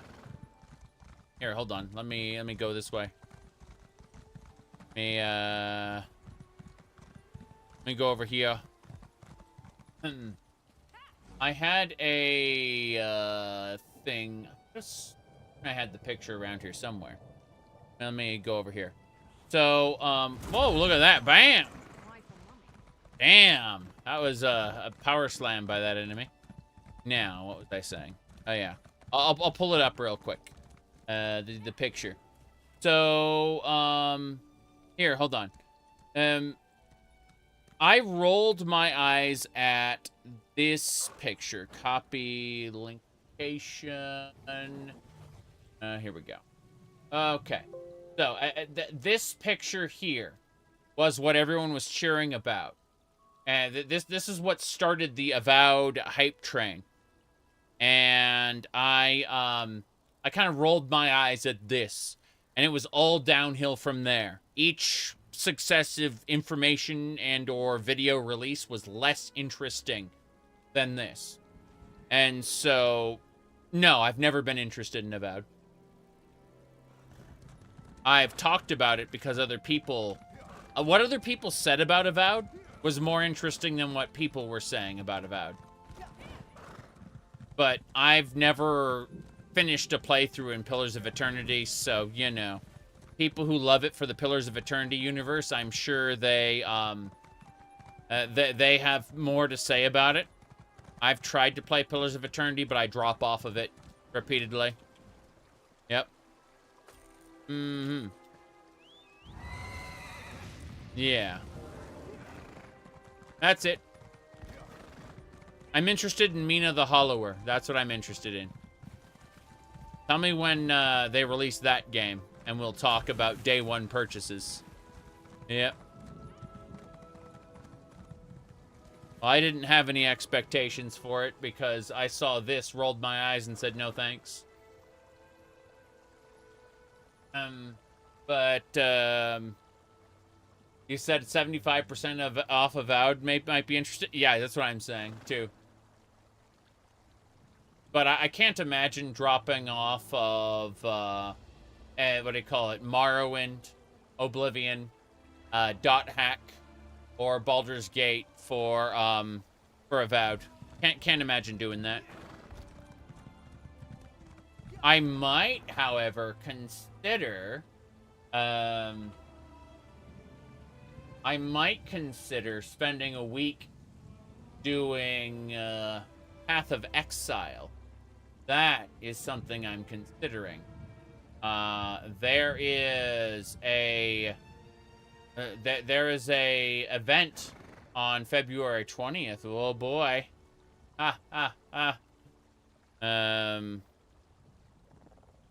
Considering that maybe. Yeah. But no. I don't care about latest thing for the most part. You'll notice that most of the things I'm excited about have playable demos already. Or I've played some earlier incarnation of it.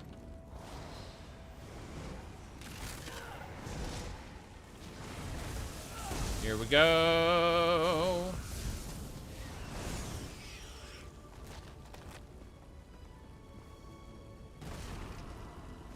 What I really want to play, though, I'll tell, like there's something I actually am like super excited to play, and I'm not like joking about this, although other people won't understand why I feel this way. So what I'm actually super excited to play is there's this Game Boy game, right? It's called Super Mario Land. Mario Land.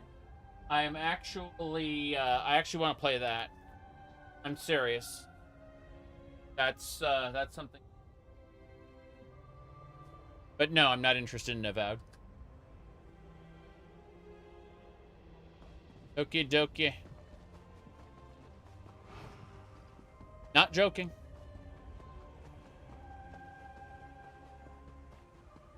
Okay, where are we going now? We gotta collect some fungal blooms over there. Let's go.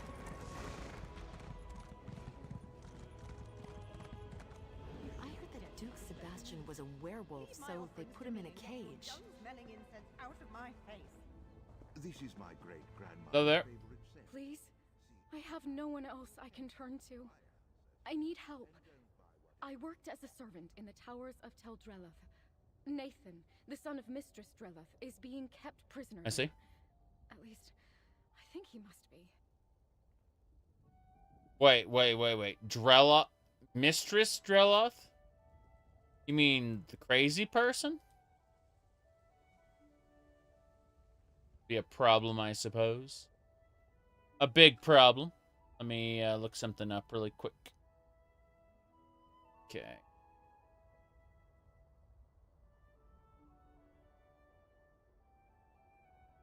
All right. Shenanigans.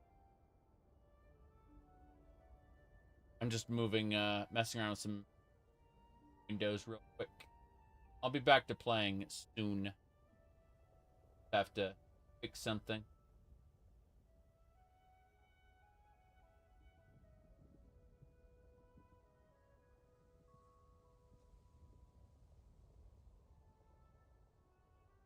Okay. Atomfall. That sounds familiar.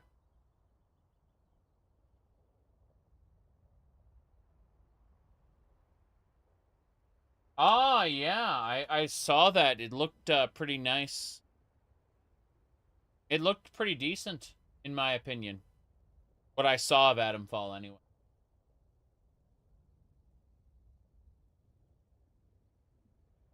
It's something I'm definitely gonna have to, like, don't buy things on release, right?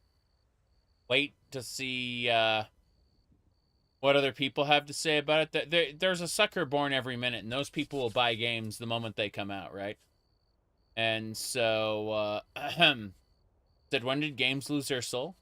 I mean, AAA games, the moment they started passing, like, the $15–20 million budget mark, they started entering territory where budgetary concerns became more important than anything else, where people had to, like, where they ended up getting profit optimized, right?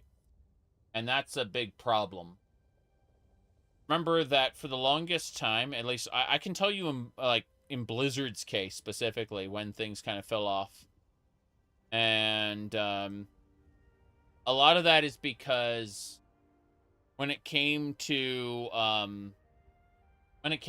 Blizzard games specifically, originally, back when I was first playing World of Warcraft on release, in vanilla, I met a lot of the Blizzard employees around that time, a little bit before, It's how I got the friends and family access early.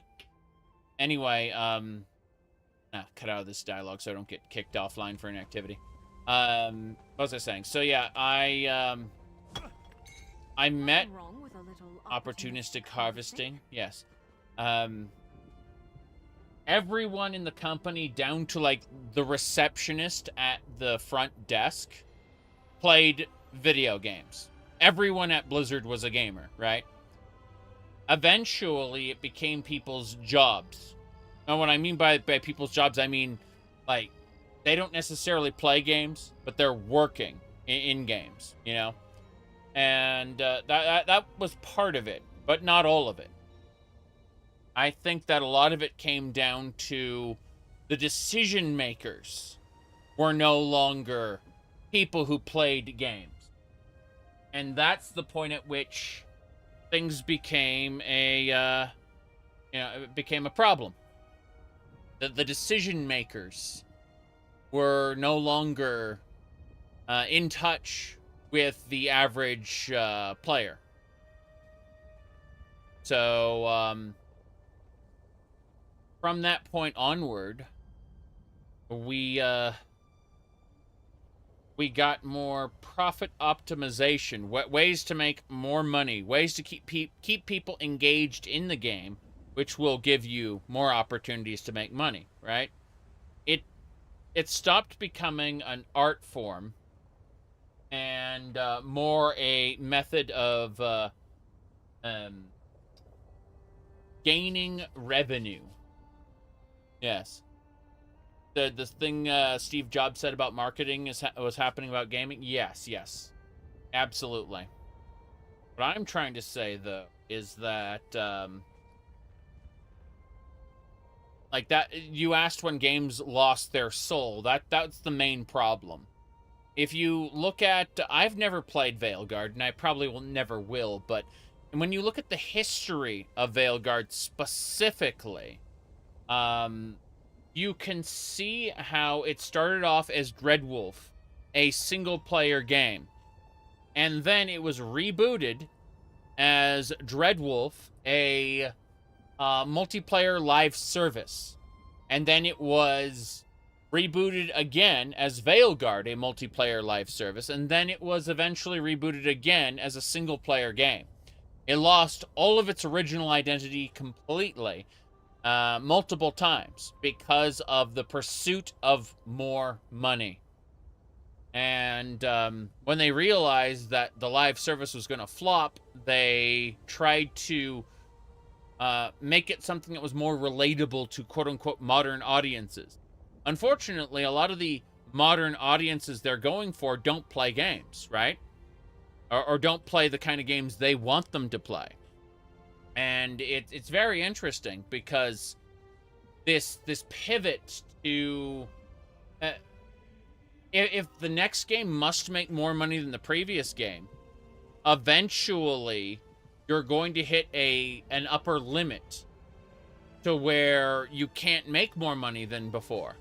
And that's something that the market or should I say that business refuses to acknowledge, because, you know, the idea that you have to, you can make a certain amount of money before you have to give up and then diversify. That's something nobody wants to acknowledge at all. It's, you know, in marketing language, it means you have to basically throw away whatever you've been working on after a certain point because it's no longer going to make you more money than it did before. So you use up all of the potential in a product or brand, and then you cast it away like a used up husk. That's the reality of business, business-driven ventures. Video games that we consider great from the past were born from people who really wanted to make games that they thought other people would buy. They weren't driven by the stock market. They were driven by the desire to be successful making something that they loved, something that they wanted to play, right? And Bethesda did this all the way up through Skyrim, actually. People, like, look at Fallout 4 and say, well, that was just because of Minecraft's popularity. And it's like, no, Todd Howard played Minecraft with his son and said, I want this in my next game. That's why it exists the way it does. There are more quests. That was a waste of time. That was a waste of time. I'm not talking to any of you NPCs. If I talk to you NPCs, I'll get caught up in endless side quests, and I'm not ready to do endless side quests today. I'm doing the one side that they want you to pick up the next side quest and then do the next side quest and the next one. They want you to chain over from side quest to side quest. And I'm saying no. I'm drawing a line in the sand here. This is my side quest. I'm done. I'm returning now to let's see, where is it? The headache. Yeah, I'm gonna grab the fungal musk, and then I'm out of here. Yeah. My goodness. How is Fallout 4 similar to Minecraft? The settlement system, the resource gathering and settlement system is where people believe that it is similar to Minecraft. Well, that was a waste of time. In reality, you could say it's closer to Rust or something like that. You can make your own assertions as to what Fallout 4 is similar to, but it is a fact that Todd Howard played Minecraft with his son and then decided on that direction for the game. So, you know, regardless of your own perspective on it, that's just the immutable truth. Our Dunmer heritage. No thanks. Okay.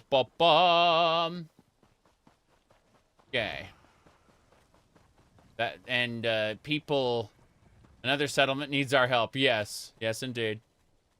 You prefer Fallout 3 over 1 and 2? I prefer, like, mechanically speaking, yes, actually. I liked Fallout 1 and 2 as stories, as role-playing, but when I was done with them, I was done with them. I did not like their combat. People get irritated at that because, you know, like, I can acknowledge that Fallout 3 story is shit, but I don't exactly come to Fallout 3 for the incredible world building, because we all know it's not there. I come to Fallout 3 for the fun sandbox adventure. All right.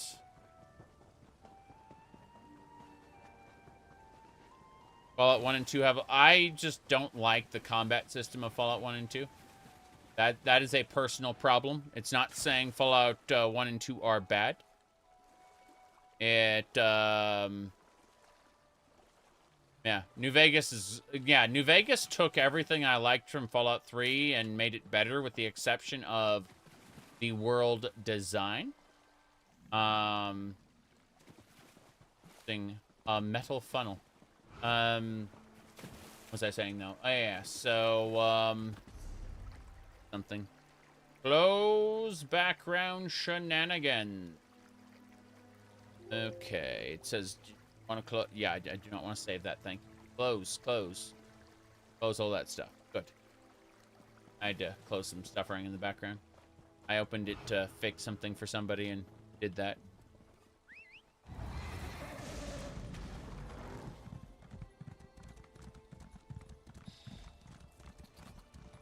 We're going this way.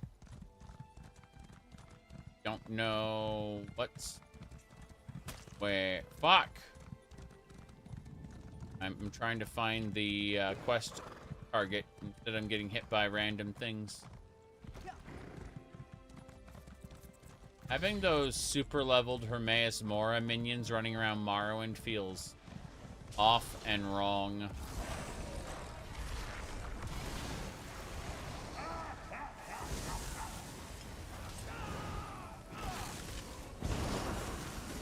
There we go.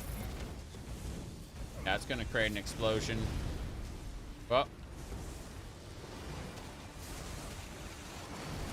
that is a Dark Reeve Magus. Those slimes gonna blow up. I think they are. This little tentacle is dead. Why can't you hold out much longer? You seem to be fine. The dream catcher there. I timed him out. There we go. Look at that lovely creature. That thing looks nice. That's called a Mind Terror. It is a lovely creature. All right. Looks like I needed to gather Ichor from 4 of those shenanigans. Doesn't make any sense to me. I got an Arcanum added to my deck that I don't care about. This is great. I just want the musk gland, okay? Give me the gland. Thank you. Good. Let's get out of here. Finished our quest? Yeah, we gotta just head on back now. What's this? Headache. How is it saying Apocrypha? Why is it giving me the wrong quest? Yeah, it keeps sending me back to Belvedere. I don't know why. Hope they don't screw up the next Elder Scrolls game. I will probably... You're almost at 4,000 hours in Skyrim SE. I have played Skyrim SE... sorry, I played Skyrim SE 2,000 hours, and I played the original 3,000, so that's 5,000 hours of Skyrim. That's why I said a couple years ago I'm taking a break, and I'm still on that break. Lol. Because that doesn't account... Like, 2023 is the last time I played Skyrim. Yep. Ah, welcome. You returned at just the right moment. I assume you brought the ingredients? Yep. Hello. Ah, excellent. Yes, I see you found the remaining ingredients. Knew you could do it. Knew you could. Give them to me, if you please. Everything else is prepared. Okay. Here you are. Well done. Yes, just needs a bit of finessing. Brilliant. Should be all ready now to give to Oathman Lero. May I ask one more favor? Could you give it to him in my stead? Last I saw him, he was meeting with Spellwright Varsva. I see. What will you be doing in the meantime? Oh, you know the usual. Cleaning this, tossing that. Busy. I need to avoid the mushrooms. Yes, that's it, the mushrooms. All those spores in that area are murder on the sinuses. I can use my alchemy skill. You know I'm familiar with these ingredients. They're toxic. What? In large doses, perhaps, but... Oh, all right. It's poison. But understand, Laro is dreadful. A violent bully, totally unfit for his station. You'd be doing a favor to all House Telvanni. It is up to you, but please, deliver the tincture. You wouldn't, would you? No, please. If you did, it would be very dire for me, and maybe you too. I wouldn't recommend that option. In fact, perish the thought of it altogether. Uh-huh. So, please murder this guy, or warn him about the poison. So, here's the deal with House Telvanni. In House Telvanni, if two people get into a disagreement and one kills the other, then the one who survives, their argument is deemed to have more merit. That is the law. That is the rule in House Telvanni. True. It's true. So. Stop complaining, Laro. Your headaches are no excuse for poor results. You are of House Telvanni. Find a remedy and press on. There you go. Do you need something? I don't have time to waste with someone below my station. I've important House Telvanni affairs to see to, and my head is aching. Here's your tincture. Fair warning, it's poison. Here's your tincture. Enjoy. Oh, don't mind if I do. Balver Bemis sent word that he had made a tincture for me. Glad you managed not to get lost. Damn these headaches. Makes it hard to concentrate and deal with my indolent and incompetent retainers. Bye.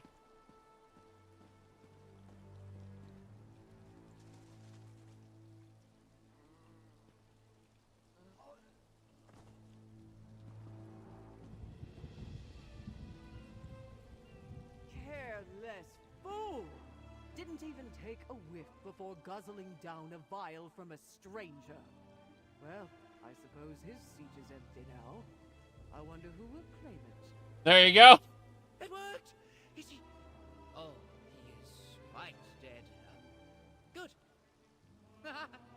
I did it! I mean, we did it.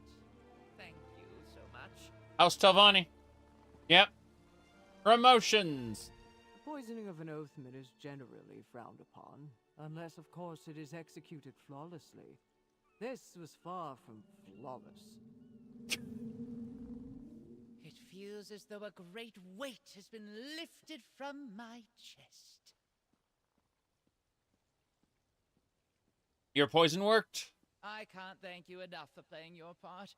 You did wonderfully, and I am freed from my terrible predicament now. I don't know how to repay you. Or, wait, I do. Here's the coin I promised. There you go. Well, we need a replacement. By the power granted me by House Telvanni, I bestow upon you, Balver Bemis, the rank of Oathman. Now be gone before someone poisons you. Oathman! Well, if you say so, Spellright, I promise to bring pride and glory to House Telvanni. There you go. So proud of himself. All right, let's get going. That is regular House Telvanni goings on. This is fine. All right, let's head back to the next thing, which was tracing shadow. Yeah, tracing shadows. Gotta continue Naryu's quest. He's a quality Oathman, you bet. Quality enough. Eventually, he will be killed too, but we don't worry about that for now. For now. Fetcher. They only ever seem to find musty grain and spuds. Yes, well, that's definitely better than musty grain. Okay, we gotta loop back around. We were in the right area, I just had the wrong quest marker.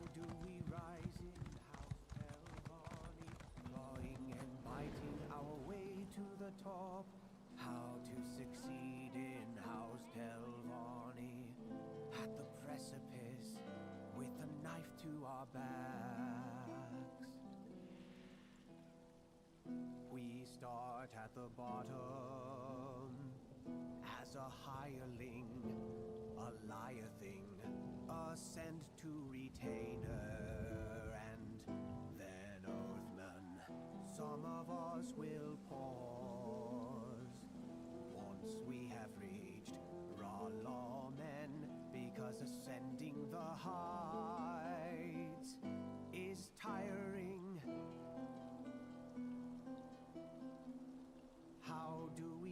rise in House Telvanni, clawing and biting our way to the top.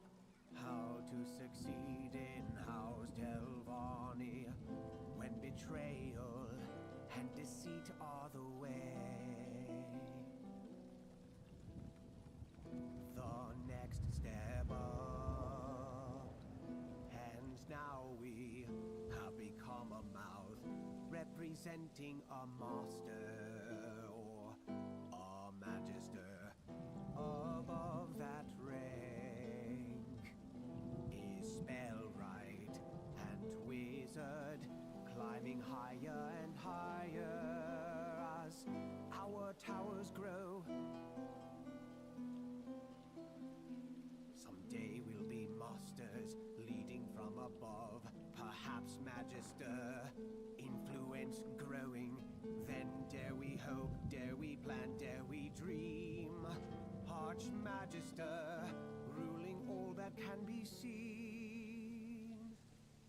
How do we rise in House Telvanni, clawing and biting our way to the top?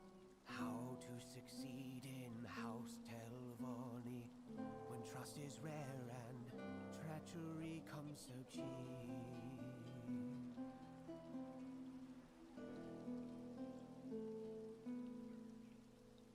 Thank you. Go inside.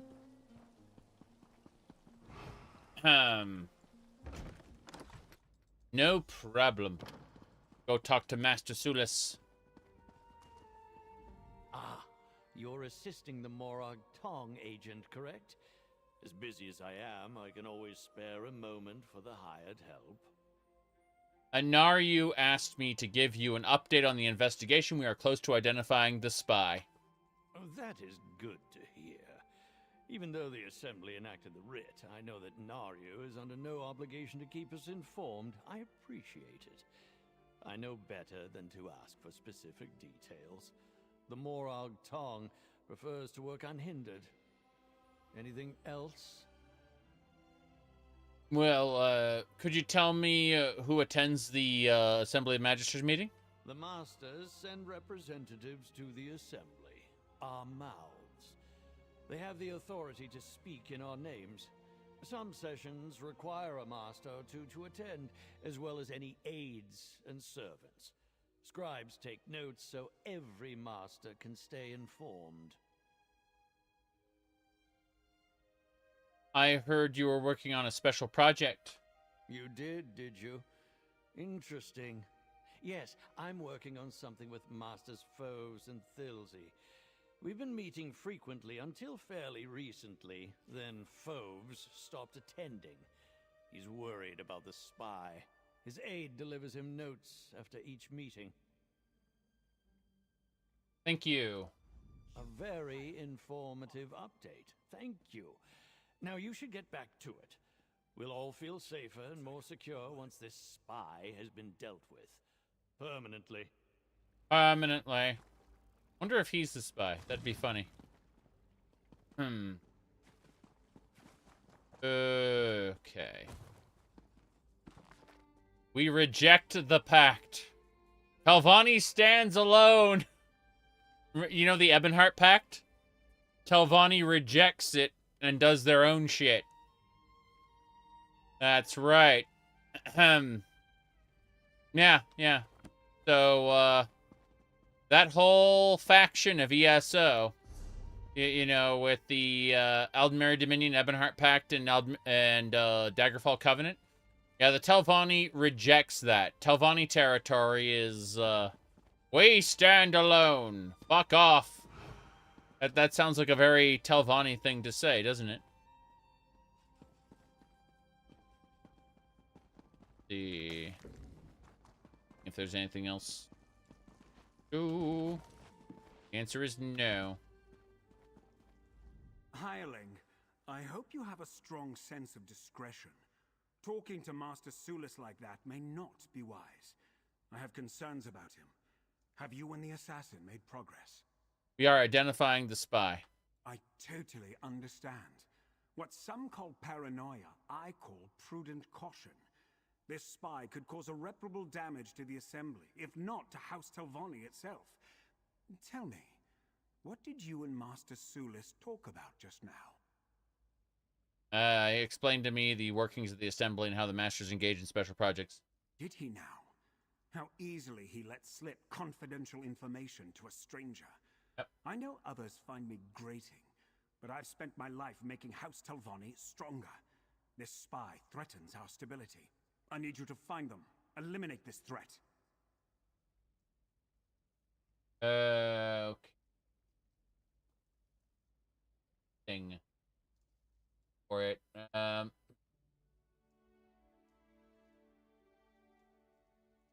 See here.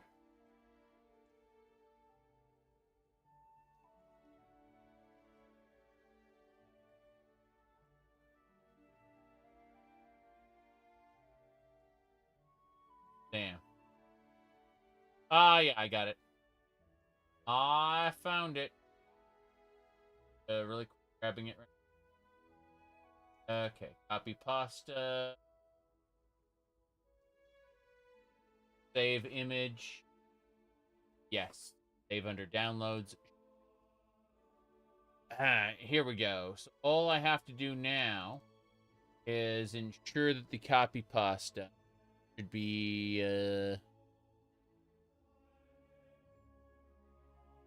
got it. So this is what we were talking about. A big sadly. I have to downsize it a bit. Yeah, there you go. So here you understand the great houses in detail. This is House Redoran on the left. And then what do you call it? House Halalu in the middle, and House Telvanni on the right, and that explains everything there. My goodness. All right. Long moving.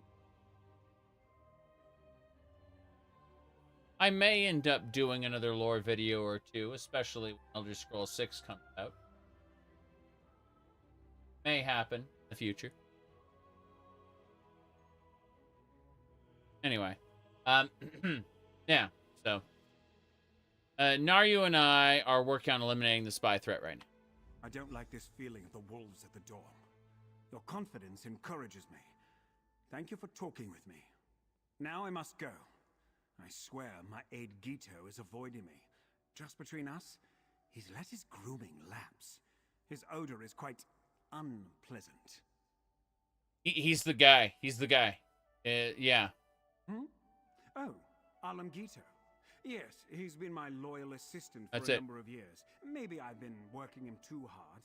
Seems like he has no time to keep up his appearance. And the smell! That's it. Perhaps I should get him a room outside the servants' quarters. No, that's it though. That's it. Alam is the spy. But you seem suspicious of Master Sulis? I'm suspicious of everyone, especially my peers and rivals. You have to be, in my position. Sulis, though, he's changed. I don't like it. He has a new urgency about him. Always wants to talk about some new idea or another. For example, Sulis mentioned our secret project, yes? He insists that we meet in person. And with a spy and possible assassin roaming this tower? Ridiculous. I see. Well, he's definitely not going to talk about the secret project with me. More importantly, let's focus on the tower over here. Yeah, we're supposed to... Gouty Nest. Yeah, we should go do that. It is really being a pain, because, like, tracing shadows is what we're supposed to be doing. Just up this way. Most badass looking armor. I personally like the Daggerfall Daedric armor myself, but you know, like glass in Morrowind is really good. So is adamantium in Morrowind. Daedric in Skyrim is a little too,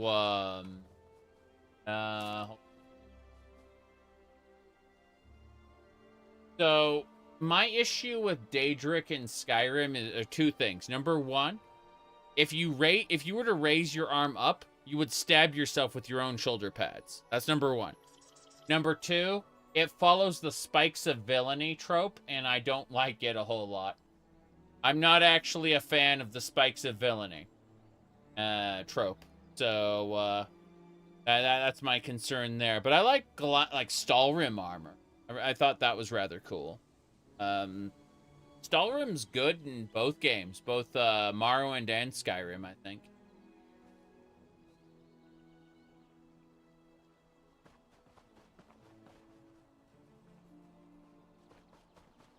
Anyway, let's look around. We gotta figure out this whole Kagouti nest situation. Yeah.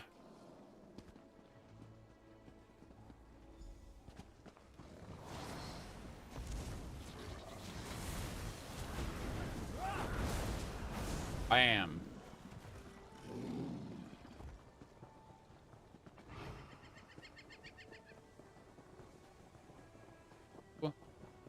Okay. Kagouti's over here. We gotta go to the Kagouti nest and pick up the next correspondence hidden there. Should be right over here. The time for secret names is over. The Morag Tongue will find you if they haven't already. I hope this message finds you first. As soon as you read this, come to our camp to the south. Do not hesitate. You performed a great service to House Dress and deserve to be rewarded. We'll escort you off the peninsula and back to Dress territory where you under our protection. Receive a new identity to keep you hidden. You are no longer Alam Guet, but at least you'll be alive. Oh, yep, we got his name. Interesting. Let's talk with this in fresh air. I like how they dropped a hint like one step of the quest before they just straight up said his name. I don't like that. I think it's really fucking stupid. Sorry about that. Wait a second. What's this? Oh, there's another note. Fair enough. Mud-covered letter. Your information continues to pay dividends and our gratitude only grows. We acquired the bristleback. Okay. Relevant piece of information. Let's see anything else. Big wasps. Thanks. How's it going, Narwhal? I smell like a Kagouti. This place smells like a Kagouti. And you definitely smell like a Kagouti. You said if you read... You said if you read TV tropes, you will no longer have fun in media. But I do like... I like tropes. Tropes are good. Look at the Xanatos Gambit. The Xanatos Gambit is brilliant, and I love it whenever it shows up. Seriously, like, the Xanatos Gambit is tons of fun. Here, hold on. We'll open image in new tab. Like, this is just... Whenever this is executed well, it is spectacular. Absolutely spectacular. But Xanatos was a well-written character, so, you know, there's that. Just saying, like, people who hate tropes because they're tropes are, well, unfortunate individuals. There are good tropes and there are bad tropes, and there's good execution of good tropes and there's bad execution of good tropes. Tropes are just there because they're used a lot. But at the end of the day, it's really mostly in how they're executed. You know, he said tropes are only as good as their execution. That's what I'm saying. Yeah. Anyway. Elam Aguet. Master Phobes' aid. Interesting. Once House Drez heard about the writ, they must have panicked. Yes, David Xanatos. It was,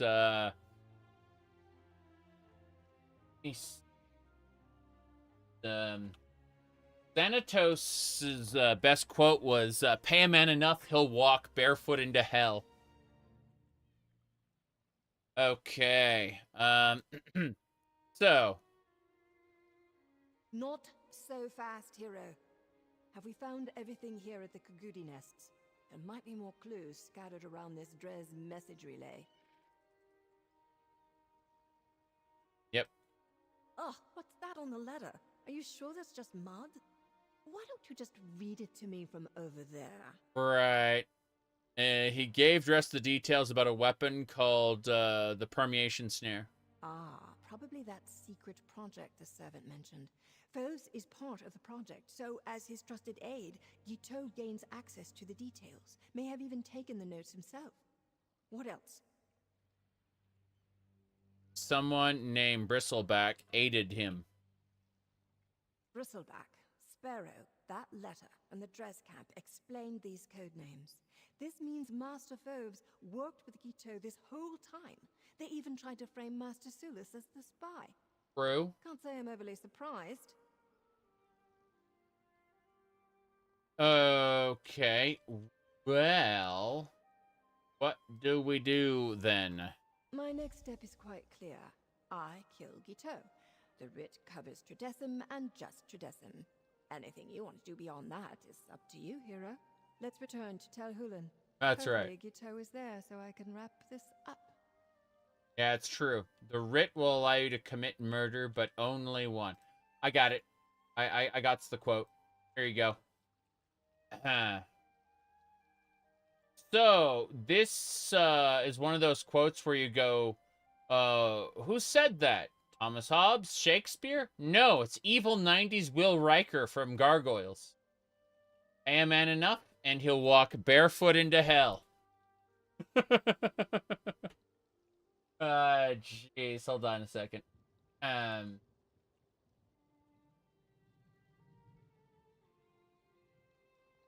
me... Here we go. As soon as possible. It may prove difficult to find the necessary manpower. This castle has a bad rep. Pay a man enough, and he'll walk barefoot into hell. There you go. Meet me in Tel Hulen. We can finish this there. Yep. Okay, let's get going. Onwards and sideways.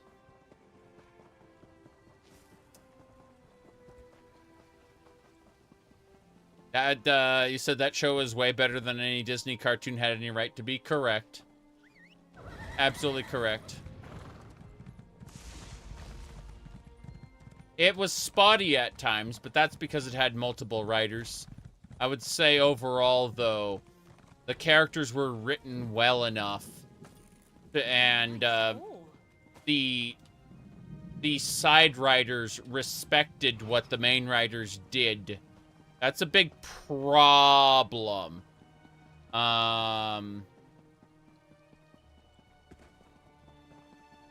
That's a big problem we have with shows that have multiple writers these days. Is there's a general lack of respect. There's a got mine attitude among writers of franchises these days that cause characters to just become stupid for the purposes of a particular piece of storytelling moving forward.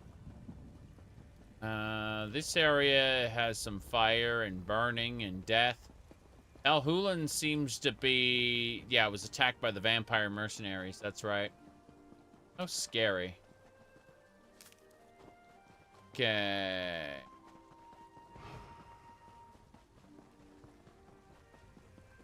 Master shell ready. The tower's defenses continue to oppose us. Plan was thorough, I'll give him that. Any word from the tower? No progress yet. I'll keep you informed. These are vampire mercenaries. You there? Come forward. You aren't with the Dusk Sabers. Yes, the A Dusks. Telvanni master. Speak with her, Proxy. Give me a second. I'm grabbing stuff. Grabbing bottles of water. Sorry, there's more resources for me to grab. Lucky fetcher. I only ever seem to find musty grain and Yeah. spuds. The blood horse comes out of the ground. It's a nightmare. So, here. Yeah. And this Kigouti comes out of a ring of fire. Watch this Kigouti. See? There's an eruption, and the Kigouti comes out of the eruption.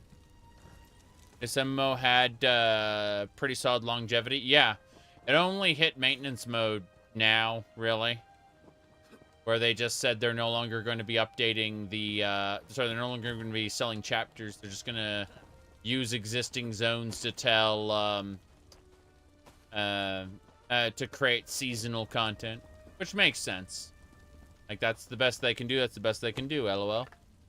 They're looking to optimize their profits. Oh, well. I expected to have Telrendis all to myself today, and you're certainly not one of Captain Xenphys's vampire mercenaries. So, who are you, and why have you come to this tower? Yes. We heard this place was abandoned. Abandoned, yes, but not without its defenses. Telrendis is a dangerous place, Fla. I advise you not to interfere with the Dusksabers, and it seems Meln the Mouthless left Telrendis well protected, as my mercenaries can testify. Meln the Mouthless? Oh, the Telvanni Magister who owned this place. He's been missing for decades.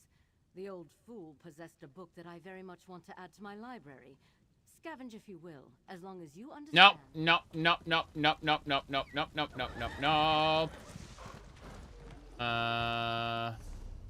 That is the wrong quest. I need to go to Tel Hulen. Not.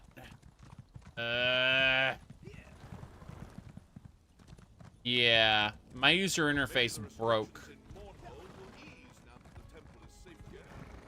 Restrictions in Mournhold? I don't think so. Alright, we need to go over to add-ons, and I need to refresh... no. Settings. User interface. I need to reset the UI. How the fuck do I reset the... There should have been an option to do that somewhere around here, and I don't see it. You're driving me crazy. I thought there was a reset UI button. If I do this interface scale, and then I kind of move it around a little, and I turn off custom scaling. No, they do not want to let me there was a... Let me try this. Reload UI. Hooray! We are reloading the user interface. Hopefully it gets fixed. Because, yeah, it wasn't updating properly. That should do it. Goodness. Alright.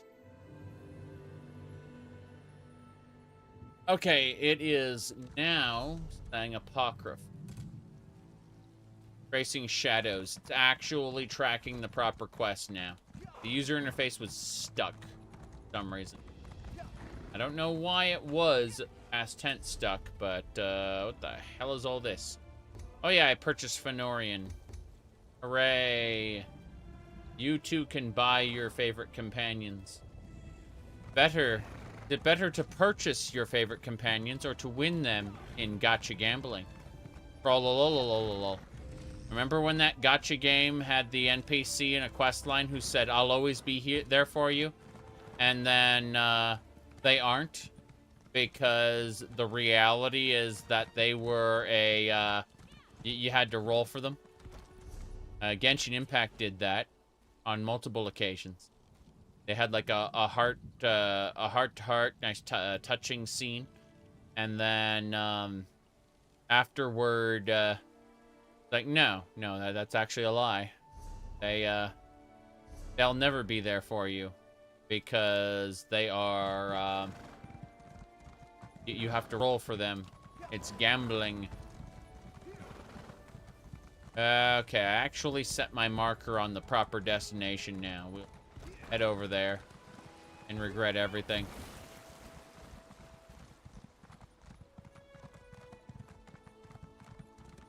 There it is. The tower. So many towers.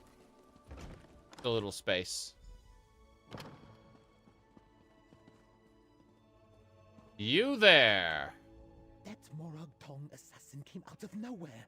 I blinked and she was in the room. Now she's talking with Master Sulis. I wonder what this is all about. You'll find out soon, Mr. Accent Man. What? What's that supposed to mean? I'm not fond of assassins, outsider. or their sharp knives. Oh, I wish this terrible business was just finished already. Yes, about that. This isn't going to be very fortunate for you. Tell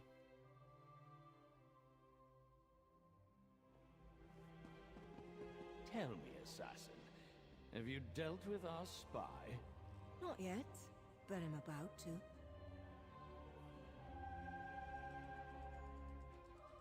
Looks like we got to that letter before Guiteau.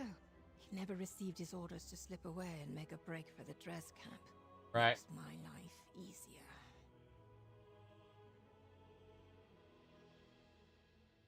What happens now? Now I complete my writ. I figured you'd want to witness a professional at work. After all your help, you've earned that right.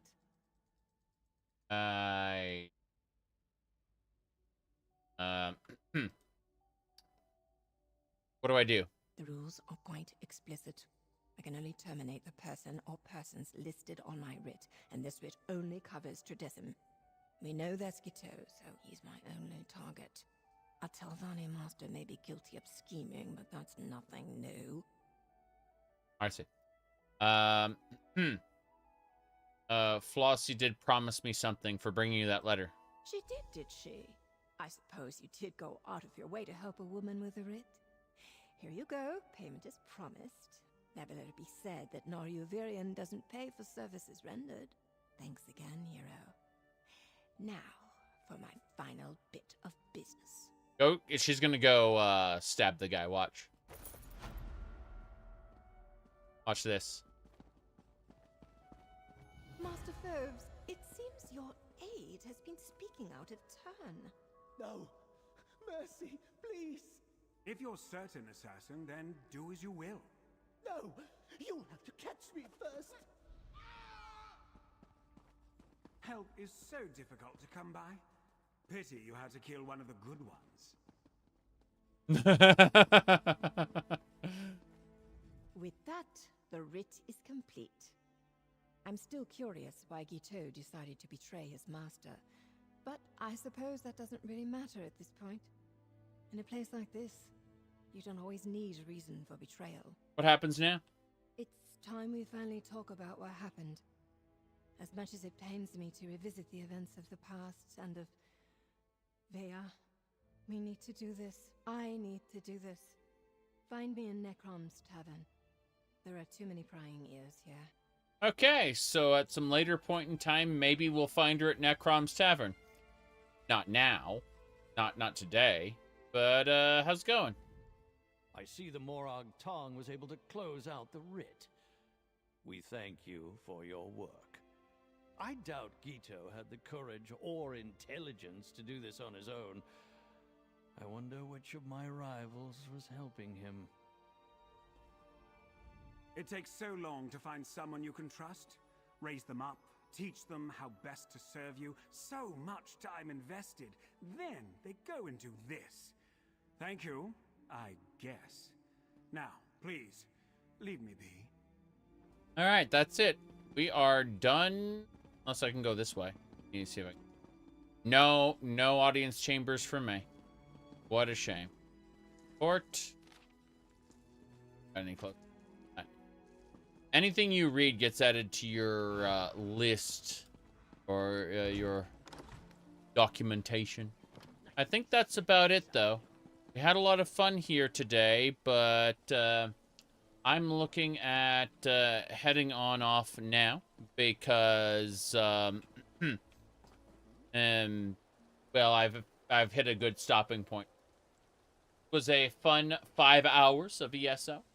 I will be back later to do more video game, sure, but I do have to go take a break again, being that again we've hit the 5 hour mark. So thank y'all for watching. I'll be doing other things later. I'm certain I will be on. I don't know exactly when. I have to make a phone call, do a few real life shenanigans, and provided I'm not pulled into anything extensive, I should be streaming anywhere from an hour from now to 4 or 5 hours from now. But I'll be back doing something. know what yet. Have a good one, everybody.